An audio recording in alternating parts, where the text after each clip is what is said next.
going? All right, good times. Hey, truly, I find you like a sausage serving. You know, I'm very much that kind of person too.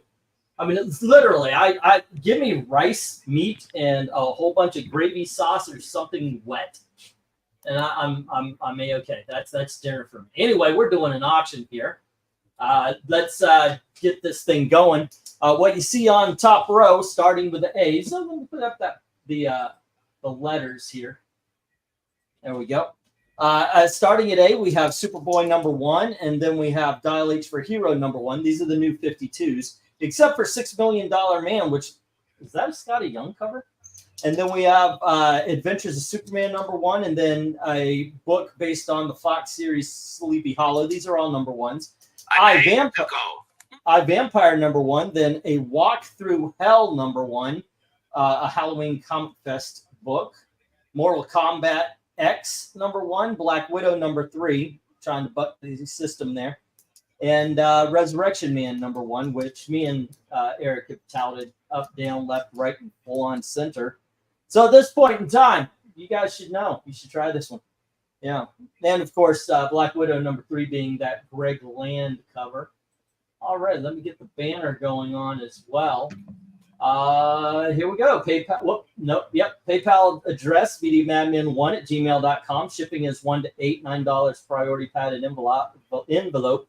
19 to 50 regular size comics goes for $16, and a medium sized priority box.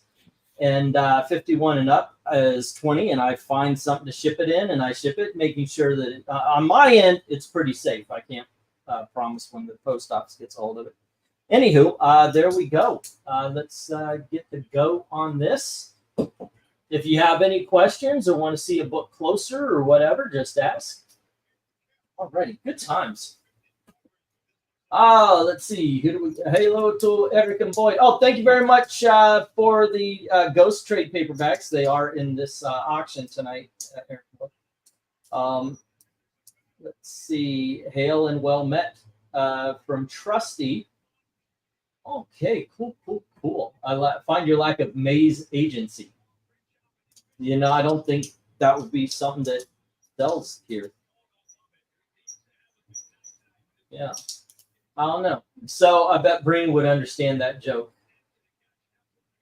You know I find your lack of sauce disturbing. Is that a movie quote or? I have no idea. It's Vader saying, "I find your lack of faith disturbing," while he chokes a guy. Oh, okay. So that's paraphrasing a Star Wars reference, which is completely lost on me. Yeah, that part I got. I got the paraphrasing the Star Wars. Okay, I see. I'm so not Star Wars. I didn't get that. You not nerd. I find my lack of Star Wars knowledge disturbing. Basically, not even a little bit. Not even a little bit. Yes. All right. 1, 2, 3, 4, 5. G. 1, 2, 3, 4, 5. H. Okay. 1, 2, 3, 4, 5. I. 2, 3, 4, 5. And J. Hello to Ara Glenian. How you doing, man? How's it going? All right, and tomorrow we are doing on our cover rankings. We're doing movie poster homages. I'm disappointed in Breen. It's the Phineas and Ferb Star Wars special. Oh, I don't think I've ever seen the Star Wars special. I would never have gotten that. I don't know anything about Phineas in that case, I'm leaving because I know what I'm going to do today. What is it? That's a quote from Phineas and Ferb. I told you, yeah, I'm way out of the loop on Phineas and Ferb. So Gail took the reject box, and she was off to do laundry, and I keep my laundry in a little basket because we don't have my dresser in yet. And she comes up and she goes, "Here, I'm just going to put them in this box," and she took my reject box. So things are literally going to hit the floor today. And it looks like 10 of these are going to hit the floor. Let's see, what can we do? Okay, take the board, and I'll knock 2 of them off. Let's give that 20%. All righty, because it is about time. It is 11. Let's get that 1 minute warning. knock two of them off as in discount them, or knock two Yeah, of them off discount. as in Yeah. smack them and let gravity do its thing? Yeah, I'm gonna discount. I've done the math. I know what number I need because Gail's like, hey, I need this much and I need that much, and here we go. And so, yep, Papa needs some money, but who doesn't, right? Alrighty, there we go. Baby. And it has been a decent day, but I did not sleep last night, which made it so I did sleep in the afternoon today and had I was rushing around getting stuff done, and still actually I'm not done getting the auction ready, but we'll wing it, see how it goes. Alrighty. Let's see.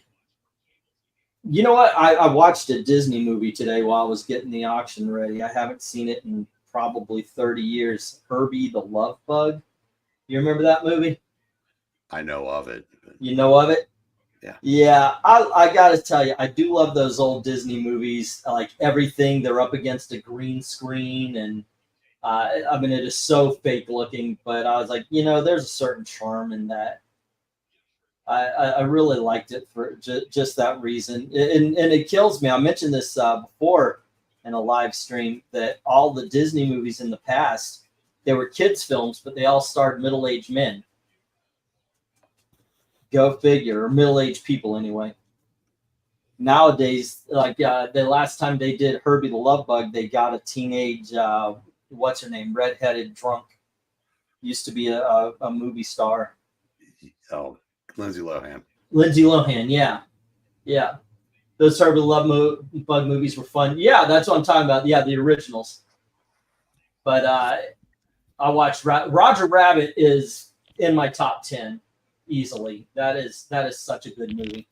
So much fun. All right, no love for this one. I'm gonna give one more chance, and I'll take off 3 books. Daddy needs that $7. I'm not gonna do this to all of them, but I know this is an eclectic batch. But there you go. All right. If anybody wants to take advantage, go on ahead. Buy 10, get or buy 10 for the price of 7. So that's basically it. All right. There you go. Once again, if you do want that deal, just put it on. I don't care if I got the stop in. All righty. And let's go. 2, 3. And they are, ooh, that's a lot louder than that box. Zoinks. Okay, let's get that second $1. Usually we go 3 $1 lots, 2 $2 lots, 2 $3 lots, 2 $5 lots, and then the big dogs. All righty. Here we go. Next up, we have, this is by some guy named Dixon and Leonardi, and this is Nightwing, issue number 23. And then we have issue number 57. Yeah, a little jump there. And next up, we have issue number 82. And here is issue number 98.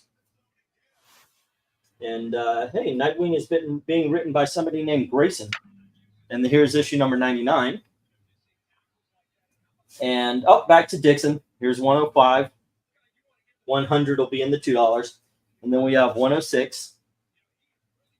Next up, we have 107. And we have 109. And here is 110. Bidding begins at $1 each. As soon as I put in that start the go. So let's get it going here. Alrighty. And this is go for lot 2, which usually we do 20 lots in a night. All right, Devin Grayson was in her game back then. I think I did an honor game back then. Yeah. Huh. It wasn't bad. There's not really a bad run in this series. I read the earlier issues. I gotta say I did drop off. It was mostly a matter of I was buying too many books. It's just one of those things. And now, because I just read a bunch of Nightwings in the one teens, and Jim's got $1 on the lot, and Austin has $1.50 on B. You're welcome. All right.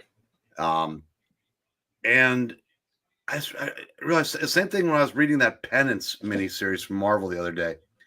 Just rank and file books in those days are better than everything that the big two do now. Yeah, isn't that something? Like books we would have, they're secondary. The Blue Devils. You know how much we praise Blue Devil. I mean, that was a legitimately fun book, but you can't exactly say it was A-list. You know, and that is so far and above anything being produced. Well, one of the things I noticed, like I said, when I was reading that Penance series, it was, Marvel was producing 50, 60 books at the time. Yeah. Penance, I'm sure, was not a high priority, but it had Paul Galassi on art. Right. They probably couldn't afford his page rate now, 17 years later. Yeah. Let's see, Page rate? Paul Galassi. Yeah. He's been around. He's been around since the either late 70s or early 80s. Did a lot of the Governor of Kung Fu's. Oh, by the way, we've got those. We got to get a hold of Pixel. I've actually got those. I know where he is. Is he doing a reading now? He's reading Dark Victory as we speak. Alrighty.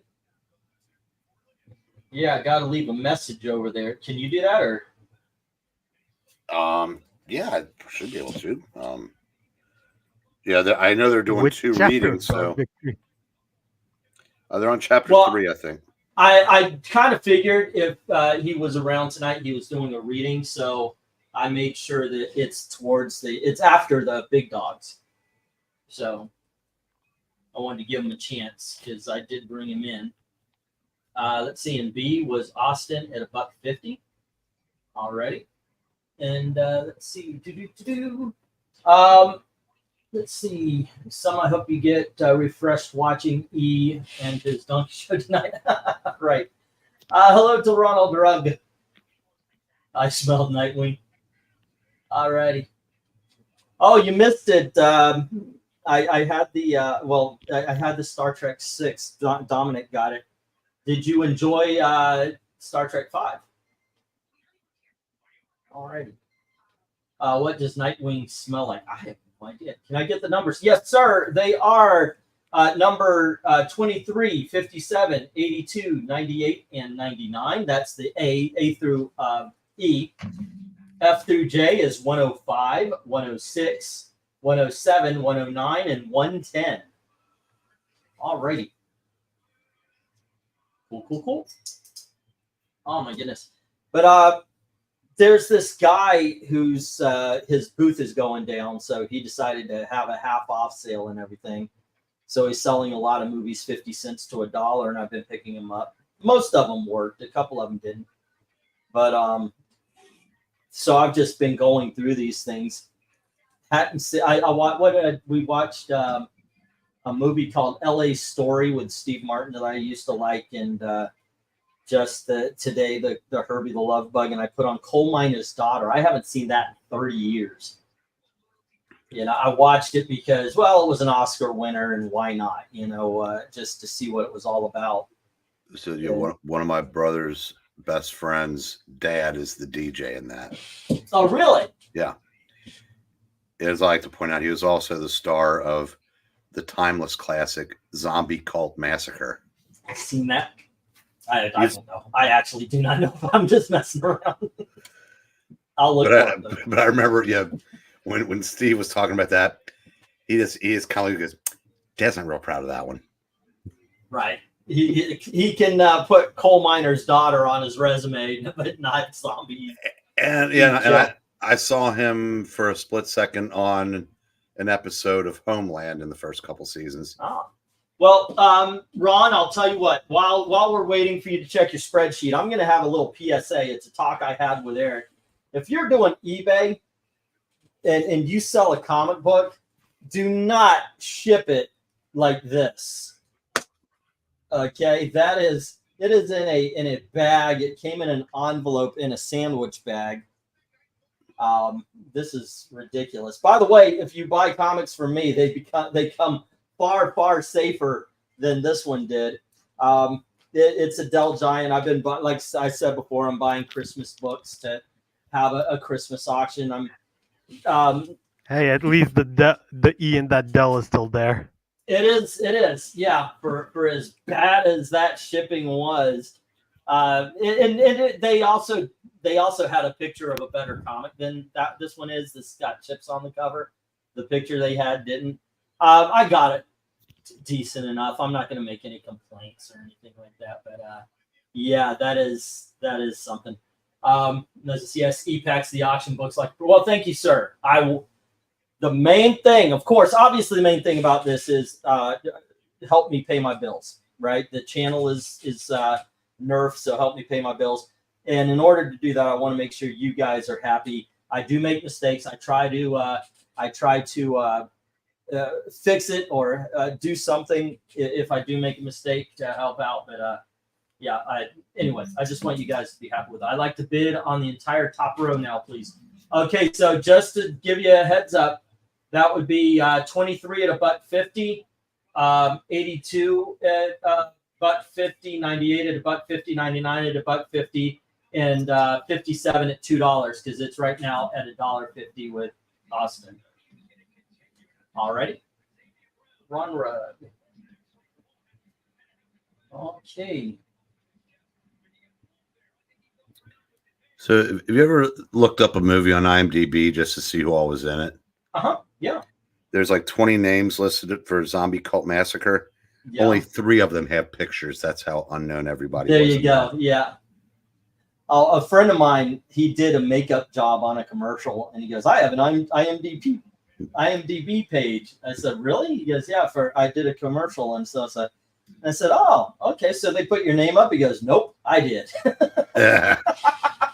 I thought, you know what?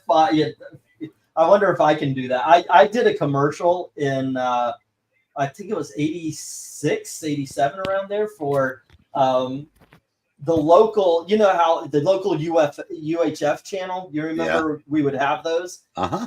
They were showing the A-Team. And it was in a high school. So we all got to audition, those of us interested in it. And I go in, and I had this leather jacket I wore damn near constantly, and I had the Bender look going. You know, not that I was drunk, but like I looked like freaking Bender from Breakfast Club with the leather jacket, but the flannel shirt that went lower, the heavy metal pins on the flannel shirt, and I got long hair. It would be something if you look like Bender from Futurama. I know, right? I've got the long heavy metal hair and everything. And I go in and I just do. You had hair? I did. I did a comedy set, and I don't even know what I talked about because literally I just started talking and came up with whatever I could, and they called me back, and I was like, "Oh, I got a part," and they didn't tell me what it was. I get there and go, "Okay, you're gonna be Nerd." I'm like, fuck you guys, but I did it, you know. Because they were like, I had to act as if I was nervous about getting the homework done. I said, if you're a nerd, you've already got your fucking homework done. That's the point of being a nerd. But okay. So yeah, my one line is, I hope we don't get a test today. And then I was supposed to put my head down. And I actually ruined one take because I slammed it onto the table. I thought it would be funny. So, and instead of putting my head down, I just went, I let my body fall into the desk, and they had to stop the take. But the guy in the front was a football player, and they put a mohawk on him, and he was supposed to be Mr. T. And, watch A-Team at 2:00 in the afternoon, you know, that kind of thing. It's a lot of fun.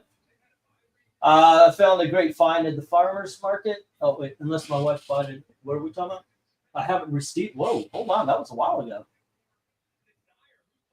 Okay. I'll check around here to make sure, you know, because I thought I sent it out.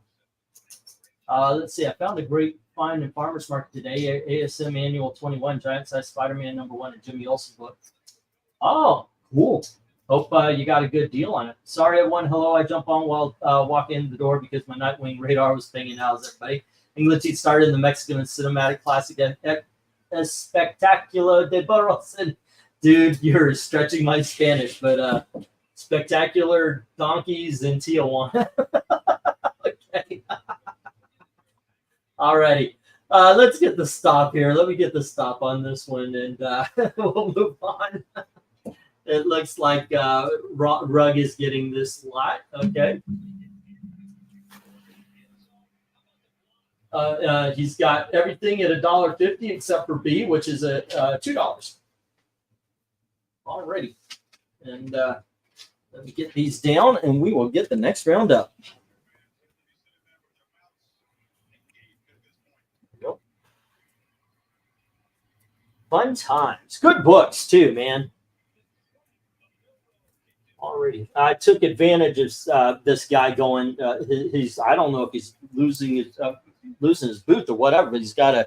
It looks like it because it's a closeout sale. Like I said, I assume he's losing his booth.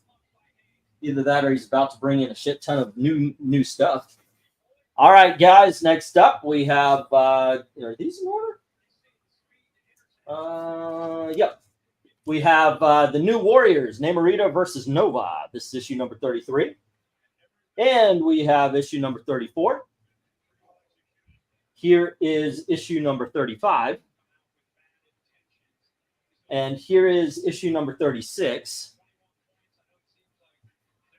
Issue number 72. Just a jump there. Alrighty, and we've got issue number 75. And issue number 74. Whoops. Let's put that 75 here then, and we'll put 74. All right. And we have issue. Oh, I thought these were 8s, and my room is darker than this area. So I'm going to move these down. Okay. So we have issue number 64. And we have issue number 65. And then we have issue number 66. And then 74 and 75. And they start at $1 as soon as I write in that go. All righty. Let's see. Go for lot 3. One thing I dug when I found these books is that you can find New Warriors 1 through 25 everywhere. They might not be in great condition because they've been in quarter boxes and 50-cent boxes and dollar boxes now. But it's really difficult to find these later issues. You hardly see that 1 through 25. Okay, you can find them, but yeah, these later issues, that's a tougher sell.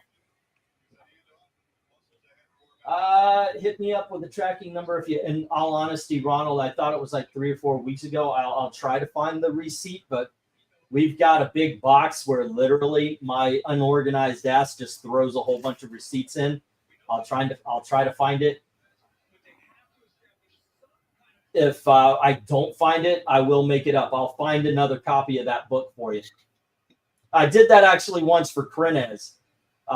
Accidentally sent his, it was the Avengers. What's that one where She-Hulk was joining the Avengers? You know, the one with the boxes. The 221. 221. Yeah. 220, 221, whatever it takes. The thing about that was I sold it to KRENIZ at $10. And then that blew up.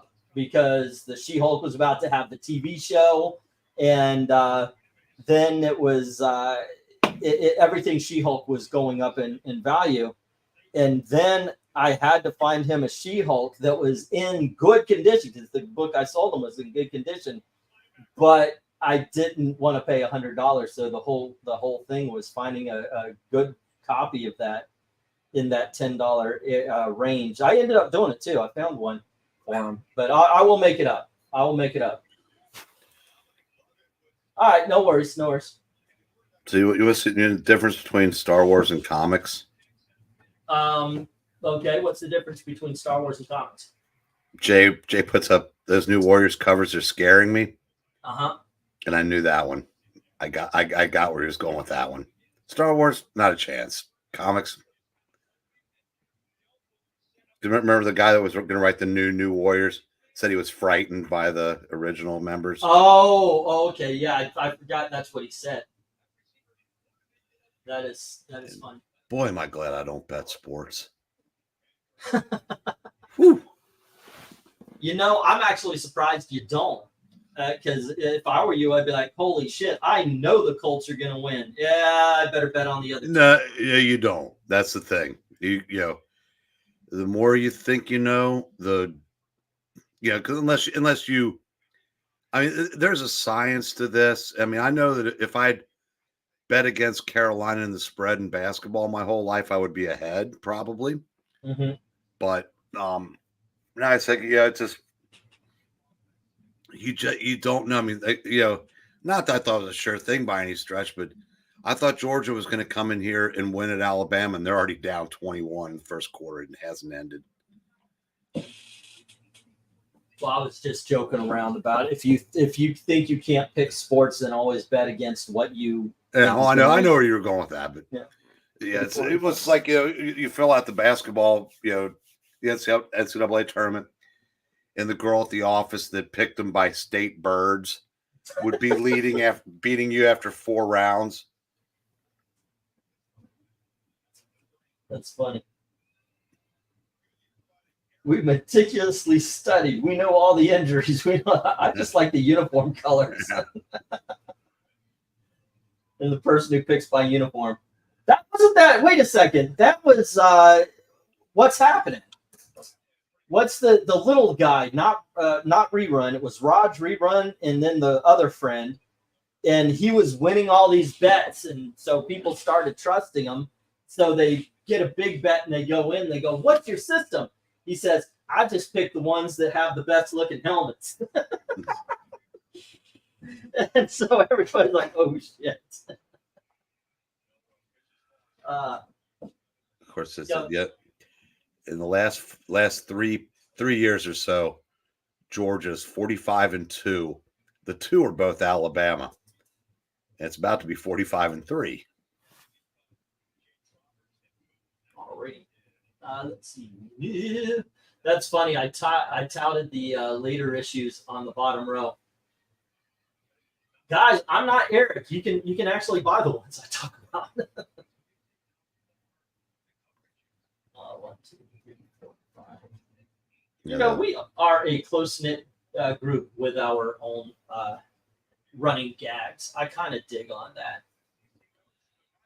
Me tearing ease off of comics. It happened once, you know, or the fact that what's his name is a devout racist.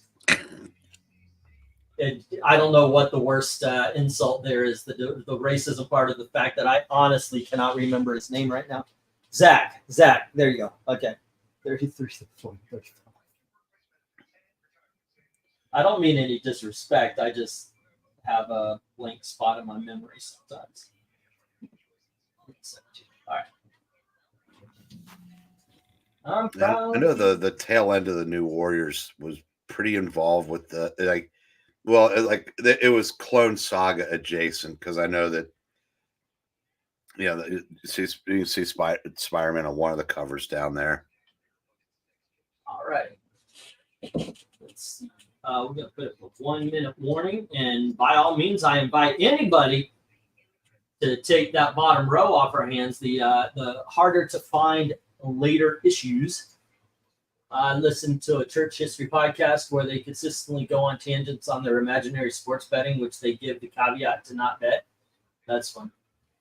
What about Star Wars comics? Speaking of, we have some Darth Vader comics coming up, hence the fact that he's on the thumbnail. It's going to be after the big dogs, though. Alrighty, because they're only $1 each. I like that too. Tradition matters. Exactly. So long as everybody knows we're all friends here while we're doing these insults and such. I don't know if it's cultural or not, but that's the way I was raised. Like, you're good friends with somebody. They're the ones that can tear you apart. I've actually had comments where people don't like the fact that we insult each other. Okay, sorry.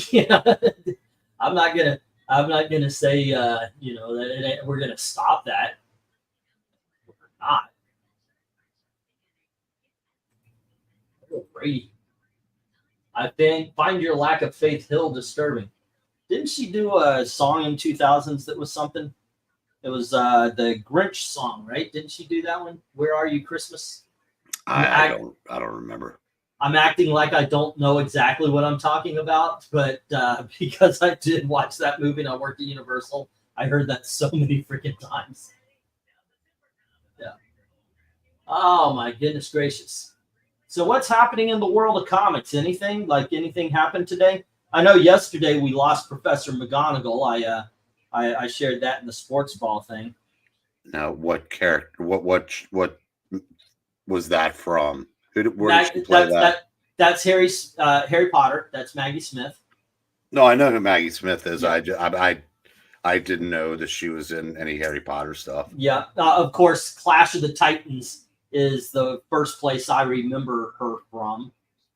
But I didn't know it was Maggie Smith. It's like when I was like 12 or 13, didn't pay attention to that kind of thing.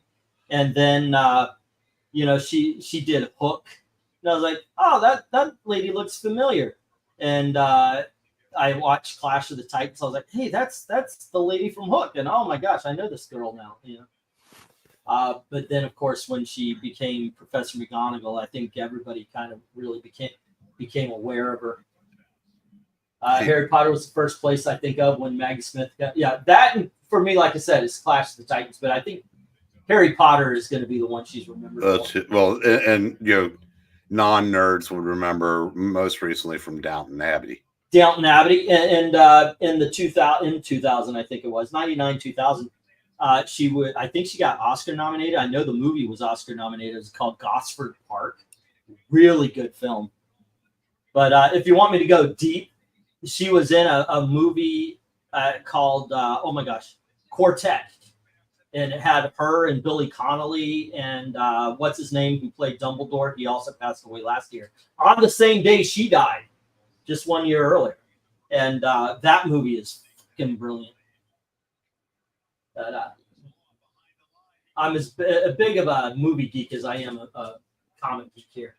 All right, you know what? Let's get the stop. And Jim has the top row. No love for the bottom row. All right. Okie dokies. And we're going to go to the $2. So, you know why SEC football is better than the NFL? What? Because the NFL, whenever the Chiefs do something, you have to look at Taylor Swift. They just went to one of the luxury boxes. Trump.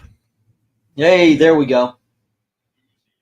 Wow, that is something that we would rather look at an 80-year-old fat orange man than Taylor Swift. Well, maybe not look at, but definitely listen to. That's true. Most definitely. Yeah, you know what? No. You know what? She is aesthetically pleasing, but knowing how she is actually makes her less attractive. Yeah, I'm going to say it. She's less attractive than Trump. I don't even believe that. People from both colleges today filmed videos where they had Harris and Trump hats, and you know, obviously both picked Trump.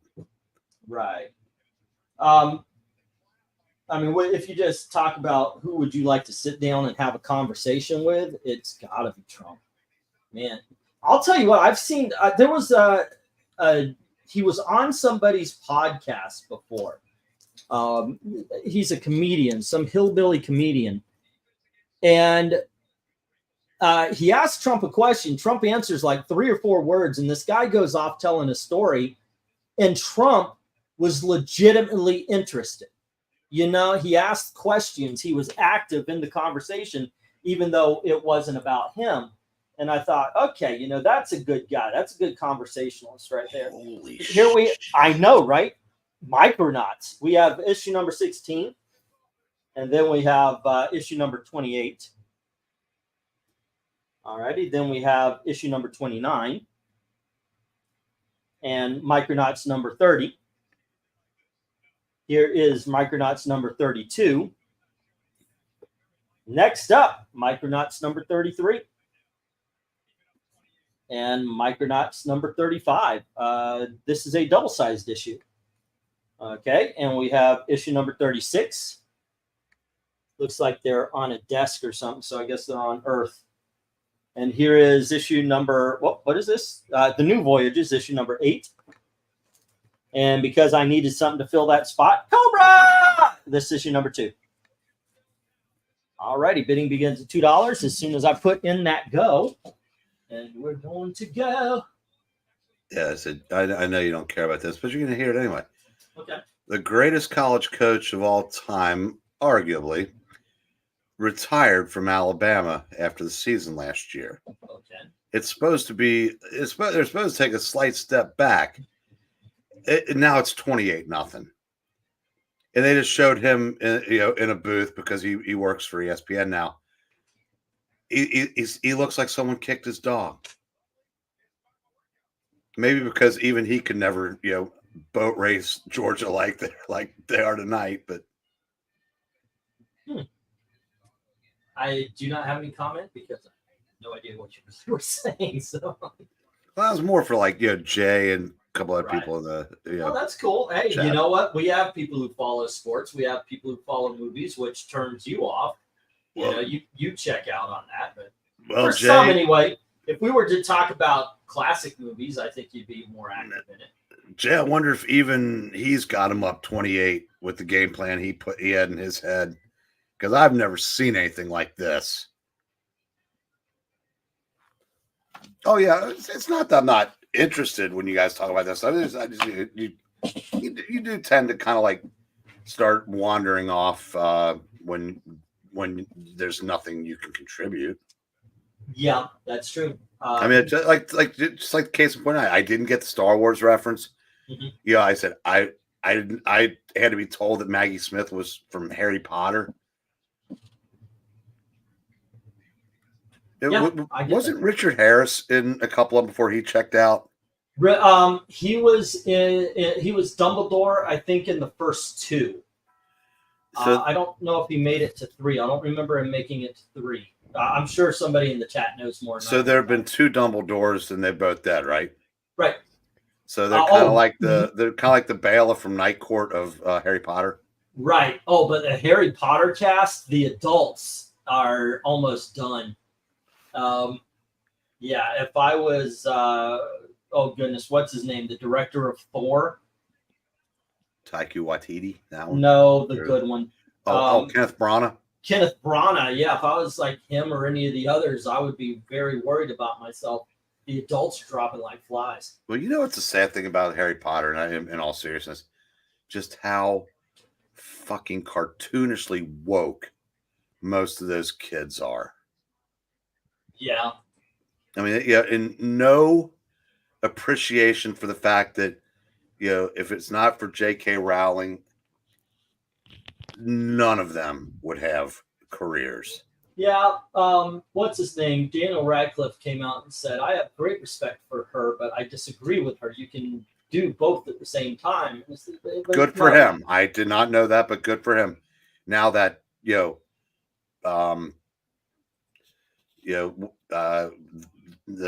Harmony or Hermione or whatever the one played her. Yeah, she's just become, insufferable. Yep, I agree. Let's see, and no love for the Micronauts today, kids. Let's see, what do we got here? We've got 9 Micronauts and So that would be at $2. That would be 20. What if we make it 15 for the lot? We'll go $1.50 for the books. We'll drop it 25%. All right. And let's put this 1-minute warning. First Dumbledore was very calm and chill. The second one was on a rampage. I don't know if that's story or the character. The JK haters need to move on there and say, well, every time I encounter anybody who talks about that stuff, you're mad at her because she defended women, right? That's what everybody's mad at her for. Yeah, I said, suppose they were going to do a Harry Potter today and got the original cast back, so and they decided to cast a trans actress to take over for Emma Watson. Think she'd be okay with that? She probably would be. She's so woke, but who? Emma Watson. Oh, Hermione. Yeah. I don't know. Maybe she would. Oh, it's about time we had one. Yeah. Yeah, Jim said that he bought these off of you a while back.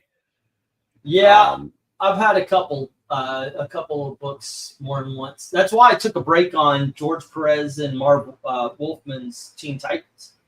I had them so many times. I figured everybody here already had them, so I've got to wait until we got the new guys in, which we've been starting to get. And I'm A-okay with bringing some of the stuff back. So tomorrow, and speaking of, I have a Teen Titans, a new Teen Titans #1. Hopefully I'll win it. It's autographed by both of them. And right now it's only at $15. So that's not a bad deal. People live on social media and think the backwards morality promotes his reality. Yeah, it's crazy. It's crazy, that stuff.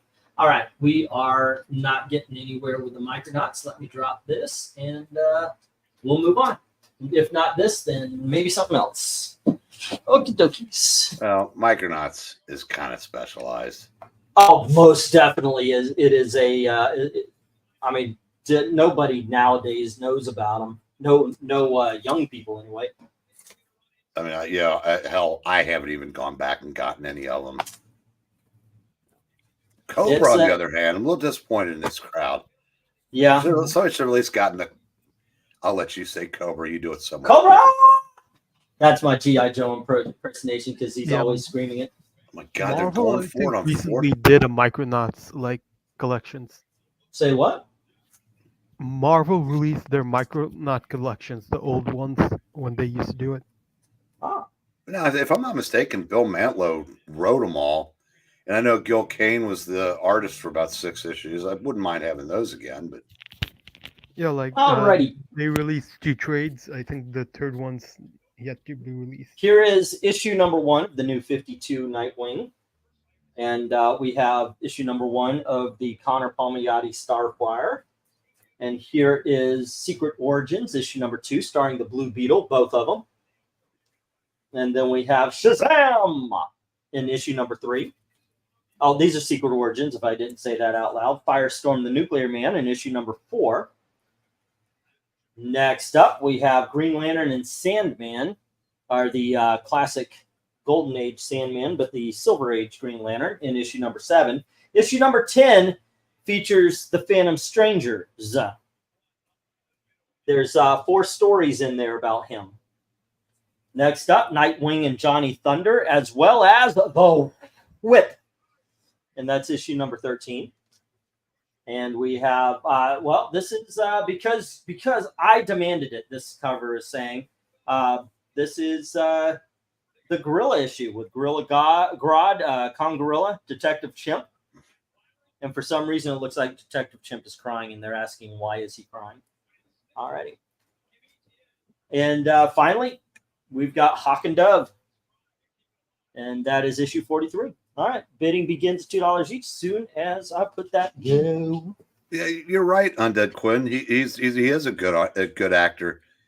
I just, without Harry Potter, without, that franchise, does he ever get those opportunities? I highly doubt it, because he'd be just another guy. And that's what I'm saying. That that's why whether they agree with her positions or not, at least like I said, at least he respects her, which which is good. But some of the other people in that cast have just been brutal. I agree with what you said. Daniel Radcliffe has proven himself beyond Harry Potter. But as Eric said, yes, I completely agree with that. He may not have gotten that chance to prove to everybody that he could go beyond Harry Potter if it wasn't for her saying, yes, this one. Because she had said she is tight with that IP, by the way. With Universal Studios, they couldn't make a change without her approving it in their theme parks. Hey, Rhaegar, what's up? Alrighty. But another example has nothing to do with J.K. Rowling, but Robert Pattinson's proven he's more than these are the $2 books. Whoever he was in Twilight, but does he get those opportunities without that franchise? You know, Not he hates Twilight, but yeah, Harry Potter and Twilight, by the way, for Robert Pattinson. And he was one of the great, because everybody was putting him down for being in those movies, and then he went the independent route, where he did all sorts of character movies. He was in Harry Potter too? Yeah. I didn't know that. He played Cedric Diggory in the later ones. He ends up dying in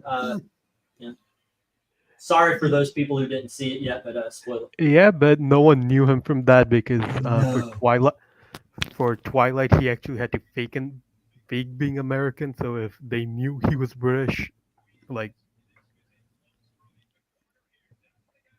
basically according to him, he faked the accent and faked being American to get the role in Twilight. Yeah, well, he did all right. He did fine. I'll tell you what, the movie I saw was The Lighthouse. He is fucking awesome. He's holding his own. It's a two-man movie, him and Willem Dafoe, and he's holding his own. So, yeah. Well, I've noticed that if you are working with people that are more talented than you, and I'm not saying that, you know, Dafoe is more talented than Paz. Because I remember there was a Jack Nicholson, Diane Keaton movie. I think it was As Good as It Gets. Yep. No, that wasn't it. But yes, there was. What was the one with Keanu Reeves as the doctor? I cannot remember it right now. I don't have the title in my head, but I know what you're talking about. And I always get it confused with As Good as It Gets. As Good as It Gets was Jack Nicholson and Helen Hunt. Yeah, I'm having deja vu here. But I mean, you know, and this was before he became beloved. But, you know, he actually did well in that movie because he was working with people that were just, you know, the best. So he upped his game. All right. Ron Rugg says he will take the Nightwing Johnny Thunder. Okey-dokes. Yeah, back to the task at hand. These Secret Origins are really good stuff. They're fantastic books. Yeah, a lot of them were written by Roy Thomas, and they're basically, they didn't cost more, but they had like 36 pages in each issue. Like they are thicker than normal. Yeah. Good. Exciting. Well, to be honest, issues 2, 3, and 4 up there are not thicker. They're one-story comics. Originally, that's how they started. So I guess either 6 or 7, they started with the double stuff, because the bottom row is thicker than the top row. So remember, kids, a lot of these Secret Origins was written by the guy that created Wolverine. Say what? He's needling Roy Thomas. Oh, did he come out and say he created? That was a big stink about 6 or 8 months ago. Oh. Or he wanted his name above. It the was title. 2 months ago. Oh, he wanted his name on. I think it's a little longer than that now. Yeah, because he had a hand in it, but he waited until everybody else was dead, and he tried to wanted to get in on some of the royalties. I'm sure for Deadpool Wolverine. Right. Who wouldn't? If we're being honest here. Oh. Are you guys still here? Uh-huh. Okay. You got quiet. No, did I drop again? Let's see. Roy Thomas created comics. Roy Thomas created ink. That is true. That is a true fact. Not a lot of people know that. The nice comeback is just all right. Let's see. Let's get the 1 minute warning. I don't know if he's doing that to try to, take care of Danny. But I said I don't agree with what he's done, but good Lord, the hate that he's gotten from that is, like I said, Mark Waid just skates through life. I mean, he's had an easier time with all the bullshit he's done than Roy Thomas. And it's not just to the readers. That man has done some top-notch bullshit to comic book writers and artists. Mark Waid is a dick to basically everybody. Yep. You got to give him that much. He does not discriminate. He will be a dick to anybody. And probably enjoys it very, very much. Thank you for the opportunity. But I will say, I said, Roy is still on my all-time Mount Rushmore. If there was a Lifetime Achievement Award, if comics had a Hall of Fame, he would be the first. Should get the Lifetime Achievement Award because he's done so much to preserve forgotten comics, like with the PS Art books and the work with Two Mars with Alter Ego back issue.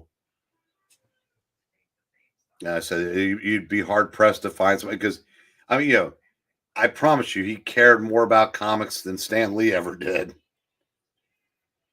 Yeah, because I mean, Stan Lee. Oh, I'm sorry. Go ahead. No, as much as I like Stan Lee, and as much as I appreciate the fact that we don't have this without him and the others, I think he achieved his ultimate goal very late in life because he was all about getting to Hollywood. That's right. That's exactly what I was going to say. After Marvel, almost immediately, actually it was about 3 or 4 years, he decided that where it was in TV and movies. And he stopped being the Marvel editor-in-chief so he could go and pursue getting Marvel onto the screens. Didn't do too well. He was not the spokesperson you needed for that. Well, no, I don't know that it was that. It's just that the movies weren't ready for comic books yet.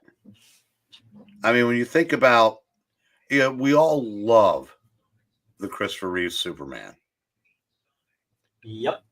But there's nothing in that movie that wouldn't embarrass a high school kid with a computer now. It just, you were so limited by what you could do because technology hadn't caught up to the printed page like it has now. 2, 3, 4, 5. Oh shit! 7, 8, 9, and 10. Give me just a second here, guys. There they are. Okay, 1, 2. I lost some books. I was like, where the hell did I put them? I need to get better bags on these things because I just purchased them. And I was like, I couldn't find them. And I just found them. So I do apologize for the older bags here, but also I need to remove all the stickers and such like that. If you saw the chaos that was my bedroom with all the books hanging around. And I was trying to put together something that maybe you guys haven't seen about 1,000 times, which you're going to see some of those as well. It's just, the new books that I ordered for the $3, the $5, and so forth aren't coming in until Monday. I just got the money in late. And so doing what I'm doing, and I found some books today when we went out to our shop to put some new stuff in. Okay. And they still have all sorts of stickers on them, so I do apologize, but here we go. Here we go. I'm saying. Alrighty. So I go to my booth, right? And I constantly find other people. It's the same guy all the time. Now they keep telling me, because I complained, they keep telling me, well, it's customers putting the books in, don't worry. And I'm like, I don't think so, because this guy, I think this guy's putting his comics in my booth just to have one more place to sell them. And because at one point in time, he removed some shelf books, things that I have actually displayed in wall books, and put his books on my wall. And I said, that takes effort. You have to get the wall hanger off and do that. It's just weird. And then I told Gail, I said, you know what, if that happens again, I'm taking it. I'm just going to go home, change out the price tag, thank you for the book. She told me don't. She keeps me straight. 1, 2, 3, 4, 5 in so many different ways. Well, you know, 2, 2, 3, 4, 5, 6. Yep. Alrighty. Let's see. What can we do here? Let's go with these two right here, and I think we will be fine. 1, 2, 3, 4, 5, 6, 7, 8. Okay, 1, 2, 3, 4, 5, 6, 7, 8. 1, 2, 3, 4, 5, 6, 7, 8, 9, 10, 11, 12. Okay, and here we go, guys. Let's just apologize for the delay here, and I think we're moving on to the $3. The donkeys would not survive. Wait, what? I don't. What? Here we go. Okay, I'm gonna change the banner out, and let's get this thing going. Alrighty, next up, and I apologize for the lack of backing board on this one, but we. Oh no, that's a. What do we got here? 1, 2, 3. These are gonna go on the back. 1, 2, 3, 4, 5. Ready? But I was not. Okay. Let's see. First up, the $3 books, Purgatory's Gambit, Purgatory, Dracula's Gambit, excuse me.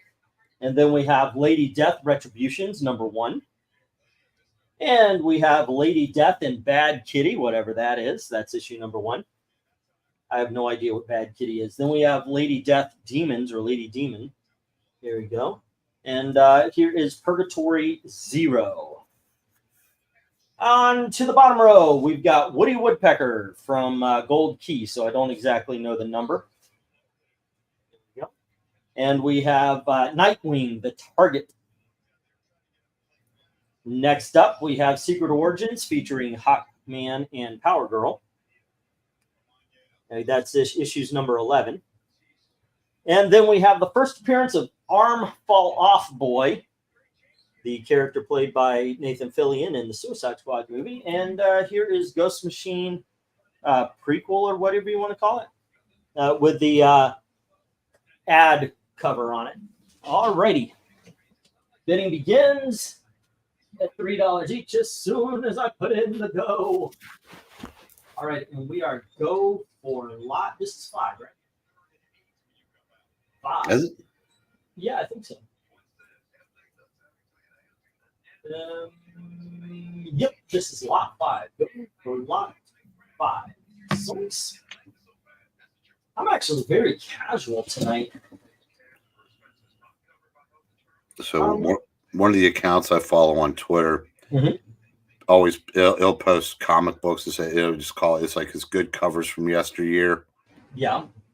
So far tonight, 3 Hulk 180s and 2 Spider-Man 121s. I think he's just showing off at this point. What, that he owns them? Yeah.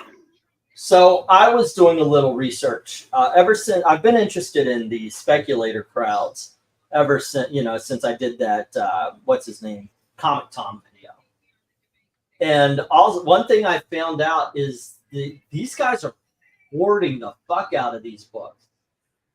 And they started showing off. And this girl posted that she had like 20 issues of Amazing Spider-Man 129. Obviously rich. But other people did the same thing with the same book and different books as well.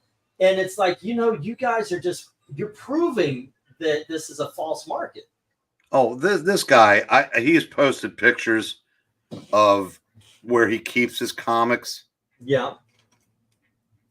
Have you ever been in a warehouse of comics? Yeah. That's what his place looks like. He's about my age.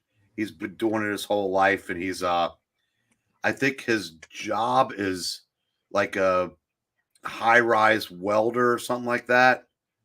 So he's made great money his whole life, and he's just that's just his hobby. And someone said, is one of them a variant? He goes, no. He goes, I just forgot I had one when I bought the second one years ago. And he's just like, and he'll give stuff to his nephew, But no, I mean, he's definitely not a speculator. Yeah. He's just, like I said, he's just got. I mean, he's a collector with money. Yeah, I mean, and he doesn't, he doesn't go into the golden age or anything like that. He's just, I think I've pretty much seen every Marvel key there is come up, and like I said, he's got a couple copies of Silver Surfer 4, and which doesn't bother me as much now that I've at least got one again. There you go. Yeah, some of these are tough to. It's like, God, I had that. I'll never have that again. It's yeah. What's Silver Surfer 4 again? That's the Silver Surfer flying towards Thor. Yeah. It's one of the most recognizable classic comic covers, pretty much of all time. And because that was one of his yesterday, he posted. He goes, why is it? Why is this so popular? It's not a first appearance of anybody. It's not any like important story in a run. And the consensus was, it's the cover. It's the cover, man. Yeah, I mean, it's a badass cover. So yeah. Let's see. We got 3 on G. That would be EFG. The Nightwing, the Target. Already. 3 on F from. Oh, I might actually have to write something down here. 3 on F. 3 maybe my leisure money balance after I bet on Georgia. Bet on the comics, Glenzer. Glenzer, were you here when I just said 5 minutes ago? I am so glad I don't bet sports because I would have bet Georgia. If you bet on the comics, I will guarantee you that when you're ready for them to be sent, they will be sent. So that's a good bet. Bet on the comics. Buy more comics, bet less on sports. It's Nightwing the Target. And that is with Jim. And then we've got 3 on F, which is Woody Woodpecker. I knew that was a Glenzer book. Sometimes when I'm buying books, I go, oh, yeah, this one will probably appeal to them, or though, sometimes I get it right, sometimes not. And that is Glenn's. I'll tell you what, I can no longer count on VENKMAN for being the cheesecake guy. You have ruined him for cheesecake. He actually likes comics now. Can you just hold mine until you figure out the Star Trek? Let me know my total so far. Today, or yeah, because I would have to go and look to see if I've got something for other days. But for today, I don't think you're too high up there. You're at $12 right now before shipping. Alrighty, and I'm always on the lookout. I don't know why, but I've got a thing for movie adaptations. I don't know if you guys have it, but well, like I said, you could have gotten the whole show off of that Deadpool series. As I said that, I wished I'd kept those now because one of them is a first appearance of somebody that matters now, so it's like $100-something. Wait. What Deadpool series? It was a Deadpool Merc with a Mouth. It was written by Victor Gischler. Yeah. It's a 12-issue miniseries, and each cover is a movie homage. Oh, okay. Yeah, you told me about. I've got actually some of those covers. I thought and they're terrific. I mean, I thought it was something you sent, but no. No, it's just. I hope I still have that trade. Okay. But yeah, so there's cover, and it's a good series. I mean, I'm not a huge Deadpool fan because he's been watered down and ruined. Most definitely. But well, he's supposed to be a funny character, and modern day writers aren't funny. That's a very good point. It's just like the Harley Quinn series that I did send you. That was legitimately good. Yeah, somebody got those. Yeah, by the way, if you did get if I did send that, I swear to God, I sent it to you, Ron, but obviously I didn't. If I sent somebody Ron's book, tell me, I will pay to have it sent back, and so I could get Ron his book back. Yeah, I'll look around. What book was it? The Star Trek 5 adaptation. Like earlier, I mentioned that we had Star Trek 6 like the last week or the week before. I asked him how you enjoying 5 because once again, I am legitimately interested in movie adaptations these days. I've been reading them; they're just a lot of fun. And he says he didn't get it, so that means either A, I thought I'd sent it and I didn't, so I've got to look around in all these boxes for it, or B, it got sent with somebody else's books. Either way, I'm going to make it up. So I'm going to make sure. It does it say 5 is watching? Well, right, I've got 19 watching the auction right now, but sometimes it fluctuates. Like my eBay, not my eBay, but my YouTube says only one person is watching right now, so I don't usually trust YouTube about it. So, okay, now I just refreshed. It says 17 are watching. So for the next minute, it'll be one less. I'll be right back. Alrighty. Alrighty, so it's been a couple of minutes since that last vid. Did I put up a 1 minute warning already? Nope. So I'm going to do that here. Alrighty. And let's see. We have F and G, so only 2. Woody Woodpecker and Nightwing. You know what? We've been looking at those Purgatory and Lady Death so much. What can we do? It's $3. Let's go. I'll tell you what, I'll do that top row for 10 if anybody wants themselves some Lady Death and Purgatory. Yeah, that's what I've got too around it. It's been bouncing between, well, now 16. It's been bouncing between this and 20 and so forth. I think sometimes it goes over a little more sometimes. So, yeah. Okay, if y'all just say top row 10 and we'll do that deal. Bum, bum. The others, I like the prices I got on it. I'm very happy with because I know I can get them eventually. Except for that Ghost Machine, I have no idea about that one. Everybody's talking about these books being good. I have not yet really read into them too much, though. To be completely honest, I refreshed, got 2 commercials. Now we see 18. That is so modern day YouTube. And that, Glinzer, is why you use Brave browser. Yeah. I have been asked to turn down the volume, so like can't be loud. Okay, we got Hence the ASMR voice. Okay. Yeah, we're here with Jim Sweaty, where he's talking about his delicious sweaty balls. Okay. Jim had notes. Ronald Rugg. Ronald Rugg has the art. Dun dun dun. Okay, and let us get that stop. All right. And was this the first or second 3? Wow. Okay. Oh, this is the first. All right, let me get these down. We'll get the next round up. And Woody Woodpecker and the target are going here. And the rest hit the floor. Oh. All right. Zoink. Hopefully something next up will be of interest. We have, oh, hold on just a second. 1, 2, 3, 4, 5. What we got there? 2.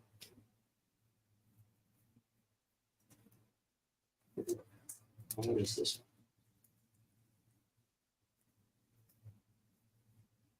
one? Here we go. Okay, first up. Mark Waid and Fiona Staples with Archie #1. This is their reboot. It's actually pretty good. We have Connor and Palmiotti on Harley Quinn and Power Girl #1.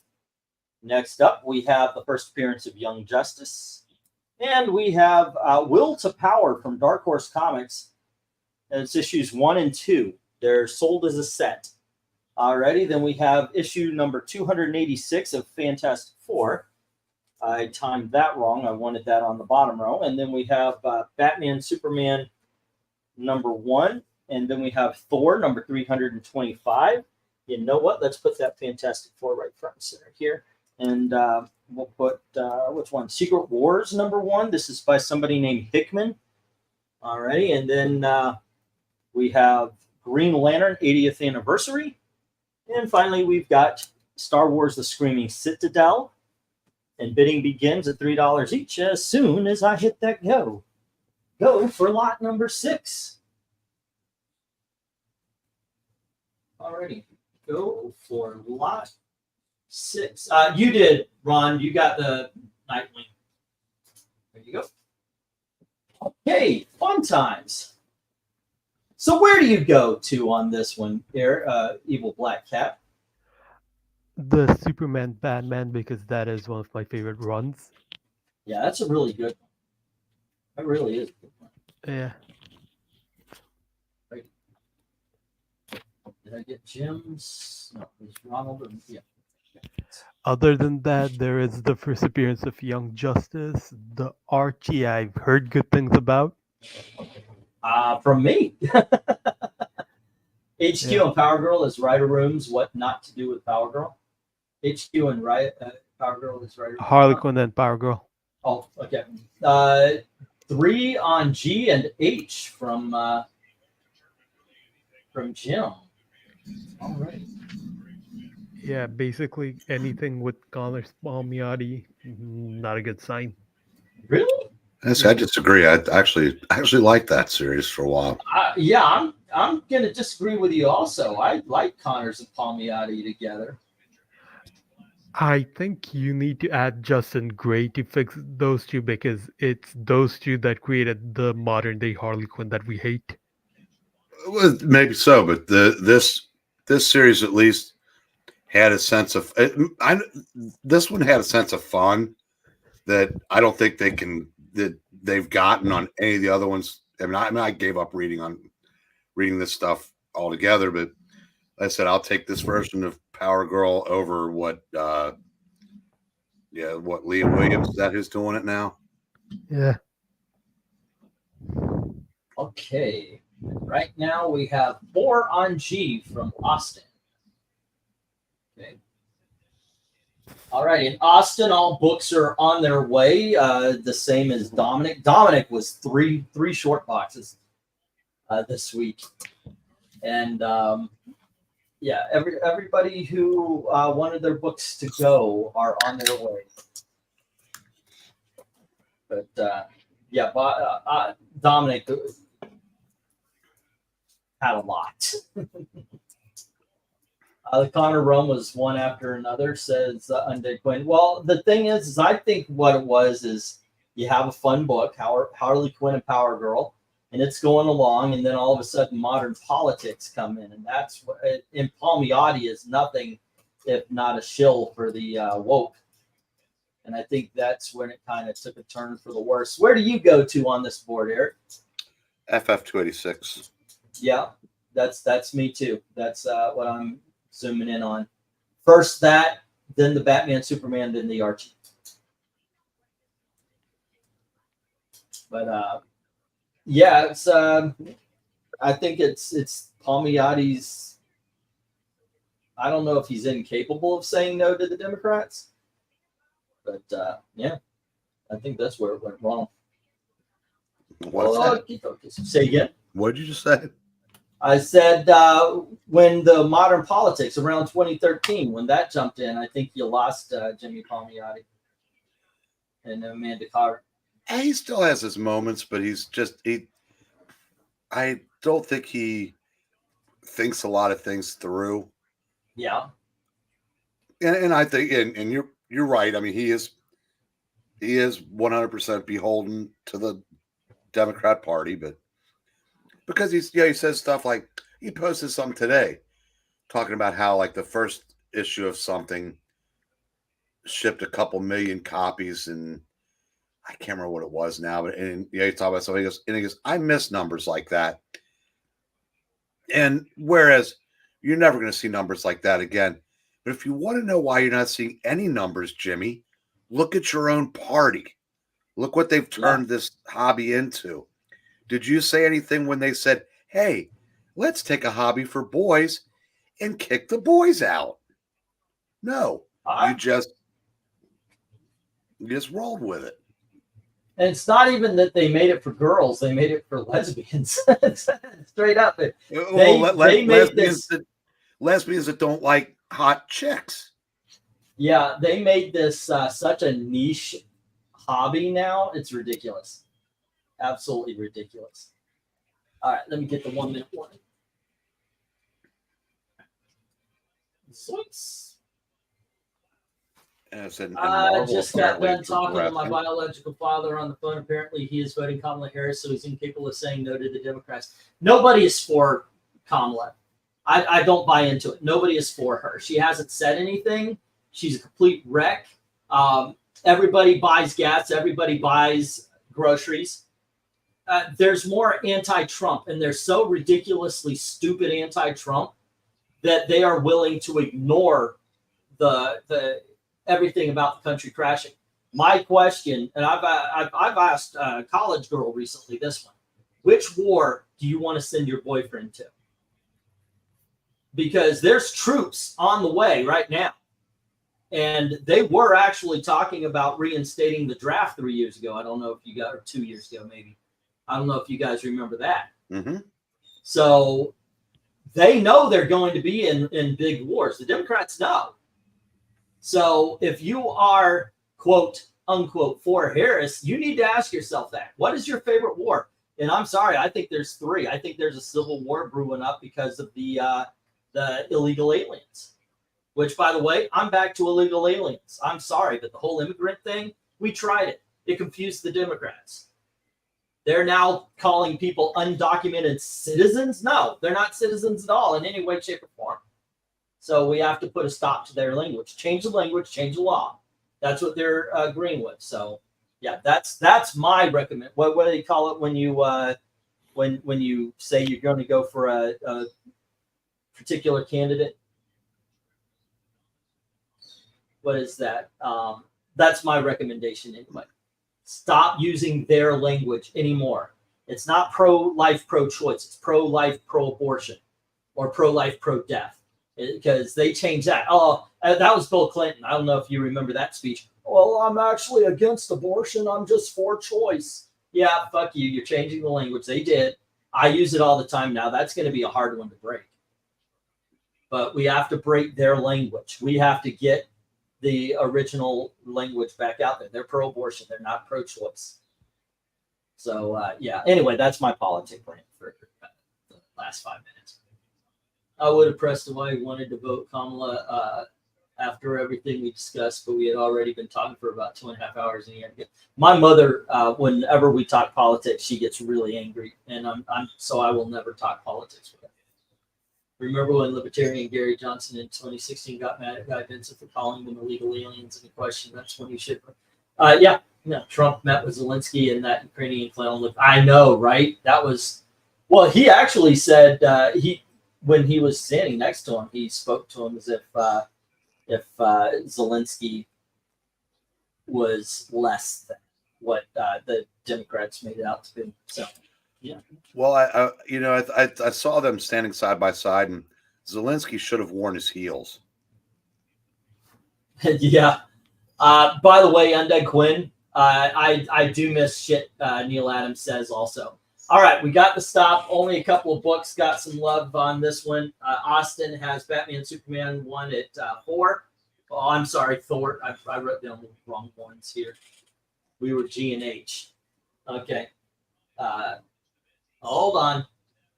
Thor 324 to Austin. And it's Fantastic Four. And that is 286 to Jim. Alrighty. Once again, I need a butt ton of money here because of the things that my wife says we need to pay off. So what do we got here? 2, 4, 6, 8, 10.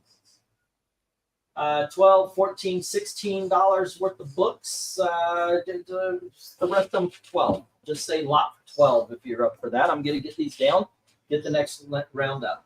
Well, where do you get 16 divided in $3 increments? Oh, shit. You're right. That would be 8. That's 24. Make it 20. I forgot we were on the $3 books. Oops. Might be the first time I've ever corrected anybody's math. That's just me not paying attention. I'm usually really spot on for it. Alrighty, here we go. Okay, and all these are gonna hit the floor. But yep, it would be all of these for 20, and then let's get these into the good box. Alrighty, and then we're gonna move on to some $5. Gimme. There we go. Let's see. Go for lot 7.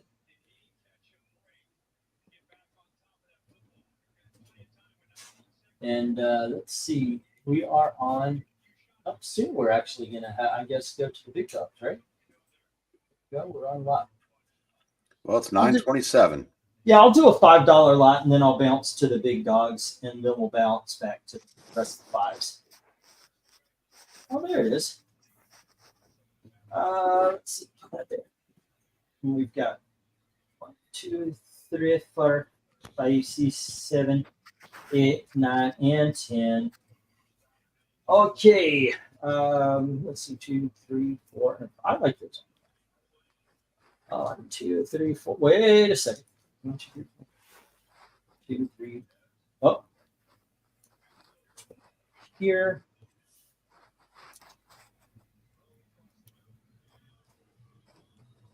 And there we go. Okie dokies. I figured let's drop this down a couple of bucks here. This is Gizmo from Mirage Studios. It's a mini series, and there are 4 issues. We're going to make it $5 today. Next up, we've got Charles Soule, Poe Dameron trade paperback. Good book, by the way. Next up, we have the Flash facsimile of issue 123. And then we've got the Longbow Hunters #1. And Batman Might Fall, starring Batmite. And then we have, no. Next up, we have Boy Commandos #1 by Simon and Kirby. Next up, we have What If Rick Jones Had Become the Hulk. That's issue #12 of What If. We have Spider-Woman, issue #38, co-starring the X-Men. Punisher the Prize, a prestige format, double-sized Punisher story. And we have Prez, not Perez, but Prez #1. Alrighty. The Making of the Prez, it says on the cover. Bidding begins at $5 each, and I think I already put in the go. So there you go. Yeah, Rhaegar, the Democrats have changed that to die and vote.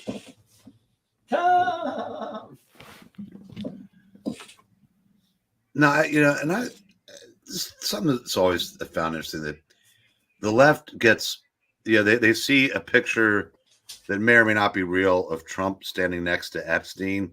Yeah. As if that should disqualify him from being able to continue breathing. How come their icons get to? I mean, how many pictures do we have of Oprah with Weinstein and Combs? Yeah. And they would just sing Harvey Weinstein's praises left and right every Oscar season, definitely. Yeah. And I realize Oprah's not running for president and hasn't been president, but still, it's just kind of. Because they are Democrats. That's why. All right. Now we've got 21 watching right now. Hello to everybody listening in. Feel free to join the conversation. And this is not an auction you have to register at. So if you are interested in voting, all you got to do is, as you see with Austin, just put the number value you're putting in and the letter. Usually I show off the letters for a little bit, but I stopped doing that because everybody knows their ABCs. You start at the top. And where's it? Here it is. This is the lettering, A, B, you know, so A through E on the top row, F through J on the bottom. So there you go. And right now, all the bidding starts at $5. The shipping is very easy. And yeah, I do basically flat rate priority stuff. PayPal address is MediaMadmen1@gmail.com. Shipping 1 to 18 books goes for $9 in a priority padded envelope. 19 to 50 regular size comics go into a $16 priority box. It's 18 actually to ship it, and then 51 and up is 20. And usually it's a short box or something, but I find something to ship it along to you, and I make sure that everything is packed very safely. Okie dokes, artichokes. What did we have from Jim? Was Fantastic Four 286 or Ant 4 286, and that was $3. And so, okay. Alrighty. Hello to all the workers and lurkers and the big booty twerkers. Please bid. Not a fan of twerking. Just not attractive. I know some guys like it. Not attractive to me at all. What, twerking? Yeah. I'm with you. Big ass cheeks flapping together. No, I'm sorry. No. I'm no. Nope, not for me. Okay.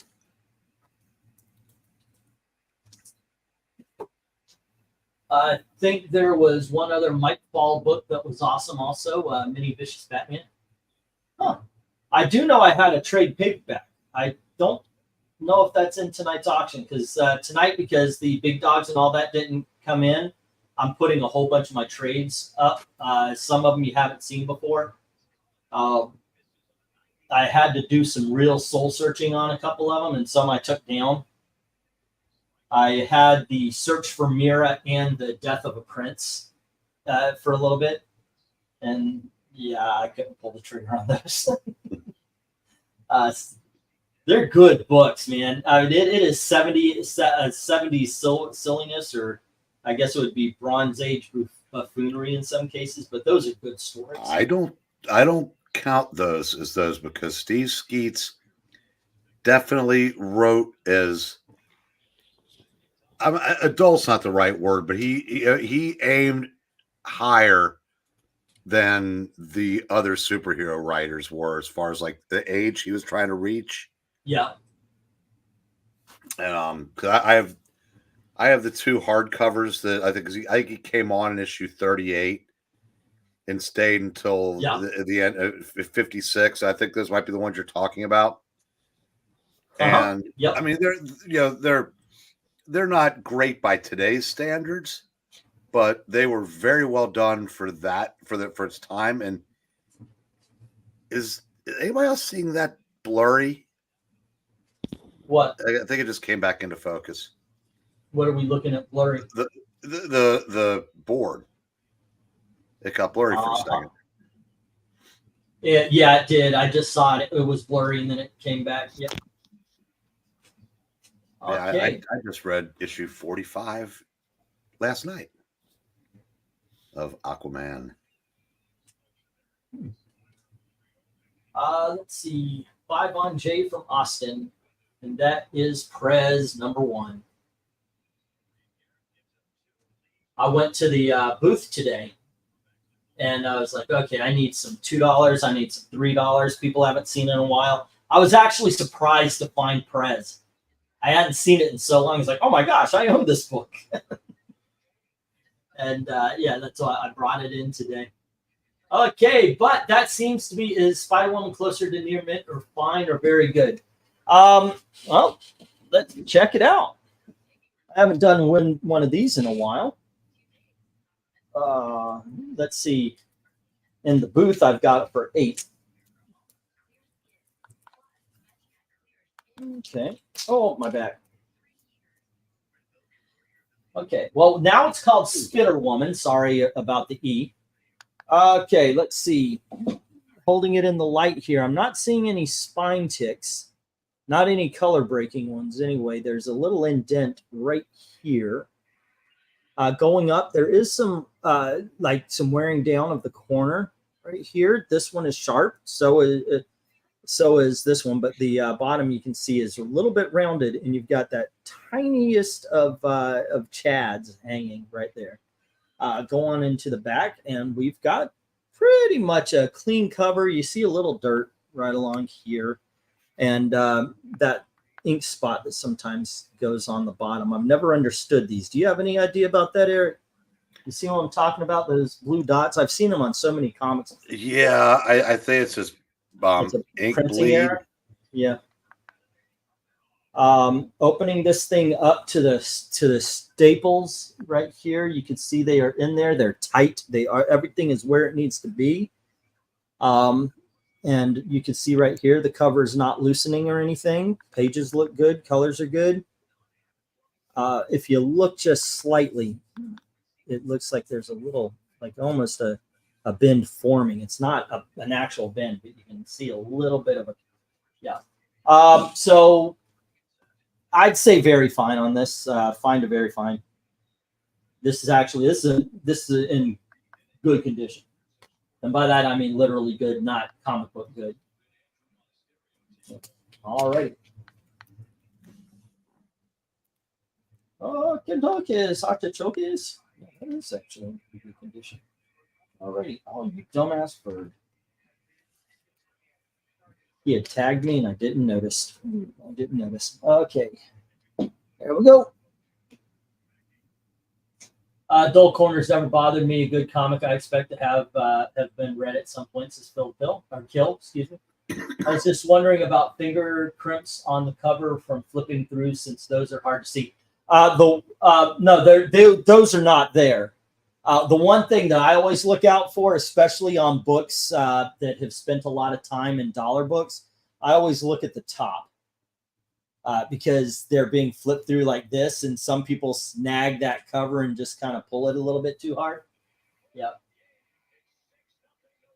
Batman Legends Dark Knight number 38 is a great Batman story, says Undead Quinn. I can't remember a CFB weekend where so many big faves failed to cross it to cover. Michigan, Texas, on this side. Okay. Smells fishy. Think that there's a White Sox kind of conspiracy going on. Alrighty. Not my favorite kind of lot here, but it is what it is. We got the 1 minute warning. And so where do you go to? I'm thinking What If and Spider-Woman. How about you, Eric? The Flash facsimile and the first issue of Longbow Hunter. Those are awesome books too. I mean, they're right there. Those are some excellent freaking books to get, guys. If you haven't read them, give it a try. There you go. Yeah, he does, doesn't he?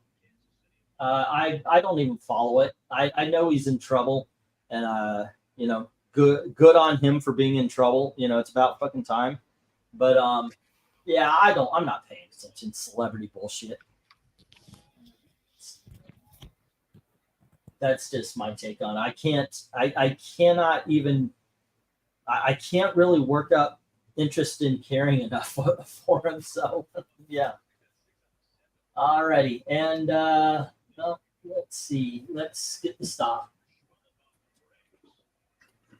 Okay, you're missing out on so many jokes. I'm pretty sure I am.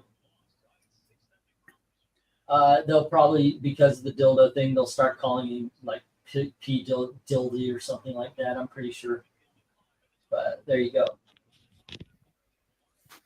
All those conservatives at the Diddy parties must be why there's so much media concern. Maybe. All right, so let's see. What did we have here? Just one comic, and it's possibly the one. I thought Poe Dameron would be the hardest, and then might fall, and then third place, Prez. But nope, that's the only one that has an interest, and that's going to go to Austin. Let me get the rest of them down here. Okay. And whoops. Oh, it just got there faster than the others. Go. Alrighty. 1, 2, 3, 4, 5, 6, 7, 8, 9, and that's not a 10 book.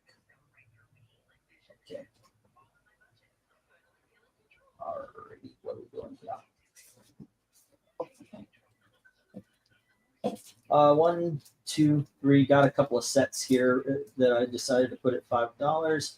Alrighty, here we go, gang. We've got Iron Man 2020. Let's put it up there. And then we've got Lady Death. This is issue number 1 of something, the foil cover. And then we have Purgatory, foil cover. Usually these are 8. Fantastic Four, number 268. And we have Damian, Son of Batman, 1 through 4. Next up, we have Hero, 1 through 8. And we have Captain Atom, 1 through 5. There you go. And here is Batman One Bad Day, Ra's al Ghul. And Batman One Bad Day, Mr. Freeze. Okay, 1, 2, 3, 4. Alrighty. Bidding begins as soon as I put on the go. And I might try to find something to fit that $5 spot.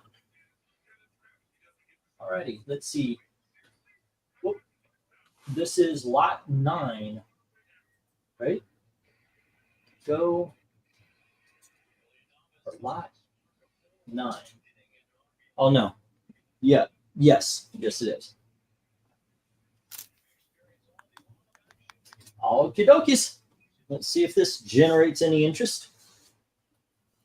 1. Okay, so what is of interest here is the big question. That is the question on the minds of almost nobody. Well, if what they should be doing is they should be going after A, B, C, D, E, F. The Fantastic Four. But that's D. Oh, That's Hero. true, Oh, but most yes. definitely. Most definitely. Yes. Yeah. Like I said, I think my interest in the bad girls, for the sake of being bad girls, is in the rearview mirror at this point. Yeah. Still be an occasional. I got the Vampirella series that Frazetta's granddaughter worked on, but yeah, as far as just that's. But Fantastic Four should have won the cover challenge last night, but apparently I was the only one that had taste. Wait, what won last night? I said that should have won last night. That was one of the 10s, but it lost out to Our Army at War. Ah, okay. Yeah, Jackson's giving it a 10 again. Okay. You mean the Sergeant Rock one? Well, that's what won last night. Yeah, okay. Yeah. But the Fantastic Four in the slot was part of it last night, and it was one of the 4 10s. Okay. And that was my vote for the best of the 10s, but it lost out to the Army at War. I definitely vote for the Fantastic Four on that one as well. You guys should vote with your wallet. This is, by the way, I do this because the channel got nerfed, and this is a way to support the channel while getting something back. A lot of times you do the super chats, and all it is they'll read off your thing, or maybe they won't even because they're too busy with whatever they're talking about. Here, you give, and this does help out. This is the way we're paying for bills, and in this case, it's I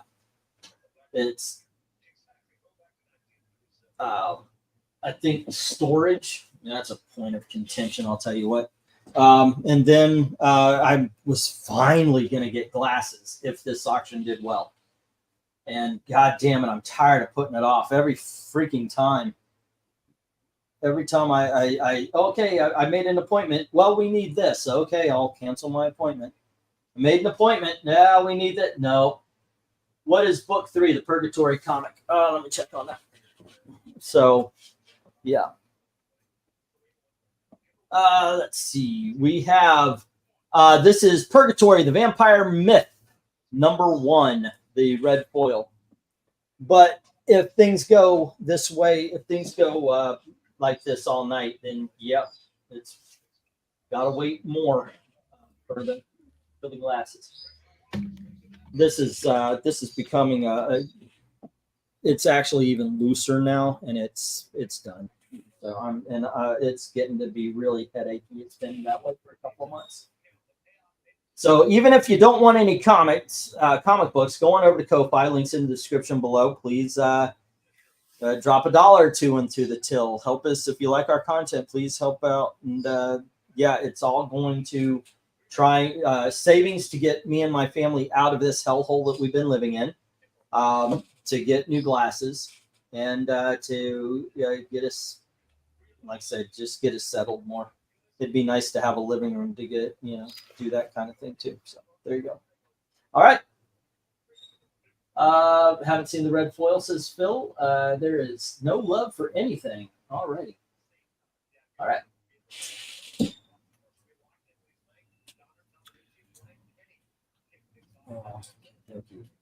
That going. We got the 1 minute. Goodness gracious. And we will see.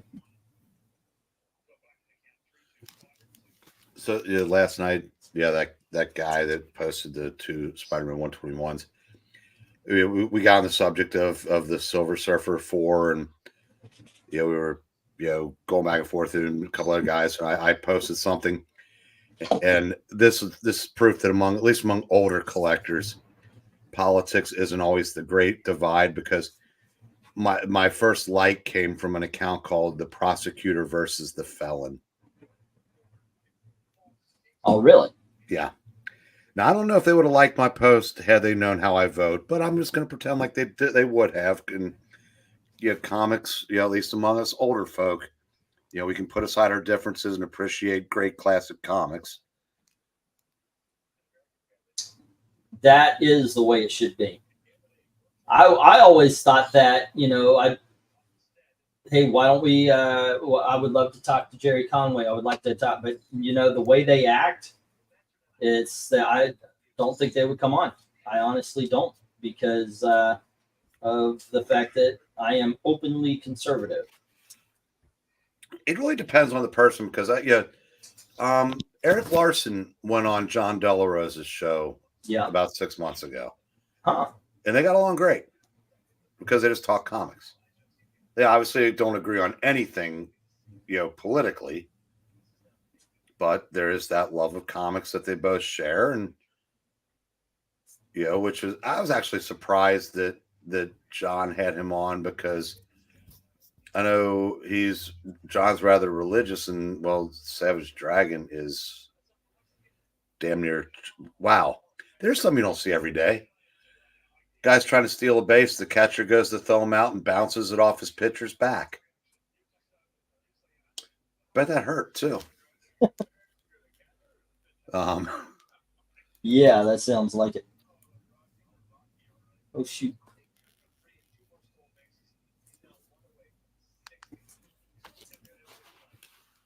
Okay.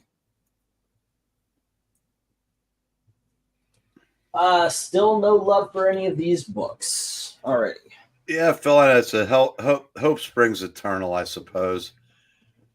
It is amazing how intolerant some of the folks from the Party of Tolerance have become.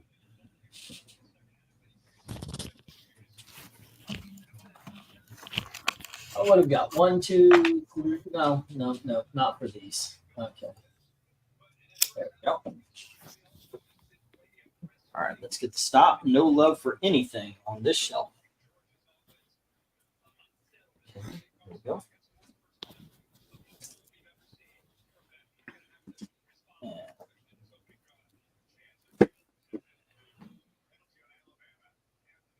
Okay, like I said, the new books didn't come in, so I had to raid my shelf for the trade paperbacks and such like that. I've got a couple here that are out of print. Yeah, there are some. I picked up some special ones to sell out that just are not so easy to be found anymore. And I do have some regular comics and all such. One of those is actually a $40 book that nobody wanted at $35, so I'm going to put it at $25. Once again, I need the money. This is X-Men Days of Future Past, and this reprints, of course, the classic X-Men story. And then we've got X-Men Annual number 14, Excalibur number 52 and 67 through 66 through 67, Wolverine Days of Future Past 1 through 3, and material from Fantastic Four Annual 23, New Mutants Annual 6, X-Factor Annual 5, and Hulk Broken Worlds number 2. Alrighty, and that is hardcover. It's out of print. Then we have Superman Unchained by Scott Snyder and Jim Lee. Alrighty. Next up, then this is from Bob. Was this a Bob Harris thing? But it is the Squadron Supreme miniseries. And this is a 12 issue. All 12 issues are present. Kadokis. Put that in there. Zoinks. Next up, we have a book called Jack Kirby and the Days of the Mob. It is a hardcover, and it covers a lot of stories and such from the Golden Age, Prime Story days, the Pulp days. So there you go. When Jack Kirby was with the mob? Yeah, when he actually ran the mob. Not a lot of people know that about him. We have this is, I guess, would be a reference book. It's a book about comics. It's called Baby Boomer Comics, and the Wild, Wacky, Wonderful comic books of the '60s. That would be, of course, when Eric, aren't you on the end of baby boomerism? Yeah. Yep. So we've got a lot of '60s books being a lot of story, and there you go. Really cool stuff. That's Baby Boomer Comics. I'm putting it there because it won't fit on the corner there. Next up, we have some normal comics, and this is Tales of the Teen Titans Annual number 3, which is the last chapter of the Judas Contract. We've got the Human Fly number 1. Alrighty, next up, we have Indiana Jones. Now, this is available. What I'm trying to sell is Indiana Jones 1 through 34. I think that's a complete run. I'll check on it. I tried to get 100. That's only a little over $3 an issue, and that's actually cheap for this lot. I'm going to drop this to $2.50 an issue and go 75 on it. Alrighty. I just put up a handful of books because the entire thing won't fit. I've got those right here. Alrighty. Next up, at $8, we have Indiana Jones and the Fate of Atlantis number 1. And finally, we have X-Men Teen Titans one shot. Do not miss your chance to blow. All righty, kids, there you go. Bidding begins at whatever it's priced at. I'm going to get tags for the Indiana Jones. And let me hit go for lot number 10. Okie dokies. What do we got here? Takes balls to bet on White Sox. One good. Okay. I just finished reading Squadron Supreme, fantastic series. I agree with you, sir. I have the what you call it though, omnibus, the Squadron Supreme omnibus. It's in there, and let's see, it is 1 through 34 of Indiana Jones, and then the Fate of Atlantis. I believe need price tags. Yeah, it's Austin just asked how much that was, the Atlantis. All right. And let me get those. I just filled them out here.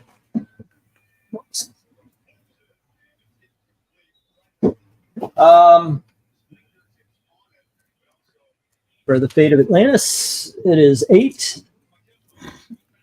And then for the 1 through 34, it will be 75. It will not be this low again. Or it definitely won't go lower. There you go. I am still shocked at how this IP has not been exploited, to tell you the truth. You would think they would at this point. Which one? Indiana Jones. He's just way underused. In comics or anything In else? comic books. Well, everywhere in all honesty, but definitely in comics. I think it has something to do with using Harrison Ford's likeness. Yeah. Because if you read the current Marvel Star Wars comics, they work around his presence a lot. Ah. That would make sense. Yeah, so I think it's to do with royalties and using Harrison Ford's likeness or something like that. Yeah. That does. That makes sense. Okay, we got 15 on D from Glenser. Okay. Get this going here. A, 1, 2, 3, 4, 5. B, 2, 3, 4, 5, C.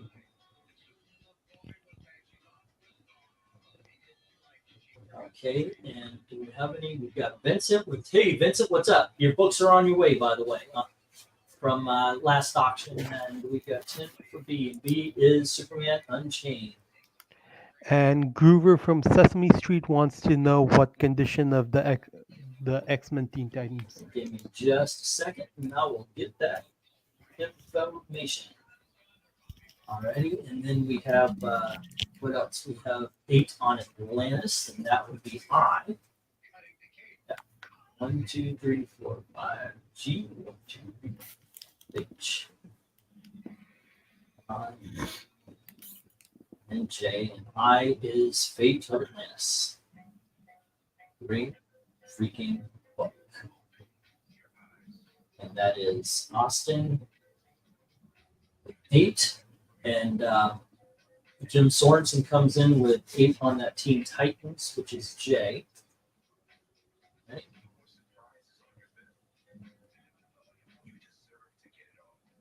And let's see, is that all of them? For now, it is, right? 15 on Jack Kirby. That was But did you show whoever was that asked about the condition of the X-Men? I'm going to right after this. I was just writing down the bids that are already there. D is Jack Kirby. Bob. That's Glenser. And that Glenser, is 15. if you're right, every 40 years. Okay, and let me check on that here. Okay. Oh, alrighty. Open this thing up. See what we got. Do an up close. I love this book. One day I'm actually just gonna keep one, frame one. This is actually in good enough condition to do that. Okay, we do have a hanging Chad right here. Actually, you see that? All right. We got that right here. And actually, there's something going on right here as well. It looks like it got scuffed. Otherwise, the corners are sharp, except for this one, the other 3. This is bothering me, though. Okay. There is a line. I see it going right here. I have to catch the light perfectly for it, though. Okay. It's right here. I don't know if I can get that to show up. Well, you got to trust me. And by the way, I wouldn't be lying about that there, I'd be lying that there wasn't a line, but it's right here. Okay, but you got to catch the light for it. Okay, on the back, it's damn near perfect, except for, of course, the same problem from the front. There's no dirt or anything on it. Cover is tight in there. I don't think this, yeah. I was about to say, I don't think this is a staple book, is it? Yeah. No, here we go. Actually, you can see him right on in there. they're doing well. And you can see that the cover is tight in there. Man, I don't like that. But overall, I would say this is, once again, fine, very fine. I mean, and it's a pretty book. Okay, with one flaw that I can't take my eyes off of. Alrighty, there you go. If you don't have X-Men Teen Titans, why aren't you bidding, says Jim Soren. I know, right? Low funds, I do want that one, and the Squadron Supreme. Yeah, sorry that you have low funds, because so do I. And I've been, like I said, I got a mandate from the missus. All your money is going to this and this and this. So, alrighty, there we go. And that's even before I can consider getting next week's books. Boom. Okay, so we just got the 3, and that a little bit disappointing. I thought maybe that Squadron Supreme this time around. Move this over here. It looks like it got bumped. My wallet agrees with you. Yeah, it is that kind of time, right?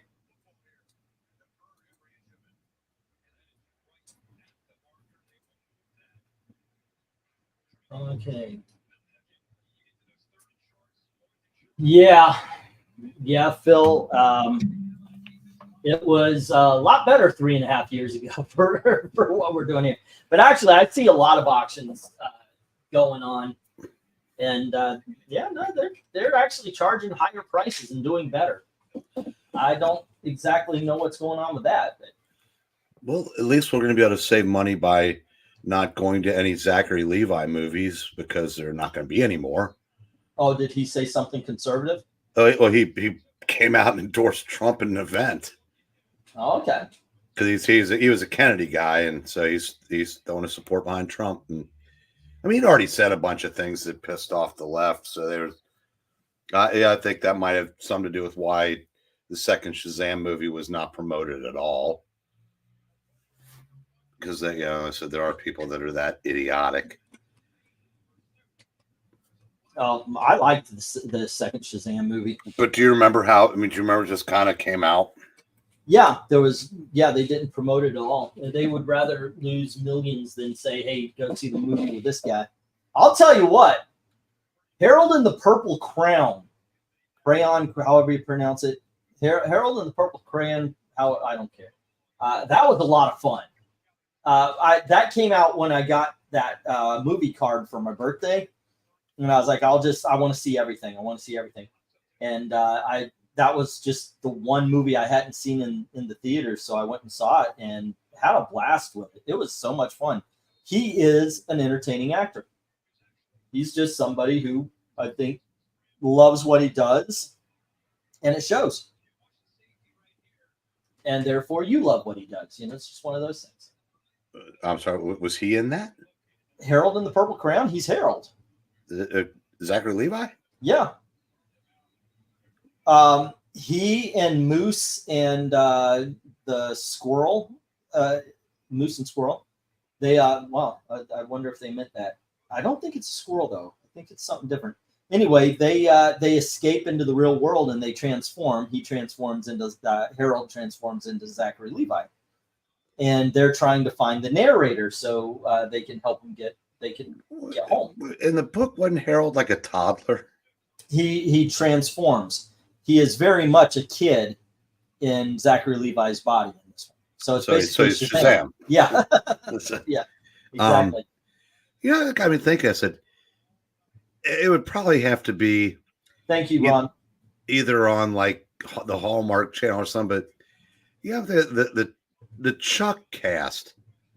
Yeah, the two main characters are both, well, the two main male characters are both conservative.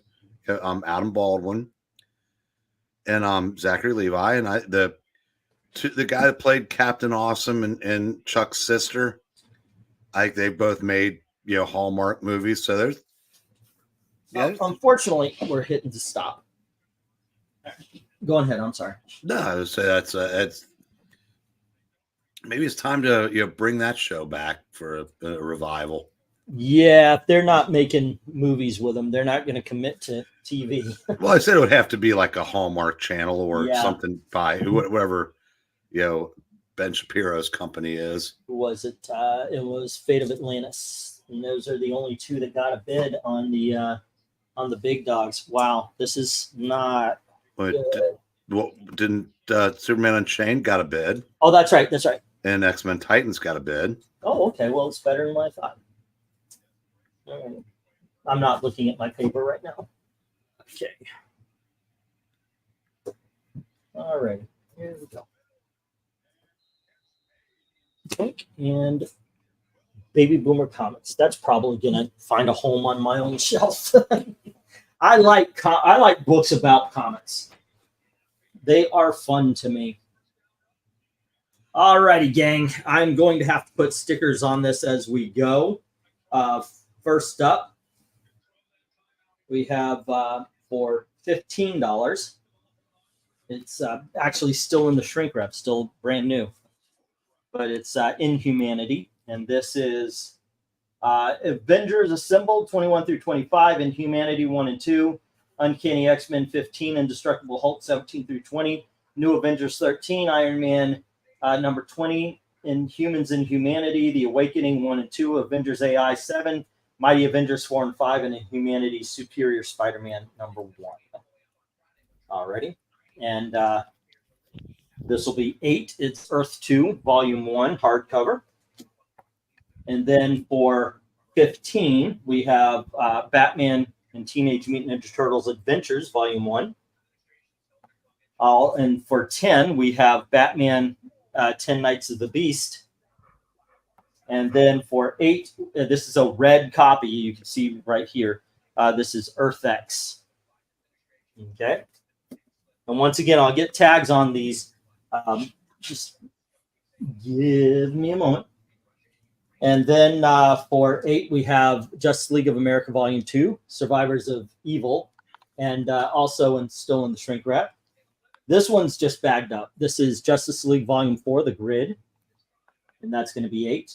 And this is going to be 15. It's Superman Radio Scripts Volume 1, Superman versus the Atom Man. Alrighty. And then also at 15, we have the 12. And I guess this one. And at 10, we have the 12. Here we have Trinity, and that's going to be at 10. All right. And we have the 12, 10. 10 commands. Yes, no. But there you go. Still 15.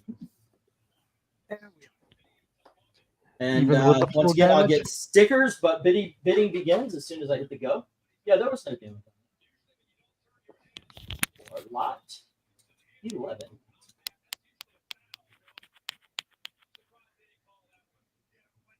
I'm glad you like books about comics. I know a lot of people who like comic books that do not like to read about comic books. I am completely different. I love the history of comics. It's a lot of fun. One day I might actually share, because I see stuff like there's this guy.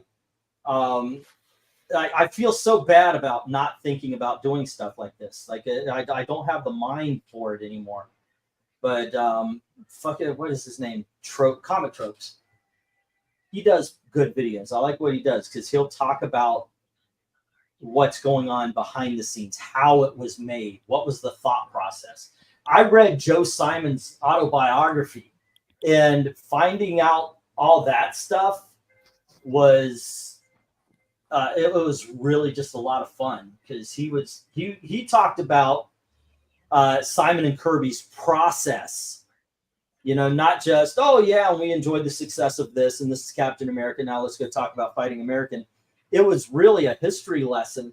And not only do you find out about, of course, him and his relationship with Jack Kirby and Jack Kirby himself, but because the nature of Jack and Simon's business, you find out a lot about the editors of all the comic book companies. Jack and they were signed on to Fox Studios. Of course, you know who ran that, Eric. The king of comics, actually. Victor. Say again. Victor. Yeah, Victor Fox. And by the way, Victor Fox was like little godfather of comics. He saw himself as the godfather of comics. and he would call himself the King of Comics.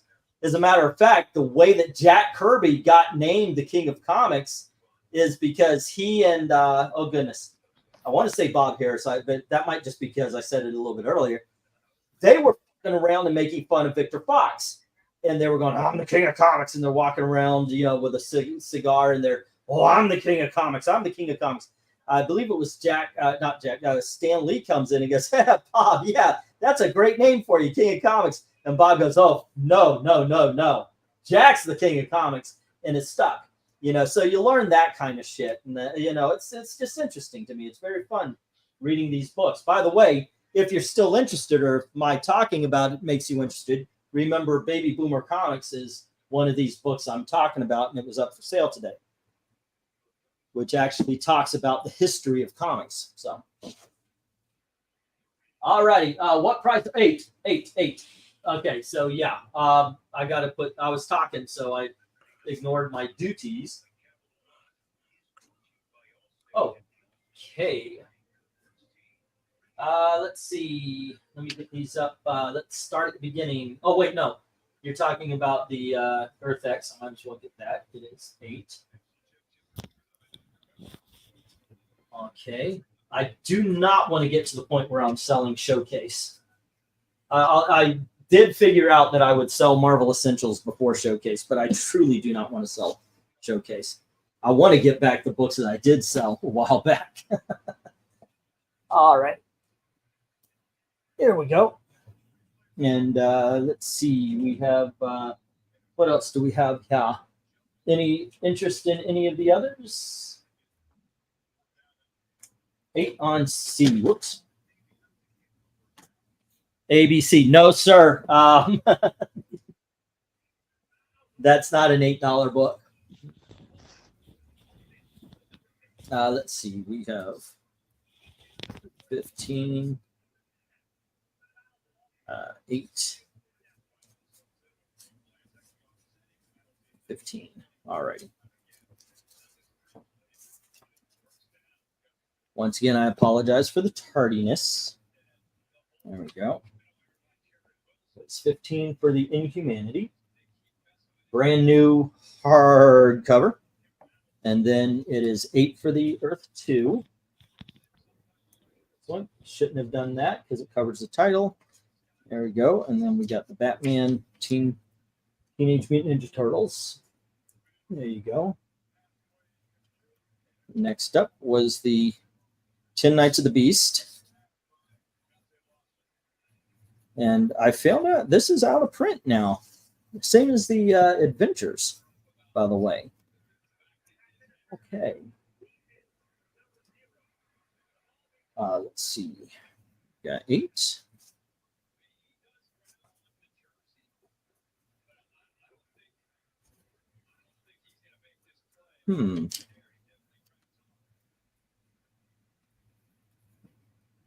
And then 8 again. And 15. And then we had another 15. There we go. Anywho, is there anybody putting bids on it, or am I going through the motions here? Are you still there? Or am I still here? Okay. There you go. Yeah, I was just saying, anybody bidding or any talk going on? I'm not looking at the chat. That's why I've got my, actually I got my back turned to the computer here at this point. There we go. And then one more for the Trinity. Good freaking Matt Wagner book with them. There we are. How much is C? C is 15. Okay, so yeah, you do have a bit on that. Okay. And a bit on Earth X. Yeah, but I wanted to make sure because it looked like Blinzer said 8, and I want to make sure. He corrected it. Okay, cool. Yeah. I was looking around. That was one I was kind of surprised at. That ain't that long ago. They let it go out of print and all that. did surprise me. Okay.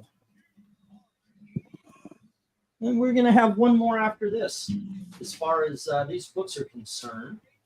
Okay, and who got the Superman Unchained? I just realized I put down the bid, but not the name. 8 for the Teen Titans, 8 on Atlantis, 10 for B. That was the Superman. It was Vincent. Okay, there we go. Vincent. Okay. These let's see, what do we have? Yeah. Bentkey Ventures, new Daily Wire shows can have Atlantis and Spindigram beside what? The 12 was a good read. Yeah, it was. I actually liked it. It took a while for the last issue to finally get published. Well, thankfully, not a problem here on hardcover. Let's see. In the radio scripts 15, I used to enjoy reading Comic Buyer's Guide more than reading the comics themselves. Yeah, you know what? I used to have a book of Peter David's articles. He had articles. He was actually pretty good. He's a good writer. I did as well. Had subscription for a couple of years. It's cheapo. 8 on C, says Windsor. All right.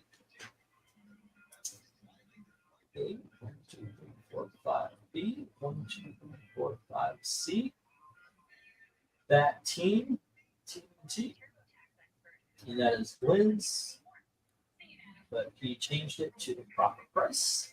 8 on Earth X, and that is E. 1, 2, 3, 4, 5. That's D. 1, 2, 3, 4, 5. E and Earth X to Austin. Alrighty. At 8. And then what else do we have?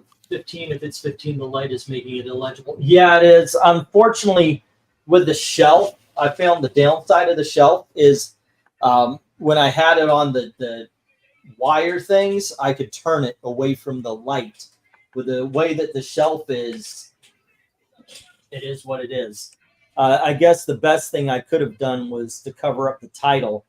I thought, you know, I got it in a pretty decent area for showing off everything, but yeah, that is the downside. 1, 2, 3, 4, 5 G. Let's see, what else? Anybody else? 15 on I and 8 on J, says Vincent. Alrighty. I is the 12 and the Trinity. G. 1, 2, 3, 4, 5 H. 1, 2, 3, 4, I, which is the 12. That is, yeah, that was a good book. I have to say. I mean, it's not as good as The Watchmen, but I believe the 12 is Marvel's Watchmen. Would you put it in that area, Eric? What's that? I was saying the 12 seems to be more like Marvel's Watchmen. I'm not sure I ever read it. Really? Yeah, I'm not a big Straczynski fan. Okay. Well, to me, it was the characters. It's all the Golden Age characters. And in all honesty, I recommend it. For the writing, it's okay. You know, it's good. So yeah, I do recommend that to you. Well, that's good because I mean, you know, you said it's the characters. You know, he wrote Amazing Spider-Man for years, and most of it was crap. You know, he wrote Thor, and most of it was fantastic. It is. He wrote Superman.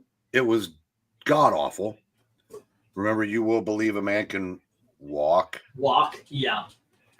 I'll tell you what. I stand by. I fight tooth and nail. She-Hulk is a good book.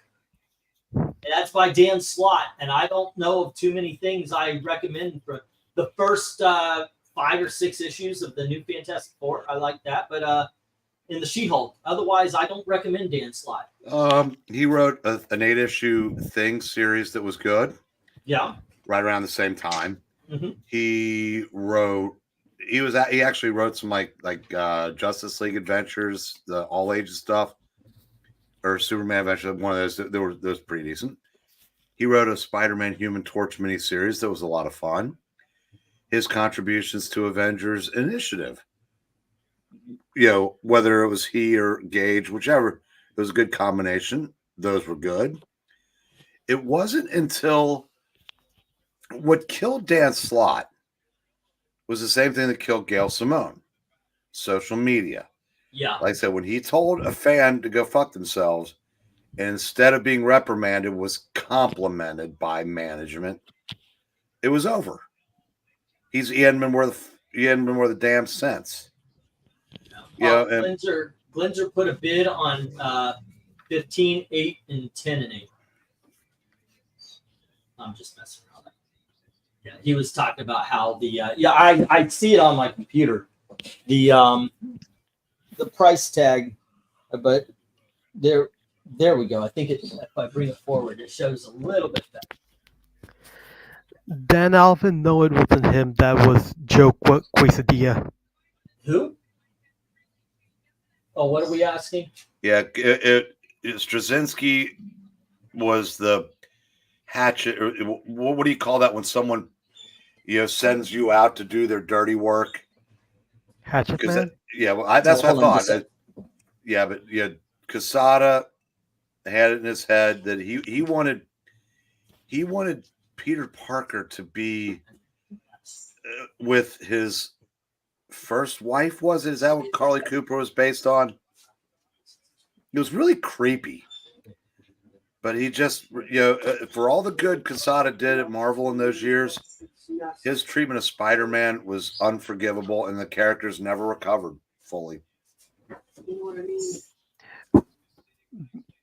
Basically, JMS was the writer, but he hated the idea. So, like for the last issue, he actually said, "Don't credit me."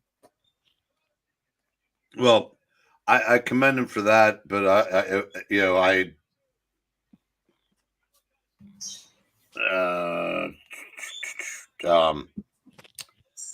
that's what I was gonna say. I didn't like his spider totem and Ezekiel and all that crap. That whole run was just not good. Although I don't know if he wrote it. I think he might have written it. The story where Spider-Man goes into the prison and basically beats Kingpin nearly to death. That's one of the best individual issues I've ever read. Oh, by the way, Glenzer, that's actually how I normally do it, but I didn't have time to place things today. Unfortunately, I didn't sleep last night, and when I'm doing, I was getting the auction together, and today. And Twiddles made a lot of noise wanting to get out of his cage. So I said, okay, we'll take a break. And I let him out. And what I give him is Fruit Loop to a pistachio, not Twiddles, pistachio. Pistachio wants the Fruit Loop. And I put 2 or 3 Fruit Loop on my chest while I'm laying there. And he just goes to town. Really nice. But I fell asleep for about 3.5 hours. And I lost so much time. That's just on me. Yeah, I looked it up. That is Straczynski. Yeah, that's probably his single best issue. And I was a big fan of his Thor run. I will still stand by that. Thought he was kind of just there on Fantastic Four. And I know he's whatever skills he had, he's lost because Captain America's god awful. And he's taken to he's turned into Jerry Conway light whenever he gets a chance. So yeah. Isn't that sad when they do that? Yep. When they kind of lose their way. It's like we're not about writing. I brought up Lindsay Lohan earlier, and I always thought, you know what? You chose to be a celebrity instead of an actress. And that's kind of the way it is. It's the kind of way it is with Gary Conway when it comes in. Gail Simone. They decided to be personalities instead of writers. Hey, to Lindsay Lohan's credit, she cleaned up and now is an actress. Yeah. Hey, she's doing Hallmark movies, but I got to tell you, they're not bad. They're Hallmark movies, so take that how you will. But I like the Christmas movie. I like this other one that came out this year about Ireland. My wife loves Hallmark movies, so if I want to hang around my wife, sometimes I have to sit through. But hey, good Lacey Chabert has a career, right? One reason why a lot of these creators do what they do, and I still think it's a mistake because Yeah, this okay. One of the things, and I'm sorry, this is not debatable. Most people like us realize that most of the entertainment is made by people that do not agree with us politically. Right, that just is. Yeah. And we just roll with it. But the group of entitled, whatever you want to call them, that we've been producing for the past 20 or so years, they don't believe that people that disagree with them should even have a right to exist.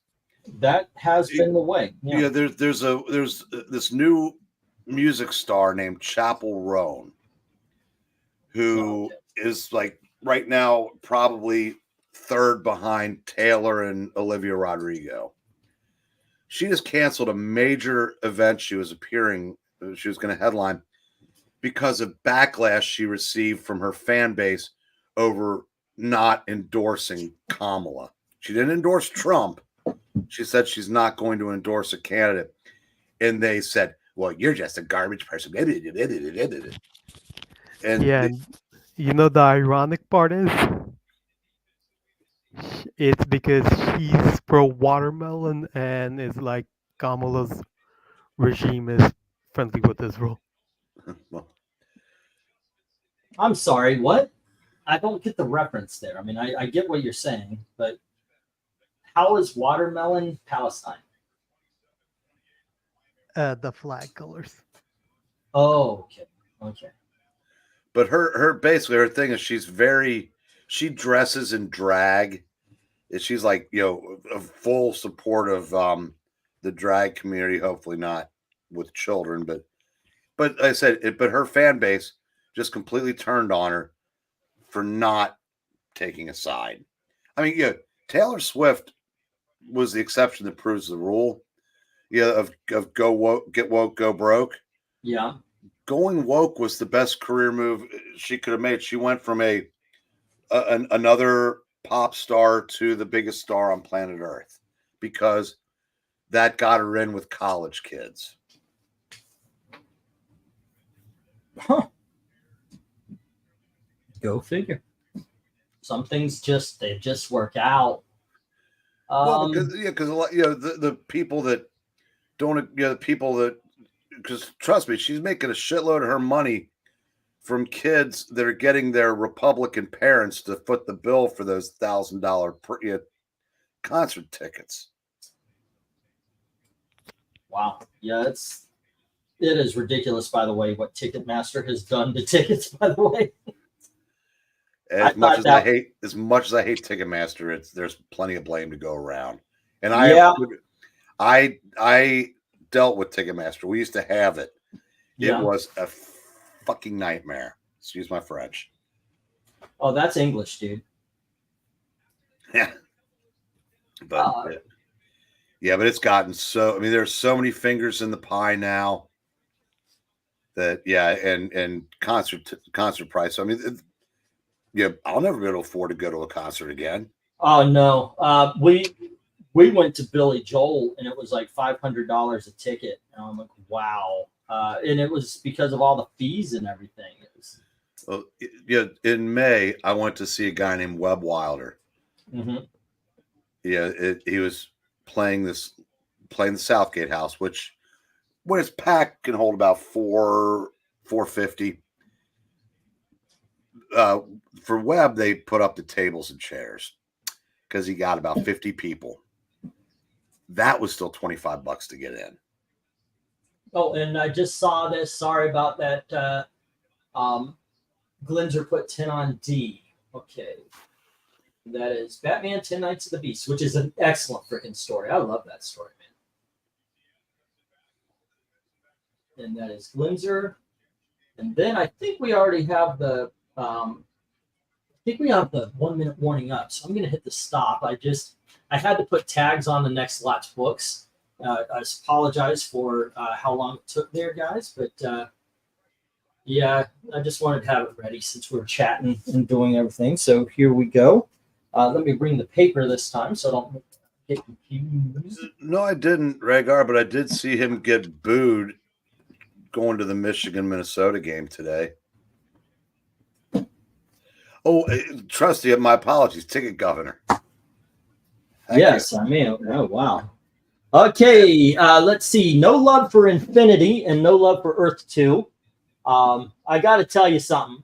I am actually on books that I actually like. So, and, well, I like all the books, but these are my collection. So, yeah, they go back on the shelf. Then we have Batman and, oh, hold on. Let me get rid of the ones. And then it's F, G, and H. So it's all the Justice Leagues and such. I actually like the new 52 Justice Leagues, and no love for the radio scripts. I'm a little surprised at this one. I would actually like to, I would do a reading here for the radio scripts. Let's see, then we have the 12, no, let me start at the beginning. C goes to Glenzer at 10, as well as D. And that's Batman and Teenage Mutant Ninja Turtles and Batman 10 Knights. Austin has Earth X, and that was E. Flip it over, and we've got I going to Vincent, as well as J, and that's the 12 and the Trinity. Two great stories, dude. You hit jackpot on that one. That is awesome stuff. All right, we've got one more big dog lot. Yeah, Trusty, thank you for setting me straight, my and friend. All right, 1, 2, 3, 4. Okay, 1, 2, 3, 4, 5, 6, 7, 8, 9. Only 9 this time? Alrighty. Okay, so we have Marvel Essentials, Peter Parker Spectacular Spider-Man, number 2. Alrighty. And that is not sitting right up there. What is this? This is reprinting Spectacular Spider-Man 32 through 53 and annuals 1 and 2. Amazing Spider-Man Annual 13. We've got Bill Mantlo, Roger Stern, Jim Mooney, John Romita Jr., Mike Zeck, Marie Severin.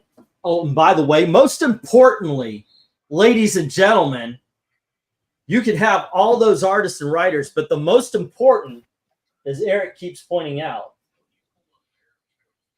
is and friends. That's important. That is so amazingly important there. Spectacularly important in this case. Yes. Spectacular Spider-Man number 54 through 74. So you're getting the first appearance of Cloak and Dagger in this one. Annual number 3, Roger Stern, Bill Mantlo, Marie Severin, Luke McDonald, Jim Mooney, John Byrne, Ed Hannigan, Al Milgrom, Rick Leonardi, and friends. Once again, there you go. Okay, next up, we have Captain America. Goodness. This is Captain America, the Classic Years. And this is volumes 1 and volume 2. All righty. Here's volume 2. And here is volume 1. These are the Golden Age. All right. The set is going for 25. There we go. All righty. Next up, we have a book by Scotty Young and Jorge Corona, Jean-Francois Bellieu, and Nate Piekos, or whatever that says. It's a really good book. There's 18 issues in here. It is the complete run of Middle West. It is the omnibus, and there is a line right in the corner there. All right. And finally, for the top row, anyway. Well, nope, that is the top row. All righty. Just see. Is there anything I could put up there that I'd just fill it out that I would be willing to lose? Let me see. Is there anything like that? Huh.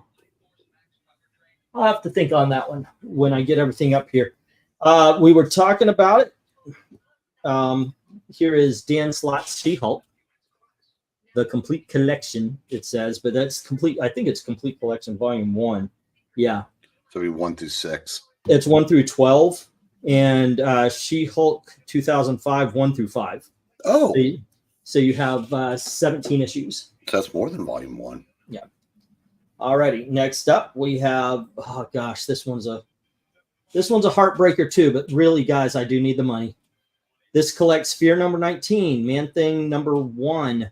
Howard the Duck 1 through 16, and annual number 1, Marvel Treasury Edition number 12, and material from Giant Size Man Thing 4 through 5, This is written by Steve Gerber and illustrated by Val Mayrick. This is a treasure, ladies and gentlemen. Here you go. Howard the Duck.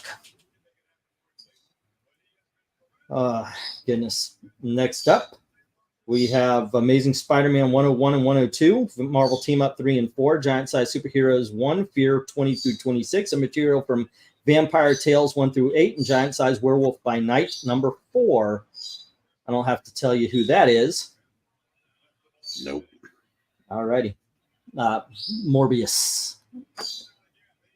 There you go. Oy vey. It just gets worse. But here's Teen Titans Volume 1. And this is issues 1 through... obviously, DC Comics presents number 26. And then I believe it's like 1 through 6. It tells the... no, it's actually 10. It goes through 10. Yeah. So it's... DC Comics presents, and then 1 through 10. And then finally, we've got Shazam's Greatest Stories Ever Told. And it goes through the CC Beck years, and it goes right on up to modern day stuff. So, and it has the DC Presents Annual, which is really good.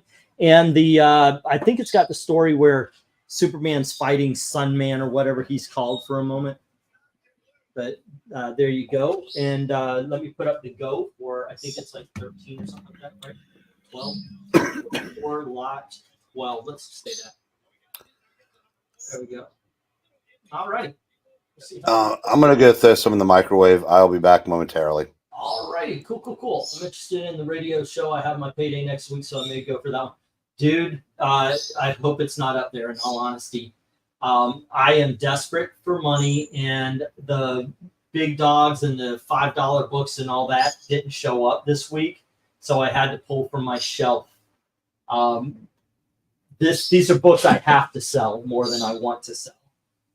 These were not bought for, because a lot of times I buy comics for to sell them, but this is just me and Gail got hit. That's all. We got hit, and we've been playing catch up for a long time now. We thought we would. I actually mentioned this a couple of weeks ago, and thank God for Dominic. He dropped 8 bills. And instead of it giving us the cushion I was hoping it would, our car broke down. So it was, I'm glad that we got the money, but it was kind of funny because we were going to put up a little bit of cushion and have some in the savings and stop living paycheck to paycheck a little bit. But there you go. Let's see. Hey, the bird chirps are next. You can hear Pistachio. He's upstairs. You can hear that? Yeah, that's awesome. I'm glad you can hear him. I'm glad he has a voice. The problem is he's still young, so he's rambunctious, and he still tries to eat the wires on my headphone. So, all right, I'll bite 15 on Superman radio script. Okay, I'll put you down for it. Okay. Superman radio AP 15. Alrighty. And 10 on She-Hulk. Okay. I am more willing for this one. I've got to, because for Christmas last year, I got the Savage Omnibus. And so I'm going to ask for that. I get my family to buy the comics at Christmas time if they can, the omnibus and all that. Let's see. Is that's the only one that's got interested, or the only 2, huh? Superman radio show, and now we've got She-Hulk. Alrighty. If you guys haven't tried it, by all means, try going for that Scotty Young as well. That is really good. Of course, you got Bronze Age Spider-Man there.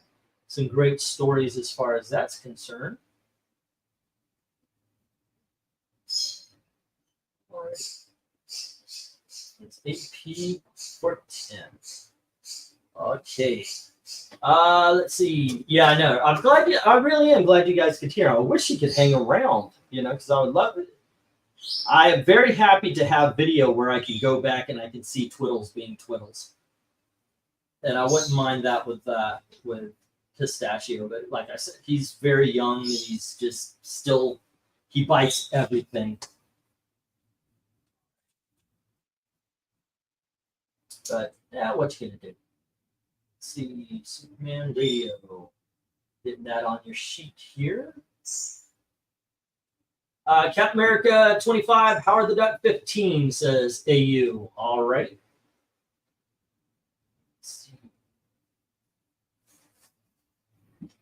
And those are, that is G for Howard the Duck. 1, 2, 3, 4, 5. G, and that's Howard the Duck. AU at 15. Alrighty, and then it was Captain America, which is C.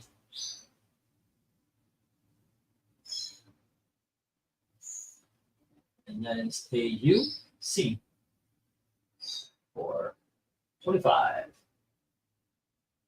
Alrighties. Phil, it's funny, he's not even in the same room because he's loud and chirpy. I would have bet he was Tim. Yeah, that's their defense mechanism. They are one of the loudest birds. They're not the loudest. I think they're second or third of the parrot family. They're the loudest birds. When Gail and the kids bought Twiddles, they actually warned them. They said a lot of people bring these birds back really quickly because of how loud they are. That's okay. Pistachio here does something Twiddles didn't do, and he'll actually sing.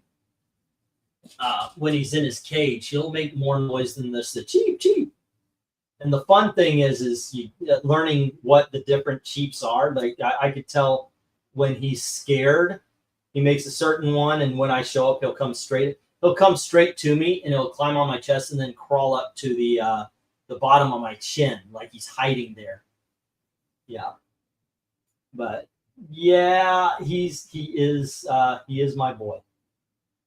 Let's see, what can I... Oh, I've got a book I can put in that. Give me just a second, guys. I've got an empty spot. I just saw something to fill it up with.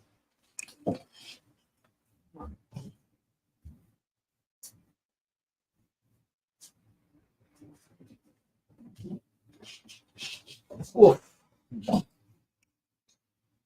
Okay, once again, not... Obviously, I just pulled this one off my shelf, but let's see. It is the first printing. There is some shelfware. All right, and it's a niche character, so I might just be putting this up here for nothing. Before Excalibur, ladies and gentlemen. There was Captain Britain, and this is the I think it was 80s when this came out, maybe early 90s, mid 90s when the Excalibur hit. Alrighty, there were, whoop. Okay, I thought I could just put that in there, but apparently I can't. Right, bully them over here. Whoops. And here we go. All right, now we've got everything fitting. We'll carry on a little bit longer here for this one. Let's see, where would you go? Oh, I've still got Evil Black Cat with me, though. He's always muted.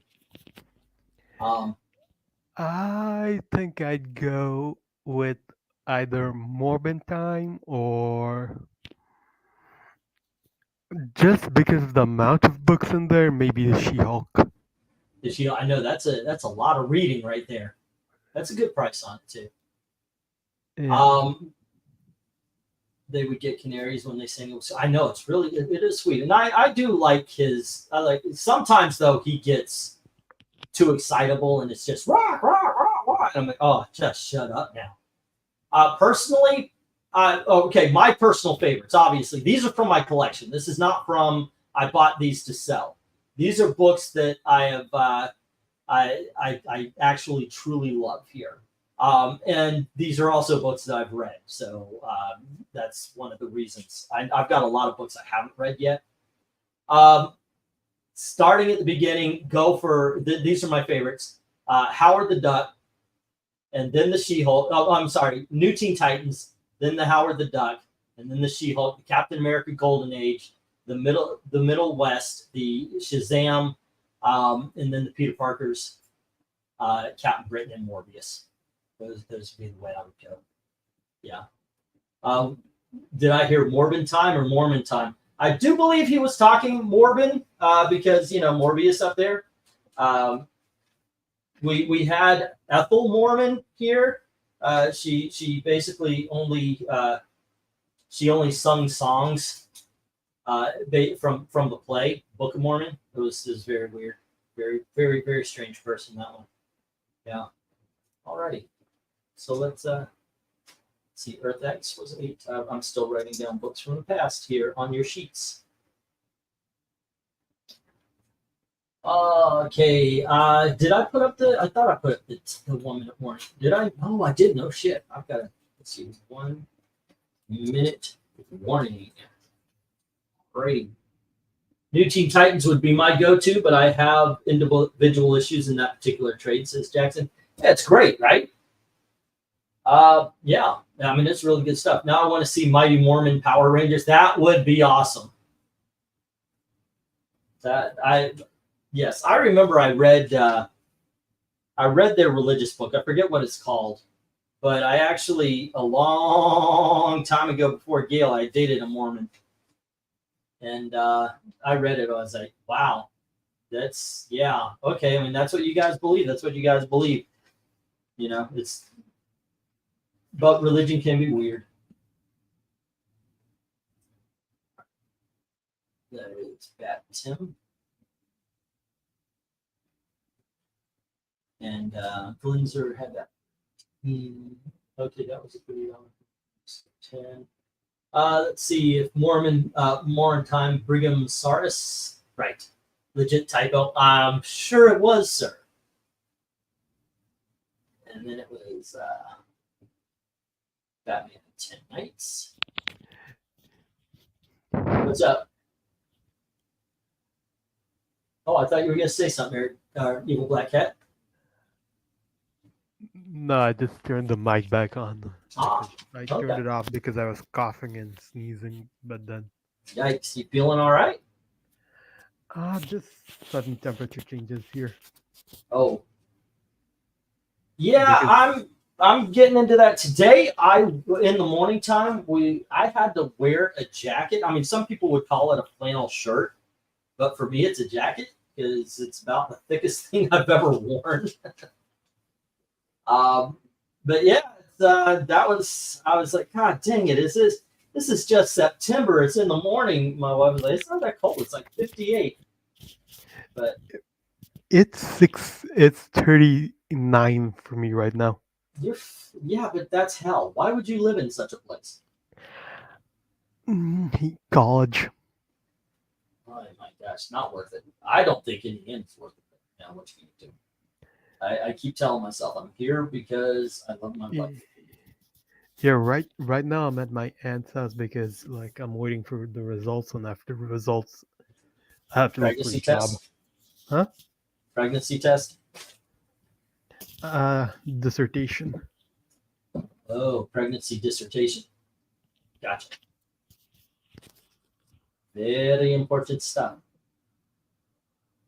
All right. Superman Unchained with Vincent. All right. Let's see. Shazam's expression matches every Alabama tonight. England team is going to enjoy the cold. No, England team isn't. That's just not in the cards, I think. But you know what? I'm going to make the best of it. In all honesty, I make jokes, but I'm actually looking forward to it because it's a new experience. You know, this is just stuff I'm not used to. Alrighty. Where is this one? Let's see. She-Hulk and Howard the Duck. All right. We just had 3, actually, that I caught. If I missed any, by all means, let me know. AU grabbed onto the Captain America. And Austin has the Hulk. And let's see. AU also has the Howard the Duck. All right. Did I miss any? I feel like Austin put a bid down on 2. Am I right or wrong? 10 on the She-Hulk. And, of course, in the last lot, it was the Superman. Those were the 2 from Austin. Okay. So that was all from this lot. All righties. And we will get the rest down here. Okay. We need the money, but you know, I can't be disappointed that I'm saving some of the books. Middle West is awesome. Captain Britain is, that's a hard to find print. There we go. Okay. And we are, oh shit, did I forget something? No. Those are just rejects. Okay. I forgot I built some, put in another box. Alrighty.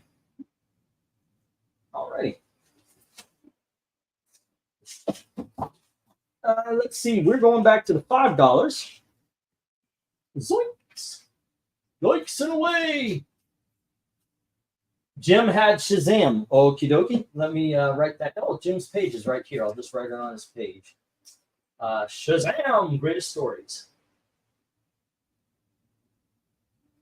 And that was 8. So, yep. Okay. And Jim is up to 16. All right. And let's get these $5 books and their trades as well. Now, this one is really cool. I mean, I like modern day Archie books anyway. This is a story about Moose, a story about how the Archie's band came to. And Jughead the Hunger. It's basically Jughead as a werewolf. Alrighty, next up, we've got from Valiant Comics, Rye, which is, in my opinion, the second best Valiant title from the original. And then we have Soul Finder by Douglas Ernst and Timothy Lim and Brett R. Smith. And then we have Iron Man from somebody named Gillen. Okay, next up, we have Green Hornet, Parallel Lives. It's a continuation of the Green Hornet movie. Next up, we have The Kingdom, which is the sequel to Kingdom Come. Conan, Songs of the Dead. This is a Dark Horse, not a Marvel. Alrighty. And then we have, this is from the collection of Eric and Boyd. Thank you very much for the donations. We have Ghost Black October. And we have The Ghost Painful Music. Alrighty. Speaking of Songs of the Dead and Ghosts, where's Breen? He went to get something to eat. Alrighty. And I need something to fill out that last spot. Hold on just a sec.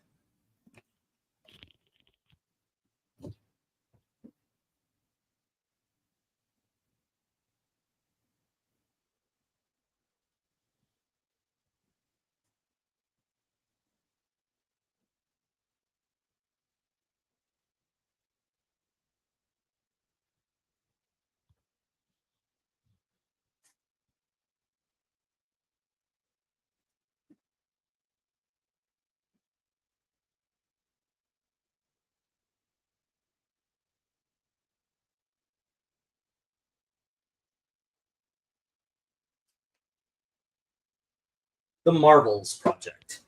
All right. Here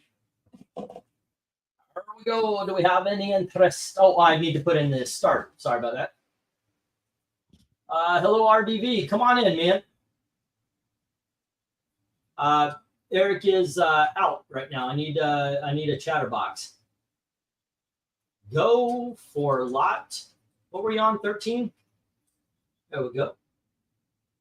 Now silence. Yep. That's never good. I know a lot of people are listening in, so instead of watching, and yes, you don't want silence. So yeah, RDV, jump on in. Oh shoot! Can you give a heads up to Pixel that the Shang-Chi are in this? The Shang-Chi are in this auction. They're going to be up in just a little bit. Yeah, very actually real close to them, to tell you the truth. There we go. Oh. Alrighty.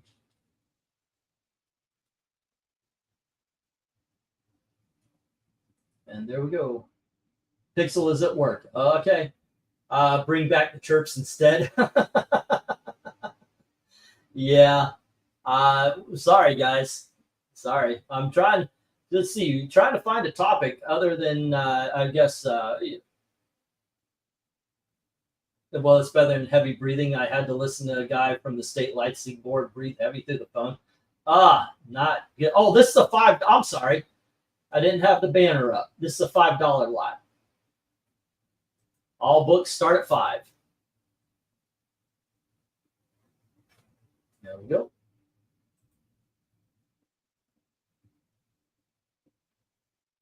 You can hear how bad he was. Ouch. That's never a good thing. You don't want to have your weight being heard. That's just sadness. All right.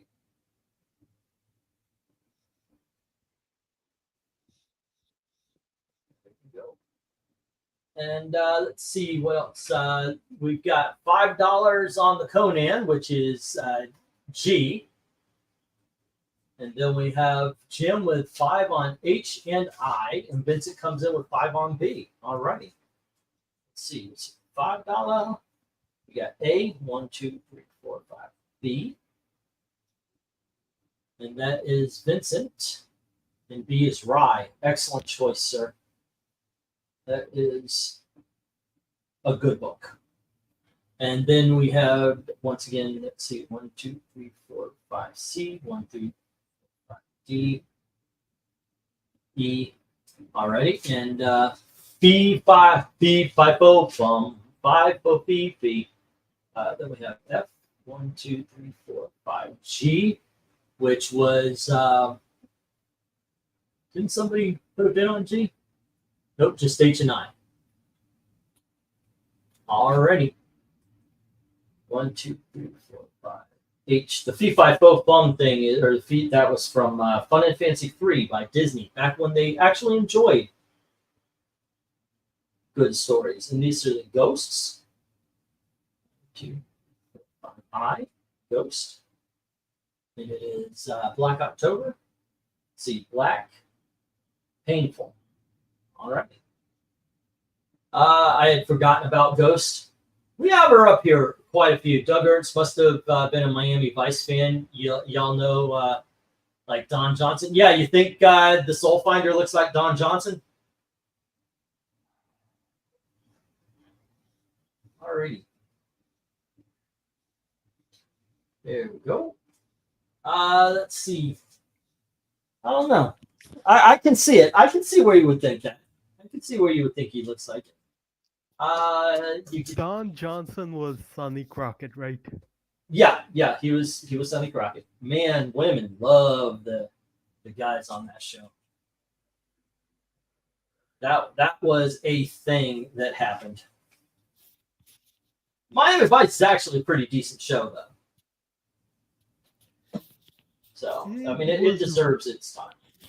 From what I heard, it was revolutionary. For its time, yeah, it was pretty good. I've got a couple of shows on that I particularly really like. The one Riot One Ranger with Willie Nelson was really good. That was one of my favorites. But I only remember moments now. I haven't watched it forever. Yeah, it's like the trend of wearing sports jackets with regular clothes. Like it started that. And the one thing that I thought was something it started was the boat shoes with no socks, and amazing. God damn, your feet stank. That is something. It was just a bunch of stanky feet walking around in those things. I mean, you can look back and go, oh, this trend was like this and that. They never tell you, like, wow, it was just a bunch of stanky ass feet. That is the truth of the matter. All right. Okay. It's like one thing, and this might be too personal, but being a 13-year-old at the time when parachute pants were hot, no, you don't want to be that guy, because they do not hide a goddamn thing. As a matter of fact, they kind of, if you're walking around, you see a hot girl, you better think about baseball.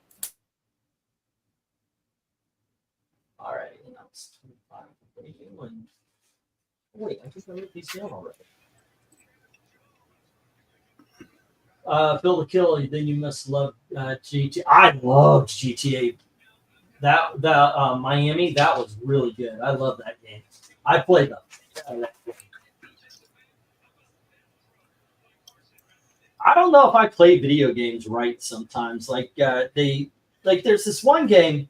I mean, this is the same way with Vice City. I never went stealthy on anything. It was all let's go hammer down. And I also like getting the cops after me so I could go to a building and just be a sniper and pop them off.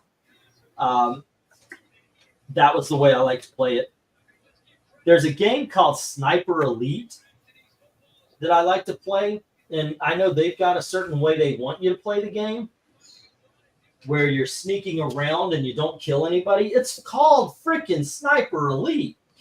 I don't want to sneak around. So basically I go on just a kill fest. I like watching the brains blow out and such like that. You know, normal guy stuff.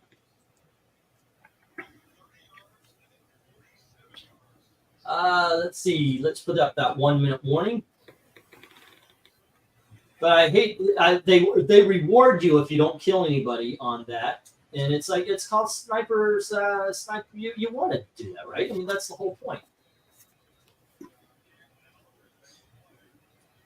Hello Eric. How you doing? Did anybody bid on the Marvels project yet? Not even a little bit.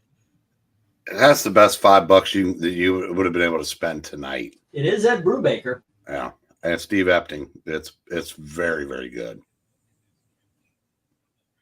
All right. But no. If Georgia makes a comeback and wins, I'll drop $50 in the till. You just doomed it. They got first. They got first and goal to get within a touchdown after being down 28-0. Yeah. Amy, hi. How you doing? Amy comes in and bids on the baby Iron Man. Alrighty, thank you.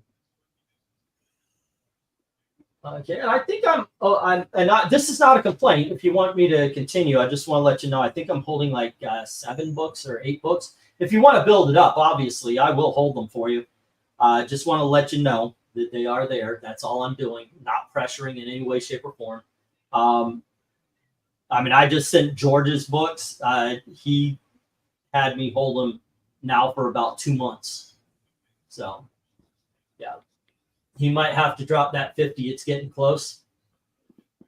Well, let's see if George is able to punch it in here. So, somebody said if you want to do retail stuff, you know, we got that show, the flea market booth. Go to Alibaba and something called Temu. So I went to Temu, and my stuff came in. We got some character socks for Halloween, and I got this 10 mil sign. It's a Haunted Mansion, and yeah, I was gonna take it to the booth tomorrow. But these are kind of cool. I like these. Are you talking about Temu? Yeah. Yeah, it's cheaper than Amazon, which I've learned. But one thing you need to take into consideration is the size, because they say something is this big and it's not. I just ordered. I love a shirt. It's a Halloween shirt, so I picked it up because it was only like $7 or $8. And I said, yeah, I'm gonna just buy one because there's a whole bunch of designs I like. And I said, gotta buy one because you gotta check the size. Let's put it through the wash and see if it works. But the other stuff that came back was actually pretty good. And then I was looking on Amazon and I noticed there's a lot of people there selling Temu stuff at jacked up prices. No. Temu actually sells Amazon stuff, but on a cheaper price. Yeah, I noticed that too because this shelf right here, I got one of this cost me $100 off of Amazon, and Temu is selling this same exact shelf for $60. But yeah, the problem with it is sometimes the stuff is damaged, and for me it's the sizing, because like I bought a frying pan which I thought was supposed to be a wok size frying pan according to everything, but turns out you can poach a single omelet on it. All right. Amy, okay. I'll tell you what, I've got a box. We'll make the shipping $6 and I'll send it in the box instead of the priority for you. Okay, to send that to Maranya. The reason why I stopped putting up the media is because I ran out of boxes. All right, let's see what we got. We got 5 on J. Glinzer, you sold the Marvels project to Glinzer, which I had the camera and Marvels project. I was like, one of these was really good. One of these was just so-so. Which one was really good? I didn't even read Ed Brubaker's name, or the camera would have been up there. Let's see, Glinzer. Where is his sheet? Here it is. Let's see, to ruin your day, GTA Vice City is called Vintage. It's what, 30 years old now? 25 years old? Holy shit. Yeah, that is old. But what can I say? I'm getting Back to the Future's coming back to the theaters for its 40th anniversary. So yeah, I don't need help feeling old. Alrighty. And that is Marvel's project. Yeah, I like the Marvel stuff. That is pretty cool. Let's see, Rye was to Vince, and then we have Jim with the Ghost books. Okay, and do I have the 1 minute? I'm going to send the 1 minute. Amy is with Baby Iron Man. Bama pinned inside the 5. Oh, Bama pinned inside the 5. Alrighty. Let's see, 1 minute warning. Oh, speaking of horrendous things named Bama, we were looking through our stuff, and some of our stuff was mixed in. Gail's mom, and she had a Michelle Obama doll. Like, do you want to put that in the booth? Do you actually? I mean, in Indiana, do you want to put a Michelle Obama doll in the booth? Bet it wasn't anatomically correct. Probably not. Big. I don't know how big Mike is, but yeah. Let's see. But I was. Thanks, Bama. Big Mike. Yep. This also was one of the things that came in. It's like Starry Night, but Nightmare Before Christmas. Yeah. I'm gonna go get a frame for this one. Yeah, first down. So are we doing well, or a Michelle Obama doll, the one from Trilogy of Terror, the one after Karen Jack? That's awesome. That's pretty cool. Yeah, we found a couple of things. Like, we had a couple of Lady Di dolls. I put 30 on one, 50 on another, and they lasted a day. That was what did I say? Princess Diane was what I was trying to say. Yeah. Yeah, it is cute. A cute Nightmare Before Christmas. I'm looking forward to. I am jazzed for Christmas already, by the way. And as much as I complain, I really am interested in seeing a winter up here. You know, it's a new experience, and that's really the reason why.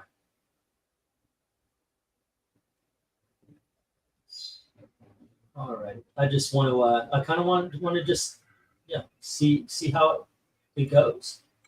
Now I realize you're a few hours away, but when like the first 30 years I lived down here, yeah, we had white Easters were beating white Christmases 3-2. Really? Yeah. Well, at least they were white. I'm sorry, that was horrible. No, but yeah, I actually, we've been told that here as well. We've been told that as bad as, you'll probably get more after Christmas than before Christmas.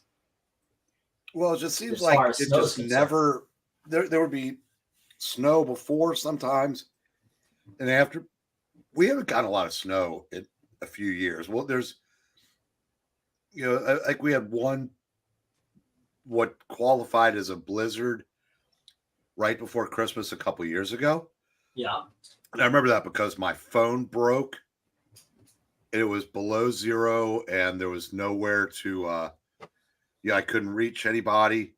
Venkman and I set up a live stream to try to fix it, and the high the next day was going to be below zero. My car was stuck in the snow, and I said I was in full panic mode because I said it's amazing because I haven't had a landline in years.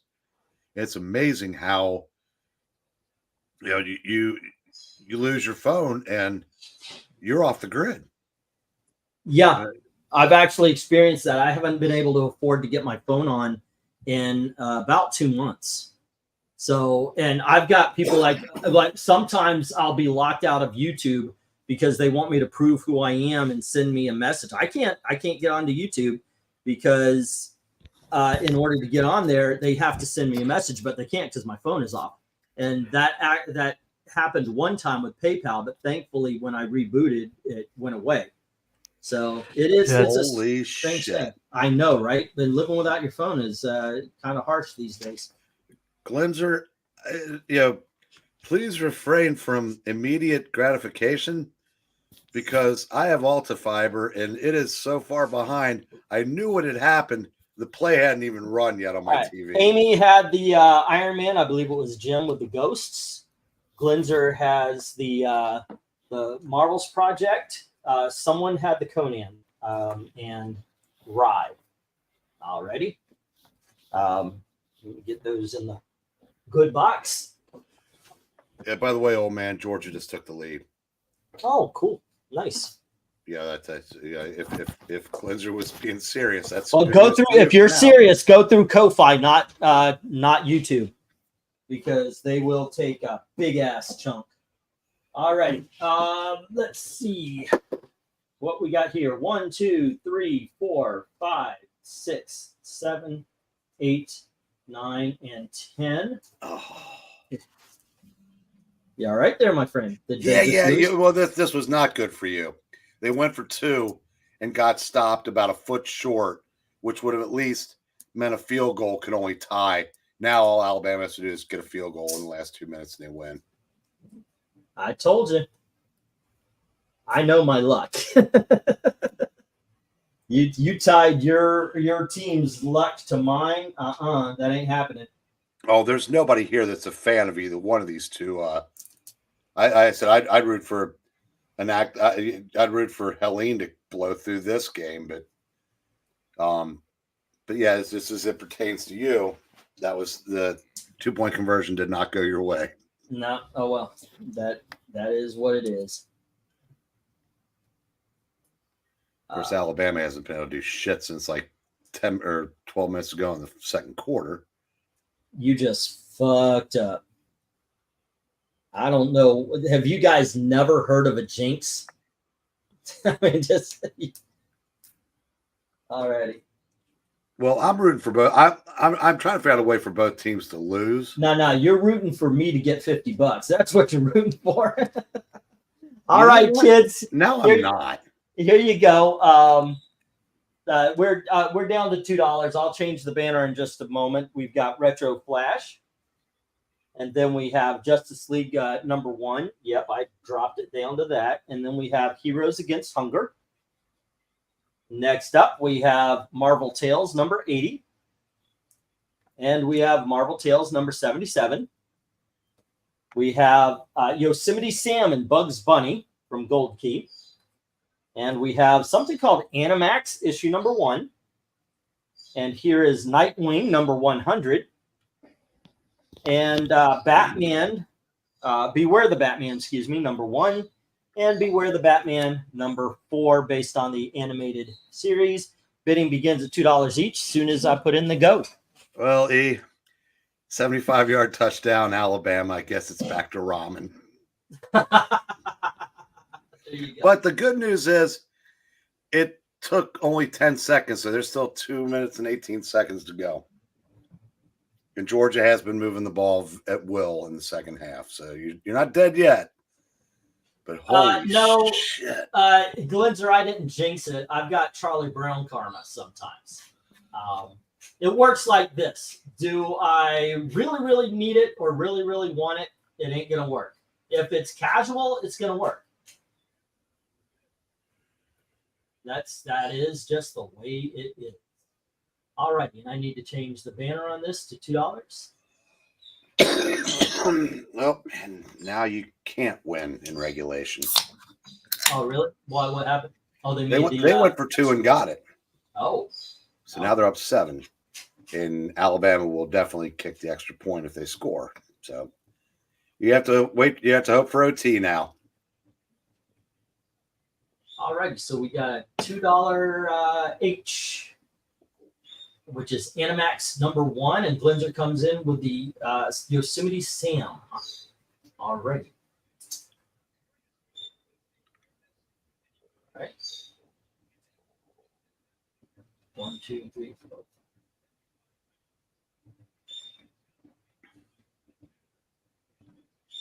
All right. See, there's enough time then, and then they can win in overtime.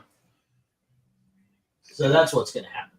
I'll tell you what. Yeah, if you ever see number 4, number 12 for Georgia, just do like Tim Daly did in Diner to the guys that played on the other baseball team. Just walk up to them and punch them, because they're good. God, that defense was horrible. Yeah. Okay. Some of the worst tackling of that receiver I've ever seen. Sound like that's what I'm talking about. Number 4, number 12. Number 4 must have realized he had money on Georgia. I mean, money on Alabama, because I said he just absolutely olayed. Okay. Some of the worst tackling is to the point where I have to wonder. Apparently, yeah, Phil's definitely on they're throwing the game conspiracy theory. He's kind of really leaning into that hard.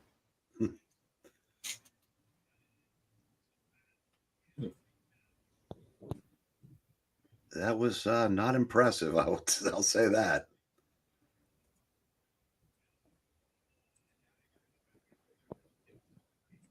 Okay. Well, you never know. I still say they can do it. They're going to do it. It will happen. See that I'm being positive. All right, so where do you go to on this $2 lot? Let's get those Batman sold. That's good for kids. And we'll clear out that entire bottom row. Also, get those Marvel Tales. Get some good Spider-Man from the Silver Age. And just for fun, relive the 80s where it was all about Ethiopia, and get the Heroes for Hunger. How about you, Eric? What do you think? Well, number 11 just dropped a pass. That's not good, by the way, for you. Justice League #1. Justice, that's one of my all-time favorites. Run, Forrest. All right, I think you got the first down. I like the retro books. Yeah, those were fun. All right. Then obviously, Spider-Man's those reprint books from the 90s number-wise, not when they were published. Yeah. I think it's 95 and 96, if I'm not mistaken. So those are really good. And then Nightwing 100, I'm sure is fine. Haven't read it in a while. Haven't seen it in a while, actually. But it's from a good run of books. Yeah. I know the writing's good because I don't even mind Scott McDaniel's art in it. Yeah. And I do not like Scott McDaniel's art. So the writing is good enough for you to ignore the art that you have. Assuming is that Dixon or is it Grayson? Yeah, Grayson. Yeah, this is Grayson. Who did the interiors? This might just be a McDaniel cover. No, it says Lyle. Tom Lyle. He's fine. Yeah. Okay. Yeah. Well, was the interior on Nightwing 100.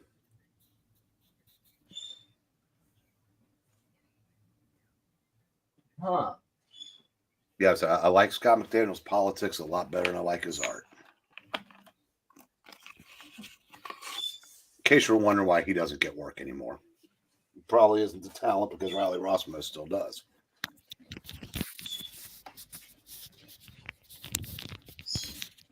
Okay. Hello, Elizabeth. How you doing?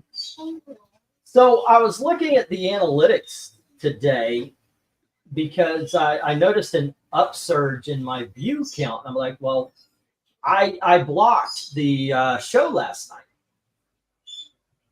because of the last Rocketeer cover. And I thought, you know what? Somebody's gunning for me right now because I've gotten a few, like the last auction is not monetizable because it's because of content. So I figure somebody might be after me. So I decided, yeah, I'm going to hide that just in case because of that cover. Because I was looking at what they were taught. They said they demonetized the one with Indiana Jones, the whole the last week's auction, because of content. And the only thing I could see is there were a couple of cheesecake covers right at the beginning.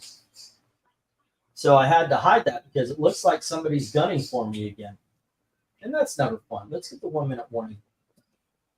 Yeah, but I had to, I got the last one demonetized and I had to hide this one in the membership. So it's going to be on membership and I'm going to put it on Ko-Fi for the members there as well. So at least you guys will be able to see it until I know what's going on here. And unfortunately, the what happens is YouTube says you're demonetized. You go, why? And they say, here's a list of our, this is a list of our guidelines. And they don't tell you what it was that, that went past their guidelines. They won't give you that kind of information. So it's not like I could say, oh, was it the cheesecake cover? Okay, don't do that again. Or they'll say, but what gets me is this happened a couple of times. And it's also happened a couple of times where somebody claimed the group talking. They said it was copywritten material and YouTube agreed with them. And it was just a section of us talking. Yeah. So in the real world, you get to face your accuser, but what YouTube offers and not. Yeah, I know. Well, they don't invite a lot of conservative thinkers into this particular tank. I actually applied for it. Did not even get a callback. Didn't even get a second interview.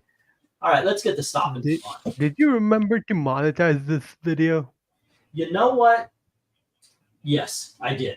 Yeah, I really did. But right. thank you for the reminding. I really do appreciate you guys doing that. Are you so many times? Are you planning on keeping this up? Oh yeah, yeah. All right. What do you mean? Yeah, right. Huh? No, I said all right. Oh, okay. Let's see. We had because if you weren't, I was gonna suggest playing that one music. Oh yeah, yeah. We have Animax and going to Gym, and we have Nightwing going. No, Nightwing to Gym, Animax to. Oh no, that's Gym 2, and Glinzer has Yosemite, and I think everything else hits the floor. All right. Kidukis. Zoinks, zoinks, and away. Zoinks and away. Alrighty. Ah, goodness gracious. There we go. Oh, well. Pixel's not here. If anybody else is interested in this, this is a $2 lot as well. But we have Shang-Chi, Master of Kung Fu, issue number 79. And we have issue number 81. And then we have issue number 102. And here is issue number 103. Next up, issue number 112. Then we have issue number 113. Issue number 114. Here is 116. 120. And issue number 121. Bidding begins at $2 each. Let me put in the go. Alrighty, I think we're on lot number 15. Oh, are we going slow or fast? We're going slow. Sorry, guys. Go for lot 15. I You got to be a loser to report. Yeah, I really agree with that. But look, we get people who do sock accounts and come in and troll and shit. It's like I can't imagine the spare time they have on their hands to go out of their way to do that kind of shit. You're still alive. First down. Oh, okay. Remember Faglantine? Yeah, I remember Faglantine. Yeah. Remember Somebody created a YouTube channel to call me Faglantine. Remember Gail's reaction to hearing about Faglantine? No, I do not. What did she say? Just remind her of it. Okay, I think she, knowing my wife, she would have gone, what? And then she would have laughed. Oh, she definitely did laugh. Yeah. But it was the uncontrollable laughter. Yeah, it was pretty funny, though. I mean, I took it that way. Wasn't getting all huffy and shit over it. All right. I mean, if you took your time out to, like one guy dressed in girls' clothes and did a video putting me and my brother down when my brother was a part of the channel. And I'm like, really? You actually dressed and dragged a joke about us. You're going that extra mile, man. I can't be mad at that. Dude, you do you in a dress doing us, I guess. I don't know. Phrasing. Let's see. Oh, no, it was only the two of them. Okay. There wasn't a third sale that last time. Seen the video JDA called EVS the cancel pig. Yeah, I don't buy into any of that. John Delarods and Ethan, they are like the fucking honeymooners. They yell at each other. They pal straight to the moon. You suck, you suck, you suck. Hey, you want to come on? Yeah, we're friends again. That's happened so many freaking times. Oh, look, they're and now JDA is making a career going after your boy Zach. That's what he's doing, but that's what he's always been doing. So next week Zach says something, they're friends again. Jim mentioned that he only bid on Nightwing, not Animax. Yeah, I just noticed that. Okay. Yeah. Well, we'll say one thing in defense of JDA. Yeah. He gets his books out. Yeah, that is absolutely true. His extracurricular social media activities do not get in the way of his business, which obviously is not the case for everybody else's name who was mentioned. Yeah, I completely agree, and that does happen. He's not Dan Slott and Gail Simone. He gets his books out. Yeah. All right. He is a streamer who could draw well at this point. Yeah, he stopped being a comic book artist a long time ago. Now, some people say they got their books. This is, you know what? I'm not even going to go with a 1 minute warning. It's obvious there's no love for this, so I'm going to bring these down. And let's get to the $1 books again. All righty. I have a feeling I might have some luck with the $1 books. I never understood it, by the way, and it's not a money thing. I know it's not a money thing. So why are you not interested in the comic book Shang-Chi? Not for sale. I'm just thinking that there's a lot of you who just are not interested in Shang-Chi. So I'm asking, why are you not interested in Shang-Chi? I think for some people, it's kind of like the Micronauts. Yeah, it's very specialized. There wasn't a whole lot of crossover in his own book.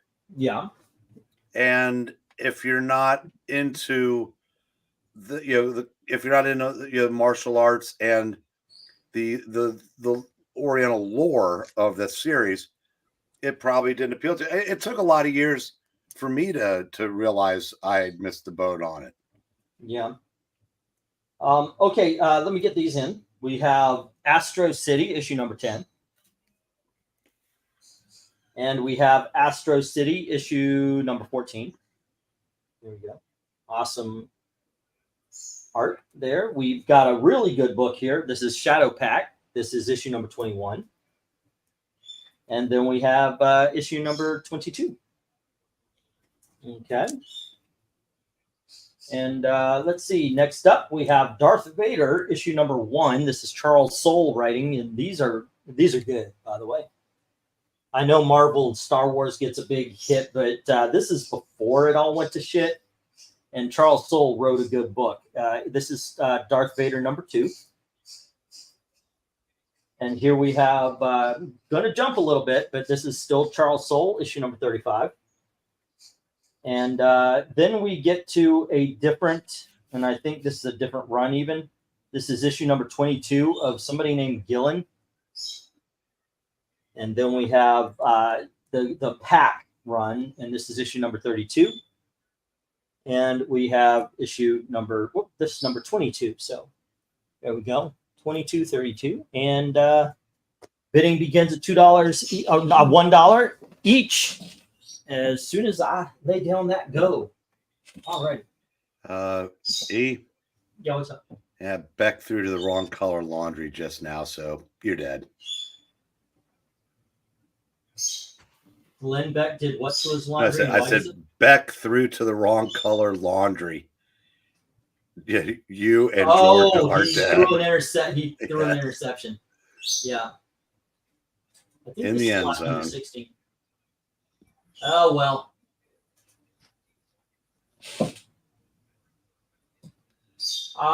Teams forgot how to run. What you going to do? Well, there wasn't time to run. I mean, they had to get down the field in a minute. Yeah. Because the game's in the last minute, and it was a hell of an interception. I mean, the pass was right to the receiver. Field in a minute. Yeah. Because the game's in the last minute. Hello to Pixel. Sorry, I'm trying to mute it. Oh, okay. Okay. I had your boy up here. I know. I just got home from Publix where shopping was made a pleasure. Because of you, I'm sure. Because of me specifically. Weren't you reading earlier? No. I saw your avatar. Or was the first one pre-recorded? Yeah, sometimes that frog uses my face. Uses me to sell people on the readings. Look at what he has to resort to.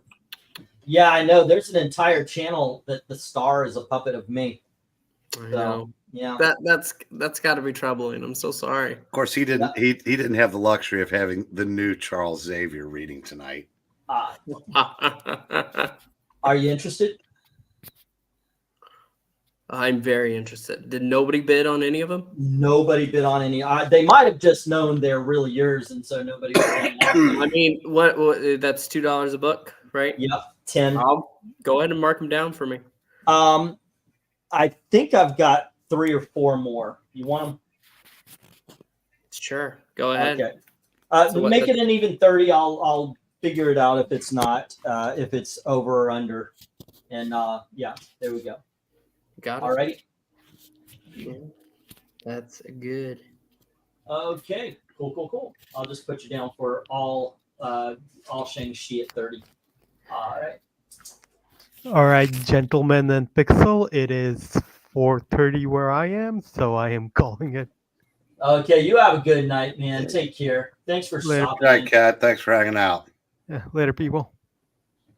All right. You know, I said this earlier. I got to tell you, I dig this group.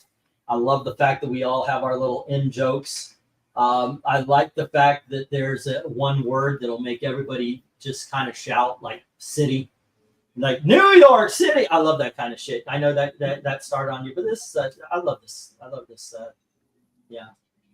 Anyway, going back to the business of business.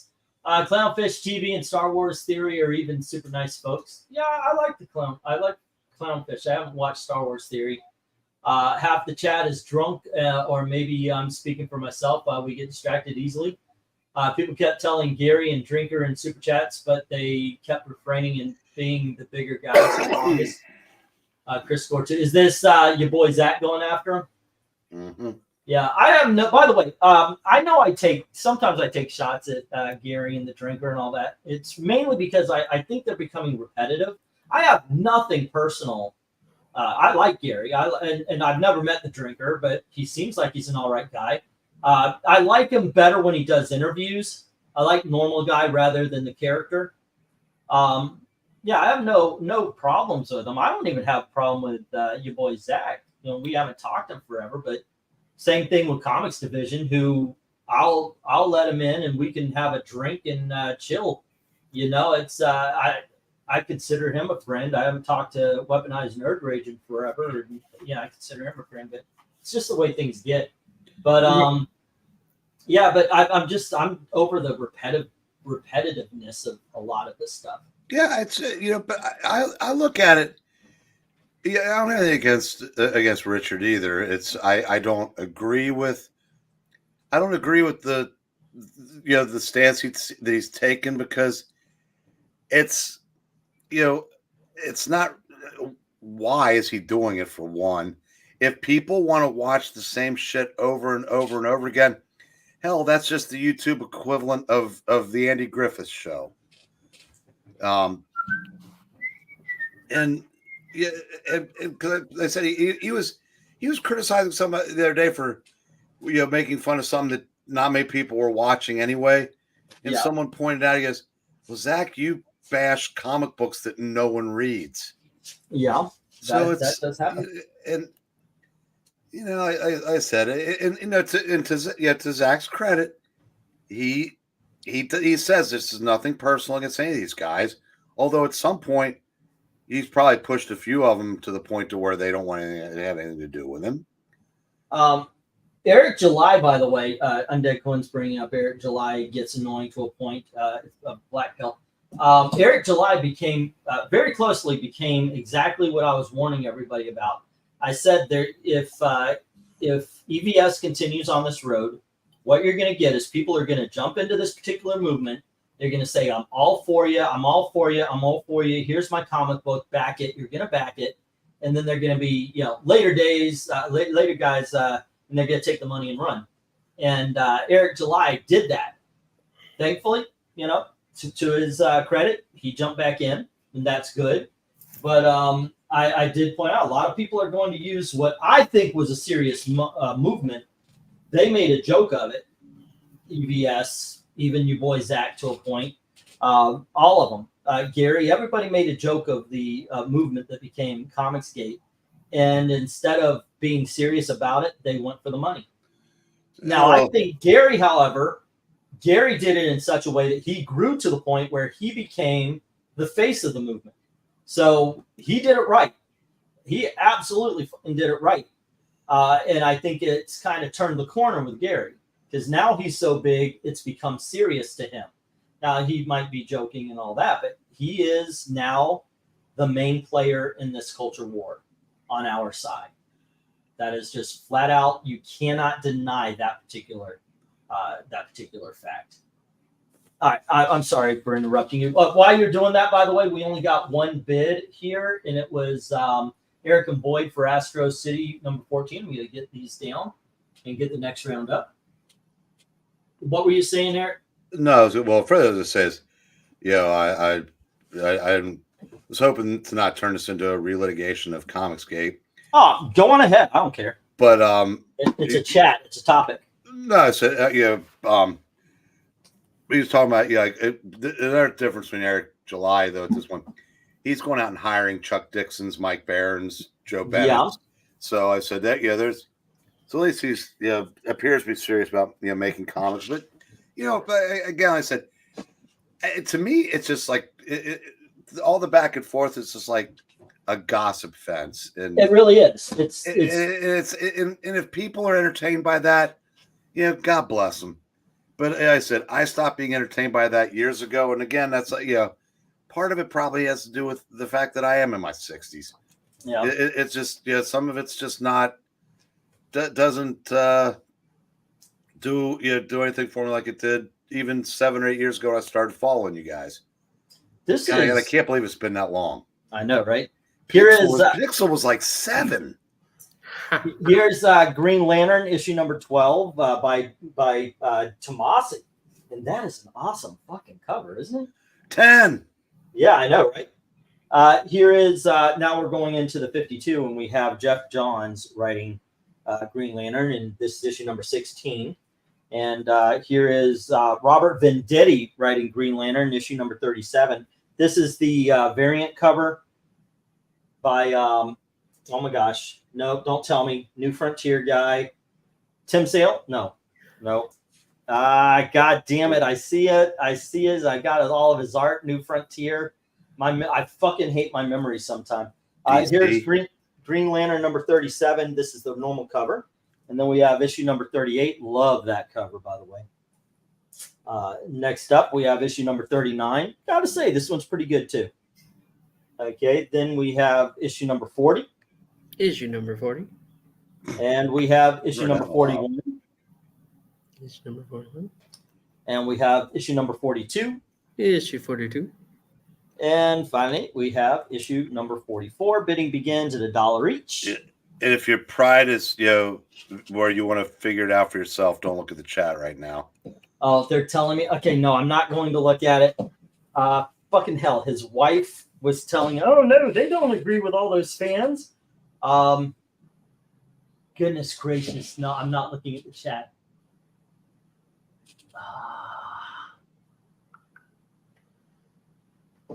Fucking hell.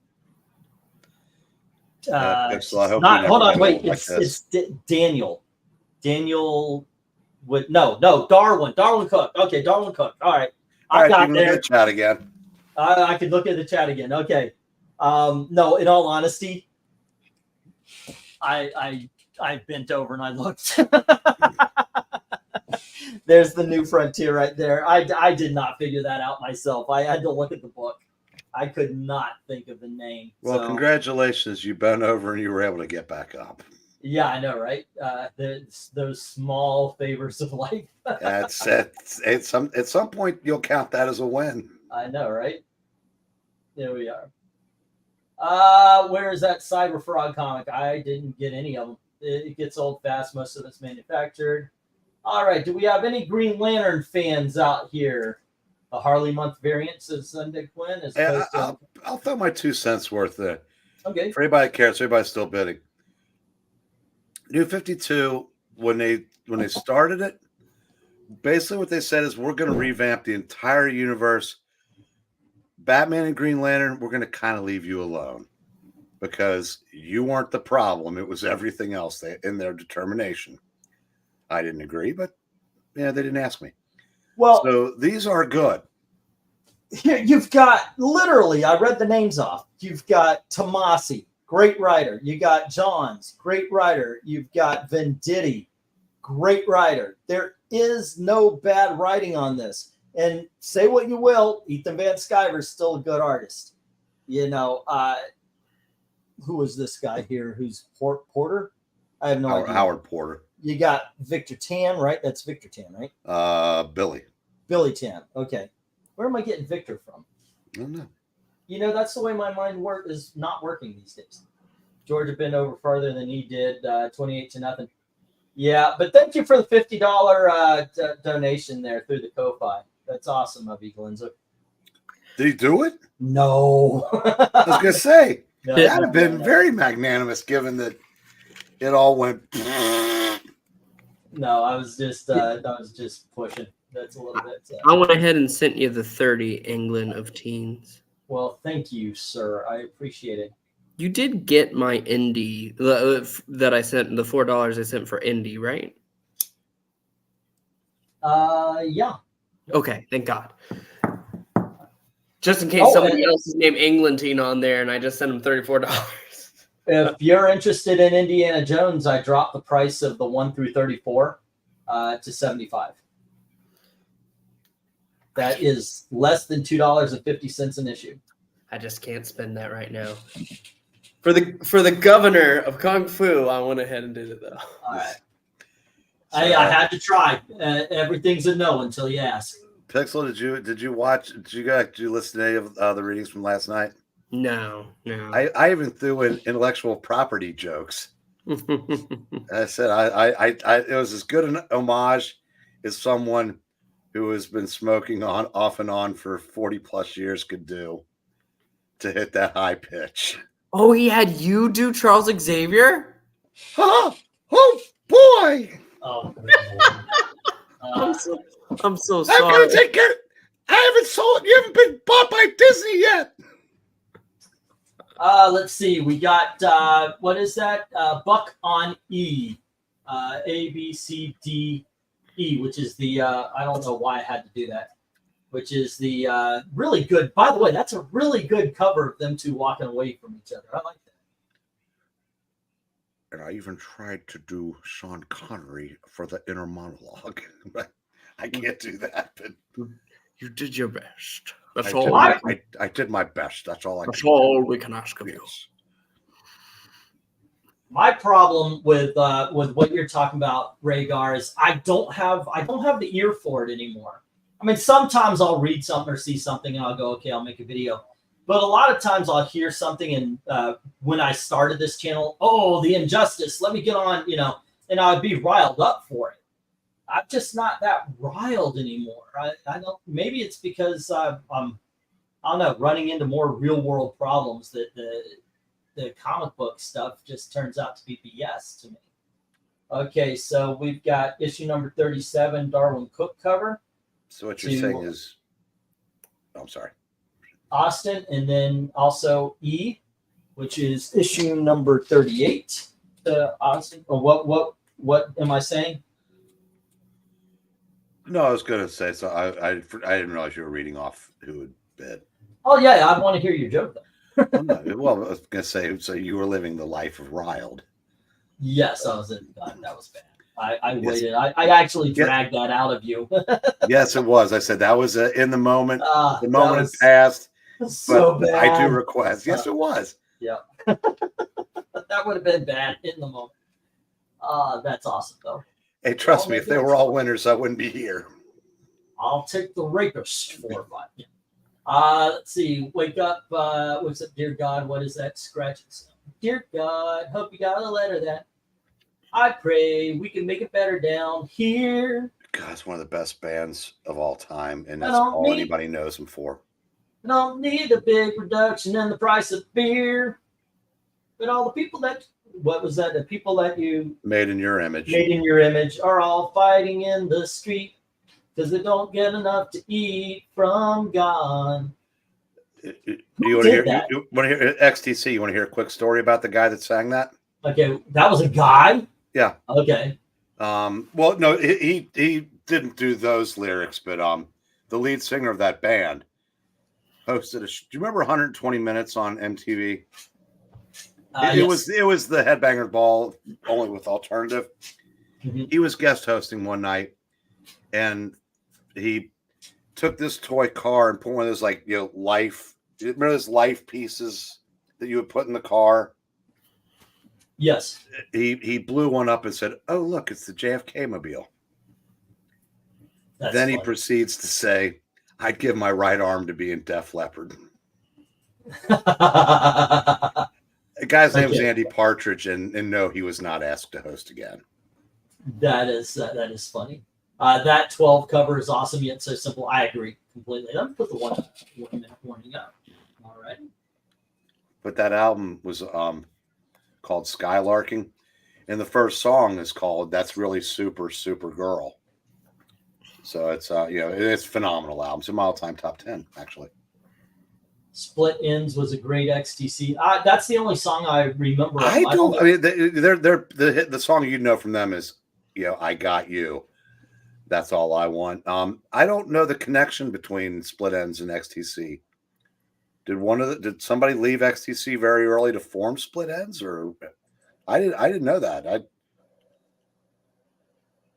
So if you could please elaborate, Phil. For some reason, something happened, by the way, and the haunted tank has started to kick ass. I did a video. It is dated June 7th, 2019. And for some reason, in the last 2 days, a video that's been dormant forever has now gotten 263 views. That's awesome. A lot of my new videos will not make 263 views. So, yeah, that's pretty cool. I don't know what happened, but thank you for it, whomever shared it or whatever. Yeah. Austin, that's Magneto's the governor of magnetism. That he is, sir. That he is. Yes. Proudful, the governor. Yes. There's a lot of pride there in the governorship. Oh, and by the way, I did check it out. 1 through 34 is the complete run of the Further Adventures of Indiana Jones. The price is $75 for the bunch if anybody wants to make a claim.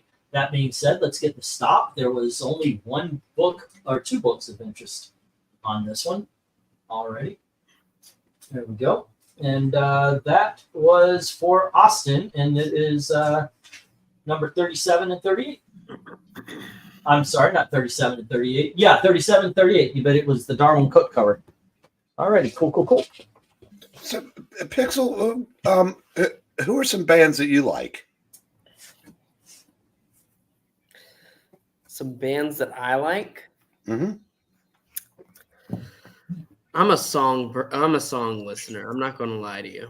So, like, for a little while when I was like 14, I was really into Imagine Dragons. That's what I was into. And I haven't listened to a single like, oh yeah, I love this band. I remember when you and I were talking, you mentioned how much you love the River Bottom Nightmare Band, and how you had all of their albums. Yes, I do. I do have that. Yeah, I gotta tell you, and their self-titled song is freaking incredible. It's won awards. That is true. Yeah. You know, I saw Paul Williams. Oh, really? I did. I got to see him when I went to a convention a couple months ago now. He was on a panel with John Glover because they were there for Batman. Yeah. But it was Paul Williams, so that was going to be mentioned. All right, let me get this real quick. Okay, guys, we've got Justice League Dark issue number 9, and we have Justice League Dark issue number 10, and here is issue number 13, and we have issue number 26. Okay, and then we're going to move to after this, and we have issue number 20. And here is issue number 21. I think it's the same series, just they changed the logo. Here we have issue number 23. And we have issue number 26. Here is Justice League Dark number 28. And finally, Justice League Dark issue number 29. What secrets like I think, guys? All right, bidding begins at $1 each as soon as I hit the go. I'm so sorry to say this. I don't think these are a part of the same run. I think those are two very different runs. Well, they may just be because no, it's not. It goes from 26 to 20, so these are two different runs. Yeah, they are. Yeah, because there's Justice League Dark. That was the new 52, and then recently with Rebirth, they did Justice League Dark with Wonder Woman in a leading role. Yeah. Yeah. Oh, by the way, E, you know how I like to give you crap about your taste in music.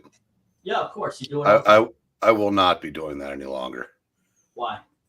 Because I went to that show a couple weeks ago with my friend Jerry, and his taste is whatever comes after, wherever wretched goes after it's been wretched all day. Oh. And I'd much rather take a road trip in your car with the air conditioner broken and the windows rolled up listening to Styx. Oh, don't say Styx like it's a bad thing. Well, I do say Styx like it's a bad thing, but compared to what I had to listen to coming back from Dayton, give me some Styx. Do you want to hear what because I have my history on what I listen to through YouTube Music. So yes, I would be very interested. On my way to work, I was listening to "Here You Come Again" by Dolly Parton. I've got good- her greatest hits album. "Goodbye Yellow Brick Road," Elton John. Wait, he didn't ruin that for you? No, he didn't. He tried. Whew. "Operator" by Jim Croce. Croce. Yep. Tony Orlando and Dawn, "Knock 3 Times." I would have preferred if it was "Tie Yellow Ribbon" though. "Afternoon Delight," "Take Me Home, Country Roads," "A World of Your Own" from Wonka, "Hooked on a Feeling" by Blue Suede, "They Long to Be Close to You" by the Carpenters, and then "Hey, a Movie" from the Great Muppets. You know, I was gonna question "Afternoon Delight" until I heard the rest of the songs you mentioned. The funny thing is the CD that's in my car right now. I have. I don't have "Hey, a Movie." I've got "Happiness Hotel." Yeah, I've got a Great Muppet Caper song as well. It's a good soundtrack. Good. So I also have "Life's a Happy Song," so you know. "Life's a Happy Song." That is my last song that I listen to when I go into work. That's my last song because that hypes me up. I still want to do a duet of Man and Muppet with Puppeteen.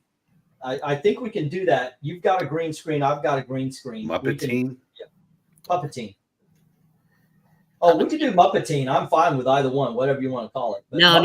yeah. It's too late now. I'm Puppeteen. It's been like 5 years. Well, but you've been Puppeteen long enough to where Puppeteen can have an alter ego. There you go. Oh, yes. wow. Puppeteen. Like, Puppeteen. Remember when Puppeteen Bruce needs a Willis had an puppet alter of- ego musically? The Return of Bruno, remember? Muppeteen could be your alter ego. By the way, I have that album as well, and I really do like it. Let's see. Let's get the 1 minute warning. Here we go. And right now, Jim has the entire lot at $1 each. In junior high, I was into the Beatles, Led Zeppelin, and Prince. High school, I was into Sinatra, King Cole, and Peggy Lee. Now I'm listening to recreations of Egyptian, Roman, and Crusader music. I kind of did the same thing except for the Egyptian thing. I was into heavy metal, and I tried a lot of stuff. I even went death metal a little bit, but didn't like it. Cannibalistic Corpse, stuff like that. But then I kind of just sort of settled. Like I started listening to more to, like, I had never heard the Beatles. Like, I heard some of the songs.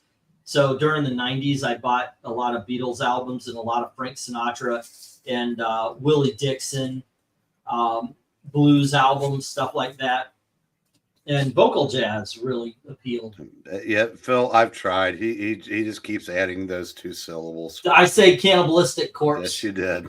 Yeah, you have tried to stop me. And Phil, I've asked him which one he likes better, Butchered at Birth or Eaten Back to Life, and I do not remember shit. By the way, England too was so disappointed when he was rejected after applying to be a member of DeBarge. Hey, look, man, there was nobody who was into the rhythm of the night more than I was, and that freaking Jerry Curl motherfucker got the lead singer. I'm pretty sure that he's never gotten over aging out of Menudo. You know what? When Menudo says "smile like this," you fucking smile like this, Eric. Yes, I remember Menudo songs. Okay, so let me get this stop. When Menudo says, all right, let's see. In the 90s, you sang the Nirvana and the no, I was never into the shoegazer music. That's not shoegazer. Not my scene, baby. No, not my bag, baby. Polar opposite of shoegazer. Nirvana, they started that shit. No, well, they I guess it's Pearl Jam. No, that's grunge. Shoegazing is that emo, like precursor of emo, where people would just sit there and like look down at the floor instead of at anything else. Go watch any Nirvana video that man's still alive in. What do you think he's looking at? He's staring at his freaking shoes. He's staring at the floor. That's not the same thing. All right. Okay. Hey, you worked in the radio station. I'll go with you on that one. I didn't work at a radio station. You did. Or not a radio station, but a record store. Now, yeah, Nirvana, I like my second favorite Seattle band was Mudhoney, if anybody remembers them. I hated that entire movement. And it's probably because the same reason why you wouldn't read certain books. Like, I like the old stuff. Yeah, I hated what Nirvana did to my heavy metal. Well, it just began a new phase. Metal didn't die. I mean, hair metal might have kind of faded away, but music evolves. Unfortunately, you get to a certain age where you just don't like what it evolves into. Yep. Because you think it was done better in the past. And it was. Now I would agree, but like I said, I can appreciate how, like I said, I love Nirvana. Never got the fuss over Pearl Jam. Never did. Me neither. And I'll tell you what, you don't want to listen to Creed for 8 hours a fucking day for a week. I don't want to listen to Creed for 8 seconds. I had to, and it was the same song. Oh, shut up. Oh, my goodness gracious. Yeah, I'll continue to complain about that until I'm dead. Okay, let's see. There is a lot of, here's Dan Jurgens, here's Dan Jurgens. Okay, and there's another one. So it's, all right. Let me get this in the right order. 66, 69, 69. Let's see. We got something 16. Oh, it's still Dan Jurgens. And then we have issue number 12. That goes before it, I think. I'm just going to put these in numerical order, whether or not they're in different things. 568, 571. All right, kids, next up, by Matt Fraction and somebody named Koipel and Morales, we have The Mighty Thor, issue number 2. And next up, we have The Mighty Thor, and this is Matt Fraction, 12.1. What? And then we have issue number 16, but this time it's Dan Jurgens and Romita Jr., so it's at least half a good team. That's obviously a different series. We have issue number 76 with Jurgens and Eaton. And next up, we have issue number 77, Jurgens and Eaton. And here is issue number 620.1. You got to explain the point ones after I'm done here. Then we have Thor number 6, The Mighty Thor number 6. Obviously a different run. Then we have issue number 66. And, oh, wow, I don't have 10 of these. Here's issue number 69. All right, bidding begins at $1 each as soon as I said go. Okay, real quick. Hold on. There we go. I believe that was what I picked out for the 10th book, The Death-Defying Daredevil, and that is issue number 1.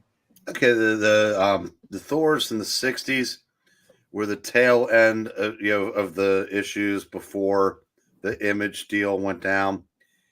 And after that year was over, they relaunched it again. That's what number 6 and the third one on the top row is from. Excellent series. I like the Thor in the 60s because I'm a fan of Jurgens' writing, and they brought him back when they relaunched again. The point ones were one of Marvel's, and I'm making air quotes, brilliant ideas. They did 12.1. Like they did point ones in Spider-Man, Avengers, Thor, and I guess it's just it's the equivalent of going bi-weekly for a month. Okay. That is so weird. Just put normal numbering on it. I've never been a fan of 0 issues, half issues, point ones. Like I said, they're all just Why can't they be organic like Detective 1000? That's all I know, right? Yeah. Oh, fuck it. Yeah. Oh no, the worst of them, by the way, is Marvel Comics 1000. Like, guys, you didn't do an issue number 2. I mean, I like the I like the joke with the 1000 on Detective in Action, and that as a collector for almost 50 years, that annoys the crap out of me. That DC made a decision that colossally stupid. Yes, but at least it's very easily verifiable that they did do 1,000 issues. Right. You only have to add 2 things. Unlike some of these Marvel things where you've got to have a degree from MIT to figure out how they got to some of the numbers they got to. You know what would have been better? Instead of Marvel 1000, add up every issue that was ever published. And it would probably at this point come up to 100,000, whatever, and then put out a Marvel 100,000 and have that be a celebration of Marvel as a company on a whole. You can even do it as a trade paperback or even an omnibus or a series, a mini series even, where you are talking about the whole thing, or you make it a like that one mini series, comic book on comics or whatever, the comic book, the comic book history. That was or something like that. Yeah, no, they should have done something like that, because then, you know, it would make sense. But you could put issue 150,000 or something like that, and it would make sense because you're celebrating the company as a whole. now if you don't count reprints, if you like this, you know, first run, so it's probably closer to maybe 30,000. Yeah, you think so? Yeah, because I was trying to do some math in my head real quick. Think how many Spider-Mans there are. They're not even to 1,000. X-Men, you know, there probably been close to 1,000 X-Men books published. But once you get past like the Fantastic Four and the Avengers and stuff like that, then there's a whole lot of 20s, 30s, 50s, 70s, you know, a bunch like, and that takes a while to add up. And then you go back to the, you know, golden age where there were a lot of titles, but not a lot of longevity. 1, 2, 3. So Spider-Man himself has appeared in 17,414 issues of comic book. But that includes every reprint, every that trade. does include every reprint and every trade. Yes, that also includes the foreign version, right, of it. So because yes. there's about 980 amazings, about 300 and something spectaculars. There's 130 webs. There's some sensationals. There's team ups, but you know, so I said it's you got to do a lot of. Yeah, there's a lot of finagling to get to that 17,000 because there's like Batman's in the 20, well into the 20,000s. So it's. I just typed in Superman. I'm trying to. I'll find out for him just for 19,173 issues for Superman. Now let me check that. This is fun. And he got a 25. Oh, by the way, Thor, good book. Buy them all. All right, let's see. I think there'd be a good. This would be a good way to spend $9. Yes. Because I said I'm still a fan. Marvel might have died in 2012, but these all come in under that. Cheapo Comics. Eric and Boyd put $1 on the death-defying Daredevil, so there's only Thor's left. Let me put in the 1-minute warning. Here we go. We've got a few lots left. I do apologize. I went slow today, but yeah, I've been enjoying the conversation. And I do thank everybody for the bids that they made and the $50 donation that Glinzer's going to make to Ko-Fi, not here. That it really will go to help the family. Like I said, Gail lays out this is what the bills are. And it really came up to, before I can even see my first Snickers, I've got to get $254 profit here. Well, it won't be profit. It'll go all to the stuff that Gail needs for bills and such. Pixel. Yes, sir. Do you own any CDs? The one CD that The one that I can say that I owned was a group, a Southern gospel group that I saw at Dollywood called the Kingdom Heirs. Okay, if you only have one, what do you play it on? I don't play it anymore because I don't have I've stopped getting the last CD player I had was my brother's old one, and I stopped using that in about 2011. So great googly mugglies. Batman has been in 24,042 issues. Individual. That is something. Yeah, so I mean, I've got about, I'd say somewhere between probably about 1,500 to 2,000 CDs. and that's low compared to what most people that worked in record stores have. I don't know if they will, Phil, because the difference between CDs and records, and number one, thank God records came back, or there would be no record stores, period, at this point, is people collect vinyl. People amass CDs. Yep. Yeah, I could see that. I mean, you know what? I was saying one thing that I missed with CDs is album art. There was a thing about album art, and CDs, they're so small, it just isn't the same thing.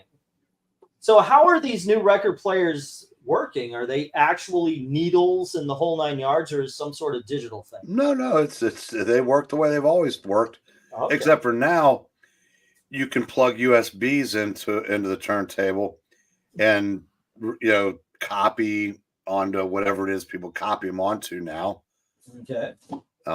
It's that's kind of took some getting used to. All right, kids. Oh, let me make sure these are in order. Oh, they are. Next up, we have The Flash. This is Mark Waid and Augustine, and this is issue 157. They do very good work together. And then we have issue number 151 with Casey and Rouleau. Is that it? All righty. Next up, we've got issue number 160, and this is Augustine is. Good night, AU. Then we have issue number 164. And we have, that's Johns and Unzella. This is Johns and Collins. That's 184. And then we have 220 with Johns and Porter. And we have 235 with Wade and Rogers. There we go. Stranded. That's a good cover. I like that. Flash number 236. And this is Wade and Rogers again. 237, Champagne and Turnbull. What, the teacher from, oh, help me out. I just ran into the end of my own joke. Turnbull from, what is that? Fucking Matilda. God damn it, I fucked up my own joke. There's Payer and Williams with Flash number 238. Alrighty, bidding begins at $1 each. As soon as I get going. I think this is number 19, right?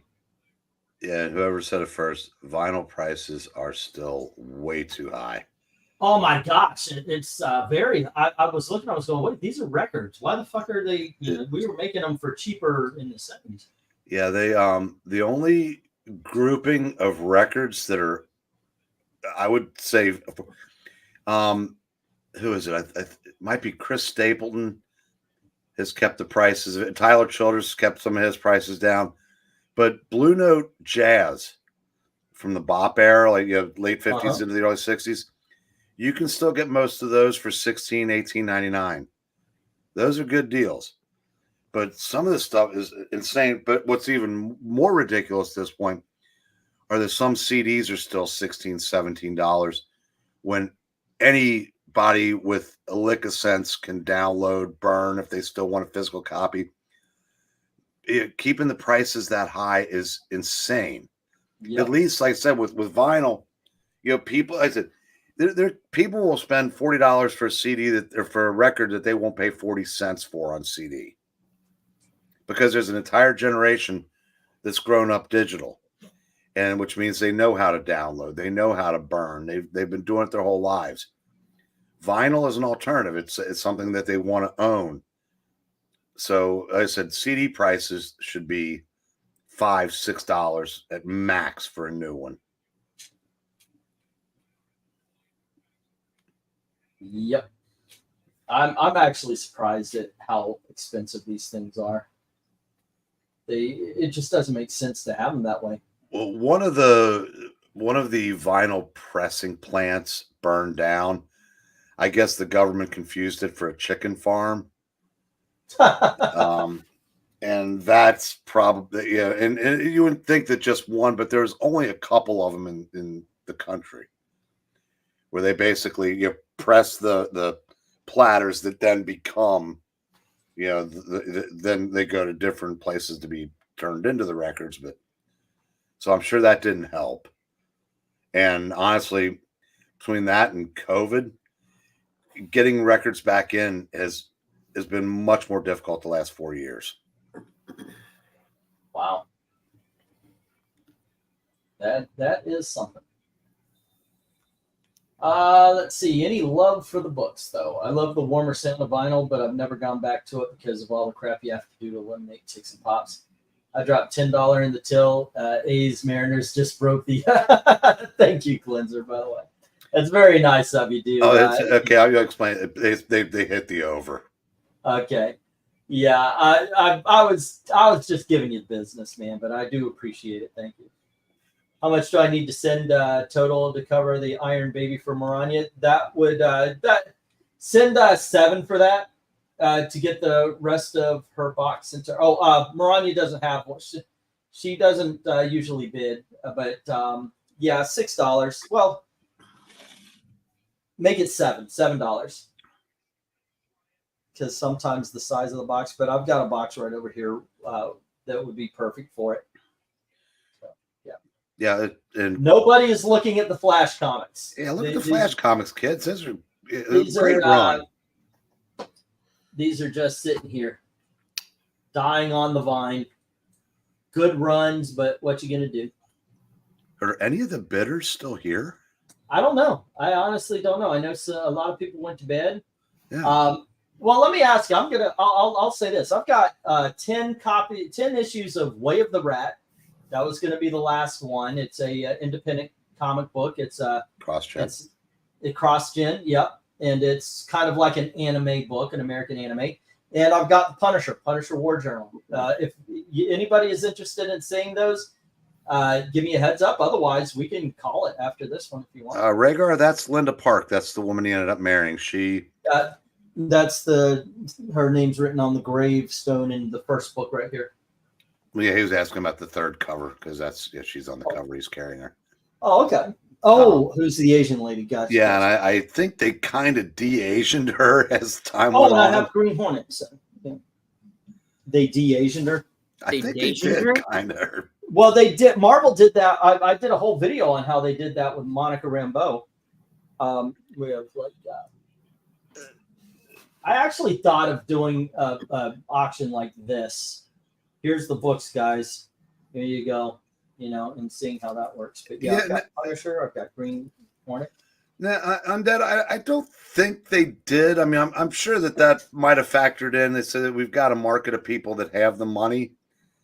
But I think, like I said, if that plan hadn't burned down, if it was, I think it would have. They're still overpriced, but I think they would have come down a little bit. But I don't know. There's probably a 50-50 on that. Well, Austin says Buck on G, which is that awesome freaking cover right there. Which he's holding Linda here, too. Alrighty. And that's Flash number 235. Okay, Pixel, do you own any DVDs or Blu-rays? Yes. Yes, I do. Thank you, Phineas. I have I just recently, this past Prime Day, I bought a 24 film collection of James Bond. So everything before No Time to Die. So yeah. Did you also get No Time to Die, or? No, I didn't get No Time. That's the one I don't have. DVD or Blu-ray? It's Blu-ray. And oh my God, it's beautiful. I was watching, I watched half of On Her Majesty's Secret Service like last month, and it was stunning. Oh my God, it was better than the first time I saw it. Excellent. Hi, Amy. Yes, I own that. For a little while, I owned Spider-Man 3, but I don't know where that went. So.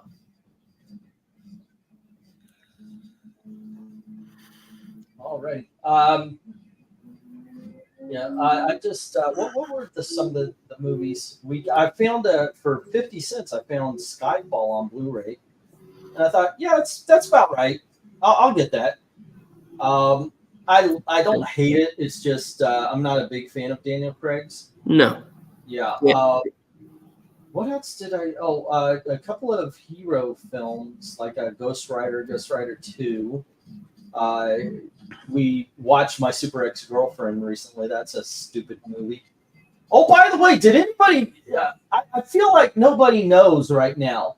There is a new Hellboy movie out. It's called Hellboy and the Crooked Man. I watched part of it today. Not bad.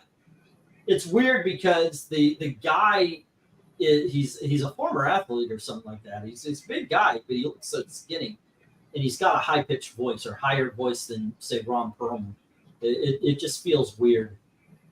All right, so Austin has I believe he said G, and otherwise there were no bids, so everything's going to hit the reject box.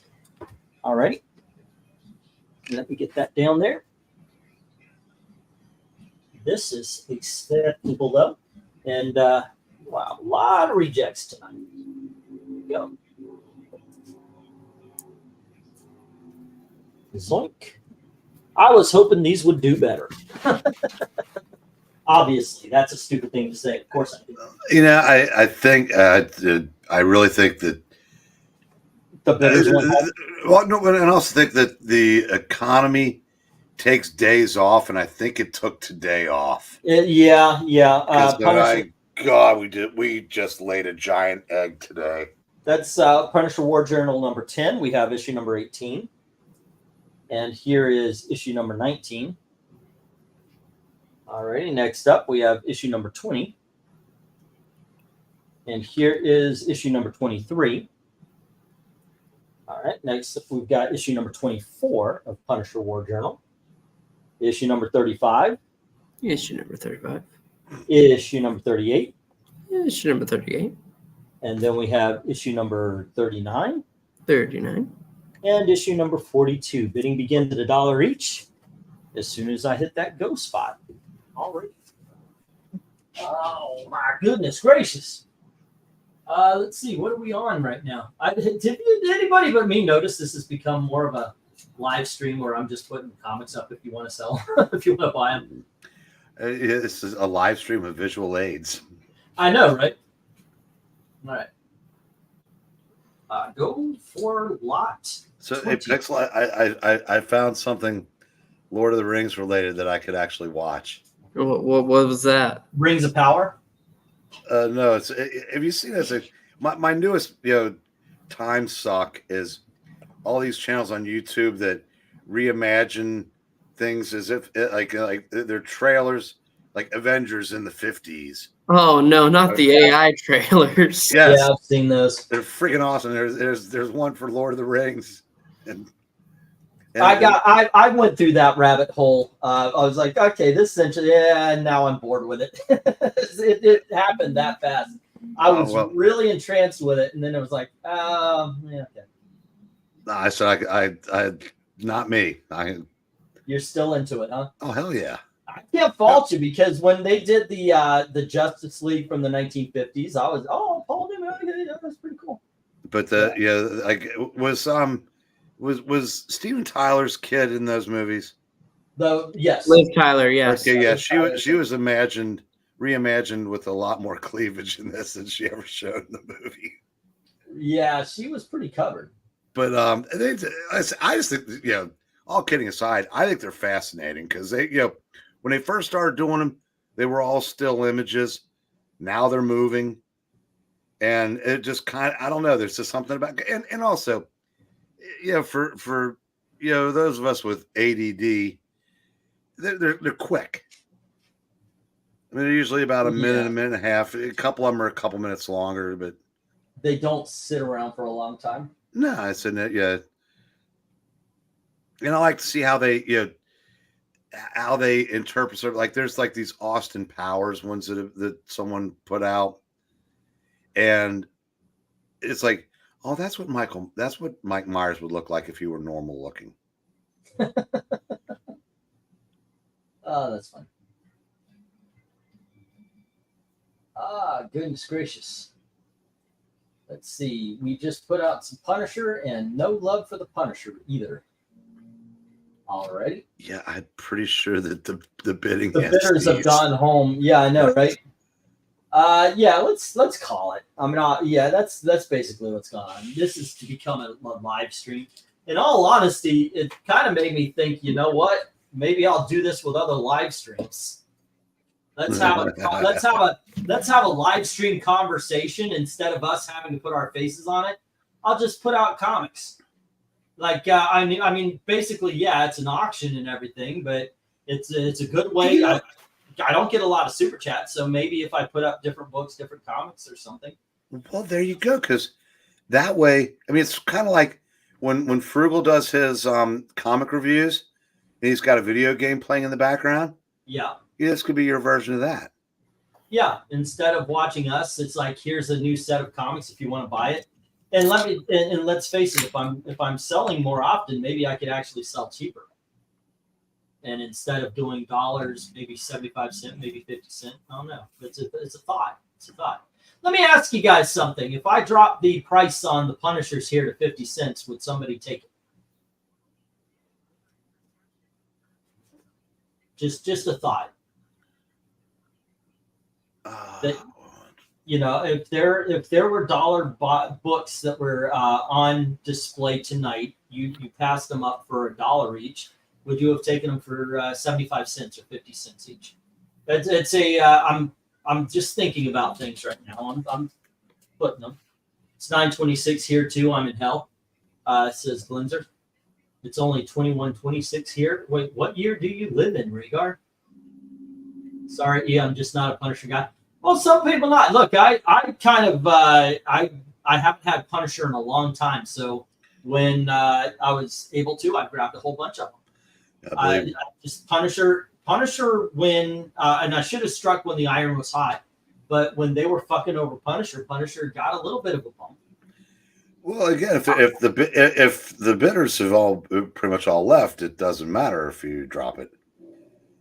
I said these same books might be a blow out the door next week. That's true. That has happened so many times. And I'm guessing that Rhaegar was military time there.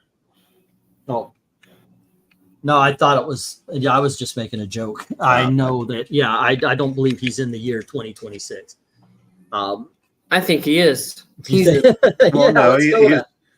in the year 2525. There you go. All right. Let's see. Austin had Thor number 324. Prez for $4.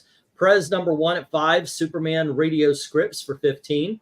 Earth X for $8 at $8. Fate of Atlantis number 1 for $8, and Flash 235 for $1. And yours, I did not add up as I was going. That's 24, 32, 41 before shipping. Okay, 41 for Austin. And if you want me to send these 1, 2, 3, 4, 5, 6 books along, we are talking 50. If you want me to hold on to them, obviously, 41. Just pay for the books. All righty. Glinzer had Woody Woodpecker at $3. And then Batman TMNT Adventures for $15. Batman 10 Nights of the Beast for $10. And Jack Kirby's Mob for $15. All righty. And then we had Marvel Projects for $5. And then Yosemite Sam for $2. So it's 5, 20, 30, 45, 50. All righty. 50 for Glinzer.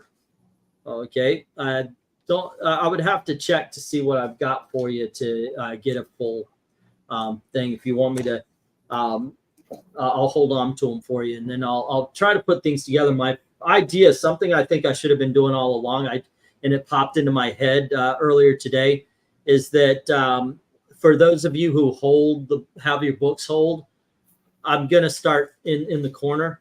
I'll put like how many books there are, so when you guys ask me, because sometimes that happens, I have no idea. But I'll write them down, and I'll make sure that the number's there for next week, so I could tell you how many books are being held. Excuse me. Amy had Iron Man. That's $5. Let's say $7 on shipping, so it'd be 12, and that's going to go to Maranya. Alrighty, and I'll put that note here: ship to Maranya. Alrighty, and let's see. Vincent had the 12 for $15. Trinity for 8, Superman Unchained for 10, and The Ride for 5. And that is, let's see, 15, 25, 33, 38. All right, that's $38. 1, 2, 3, 4. That do I have another box? Can I send that one? Because I would much rather send these media if I can. The smaller count. I mean, but for Vincent, yeah, let's go with 38 for now. If you would allow me to hold on to them. Once again, I want to find you a decent box rather than send it the envelope, because I think the 12 is going to be a little cumbersome for the envelope. If you want me to send them along, though, I mean, they're your books after you pay them, so you want them shipped right away, it'll be 47. Alrighty, but there you go. All right, your choice. Professor Pixel, all the Shang-Chi, plus I think I'm holding a book for you. Aren't you holding Indiana Jones?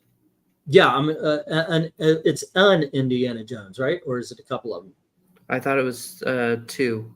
That's 2 what. of them. That's right. It was like Golden Fleece or something like that. Okay. No, it was a couple of the further adventures. Yeah. Okay. $30. It's all the Shang-Chi. It's like 15. If you want them to be shipped right away, it would be 39. If you want to hold on to them for a little bit, it'll be 30. Right? Yeah, I'll let you hold on to him for a little bit. Okay.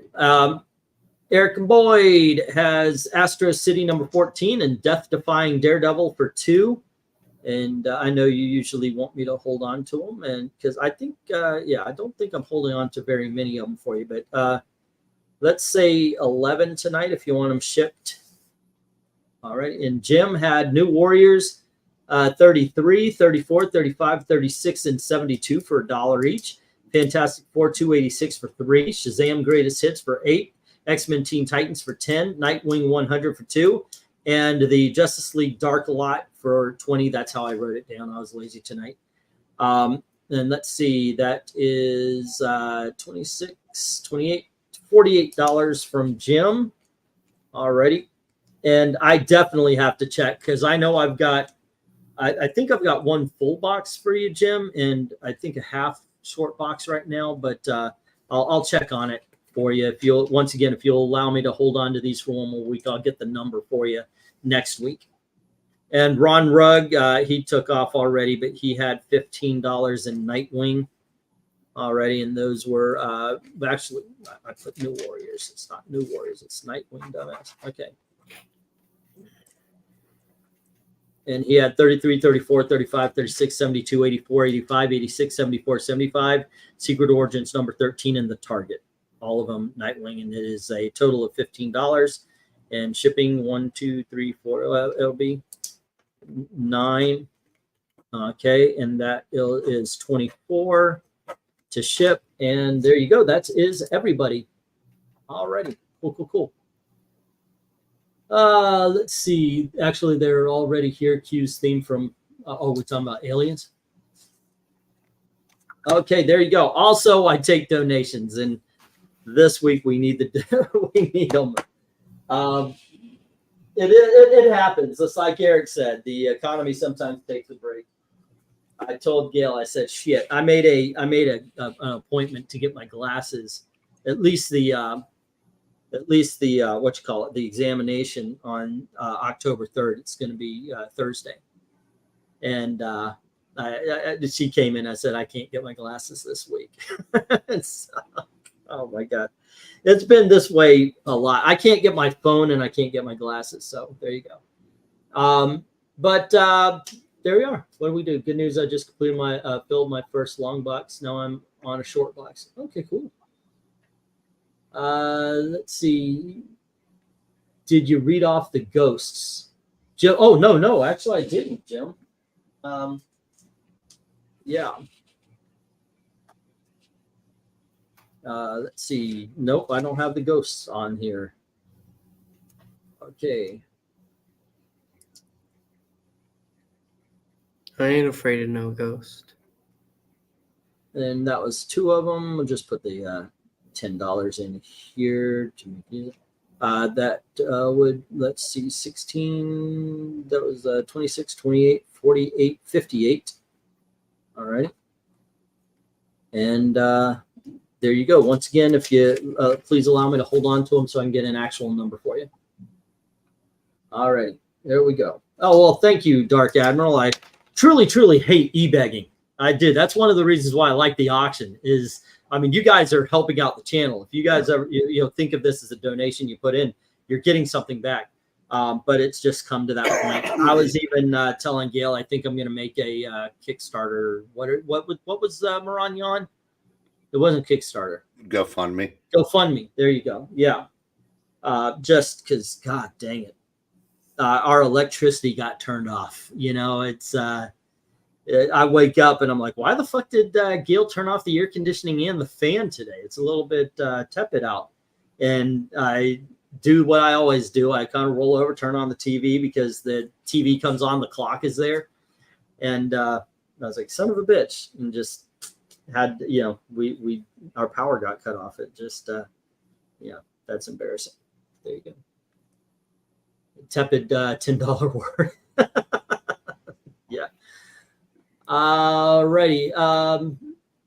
Where'd you get those glasses, Tooth Fairy? Yeah. Well, the problem is, you know, you guys have seen it. But the real problem is I'm wearing trifocals. So what happens is I've got to put the tape in, but as it sits on my ear, it sits like this. So I'm seeing from the middle here, and I'm seeing from the top here, and it's two different things, and it's messing up my eyes even worse. But with my glasses, I can actually read. You weren't e-begging earlier this stream. I was e-beg. No, I was actually trying. I was just giving Glinzer a hard time because he said about the $50. Yeah. There you go. But there you go. Alrighty. Oh, what's going on here, Eric and or Pixel? What do you guys have going on this weekend? Tomorrow, before I go on the Extreme Movie Show to go ahead and record a live stream Columbo with Rob. We're reviewing Frankenstein over there, but before that, I'm going to go drink some margaritas. So it's going to be a fun day. And then we have readings that night on the Geeky Puppet Show. I have no idea what we're reading. The frog will find something, I'm sure. Yeah, let's see. I think he's already posted it because, now that the Geeky Puppet Show is under new management, we know what's going on. Oh, never mind. No, he hasn't. Same old poor management. I just hope it's another X-Men. No, I wish it was. Tomorrow, it turns out, is the Return of the Red Ghost with the Fantastic Four. And then after that, you could go and hear the Amazing Spider-Man read to you. Yes. Alrighty. What is Fantastic Four 192 and ASM 162? What are we looking for? That's what we're reading. Okay. I thought I saw that somewhere, but I just checked the Geeky Puppet Show and it's coming up for me. Really? Yeah. It says I can make it notify me, but I don't have to make it notify me. I'll be there. I am very excited about this month as far as the cover rankings are concerned. Tomorrow is movie homage posters. So, of course, we take breaks now on we do it 4 days a week. We don't do it on Monday and Thursday. Those are Dayton football nights. And, of course, on Saturday is the auction.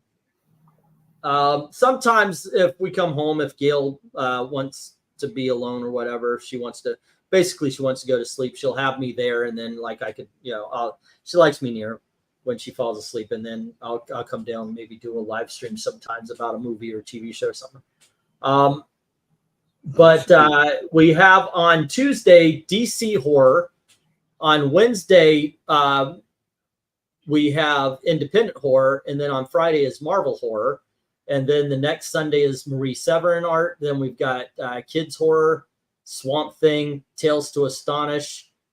Banned Comics, Archie Horror, Friday the 13th, Michael Myers and Freddy, and then Supervillains and Superhero Horror. So I've got a lot already lined up for October.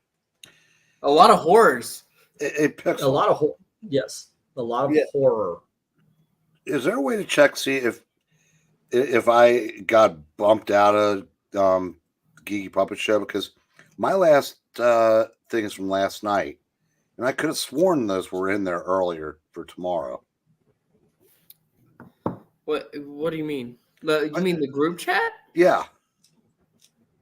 Yeah, I don't have anything since yesterday.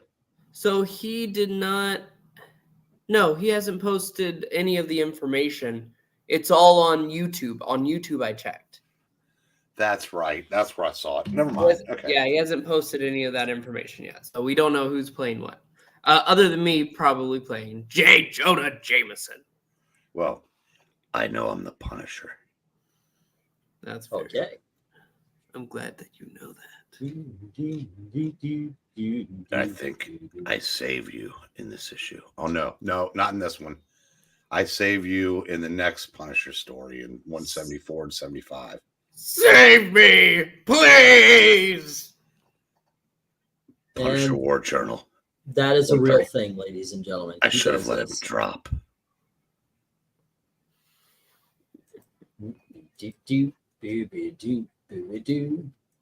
All right, kids, let's call it. What do we got going on here? 4 floors of them. Is that banned or banned?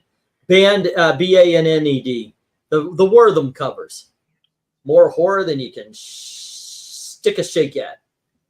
All right, guys. Thanks for hanging out. Thanks for hanging out with us. By the way, this is chocolate tea. I saw it. I had to try it. It's actually pretty good. Don't forget tomorrow, 10:30, and of course the geeky stuff. Unless we do something, somebody save me. Let's see. Damn, a month of horrors. October is shaping up to be pretty good. Yes, I'm saying you guys suck. I'm saying horror. Okay, I can hear it. Why can't y'all hear it? Okay. Anyway, thanks for hanging out with us, guys. About the wars, okay. Yeah, it's the Rocky Horror Picture Show. Wait, what? No. Gail gets on to me about the way I say horror all the time. I am saying the word horror, okay? Same as you guys. I don't know why you're not hearing it. All right. Because we hear what we want to hear. You're saying. You guys have a great night. Yeah. Thank you very much for watching. See you. Good night, kids.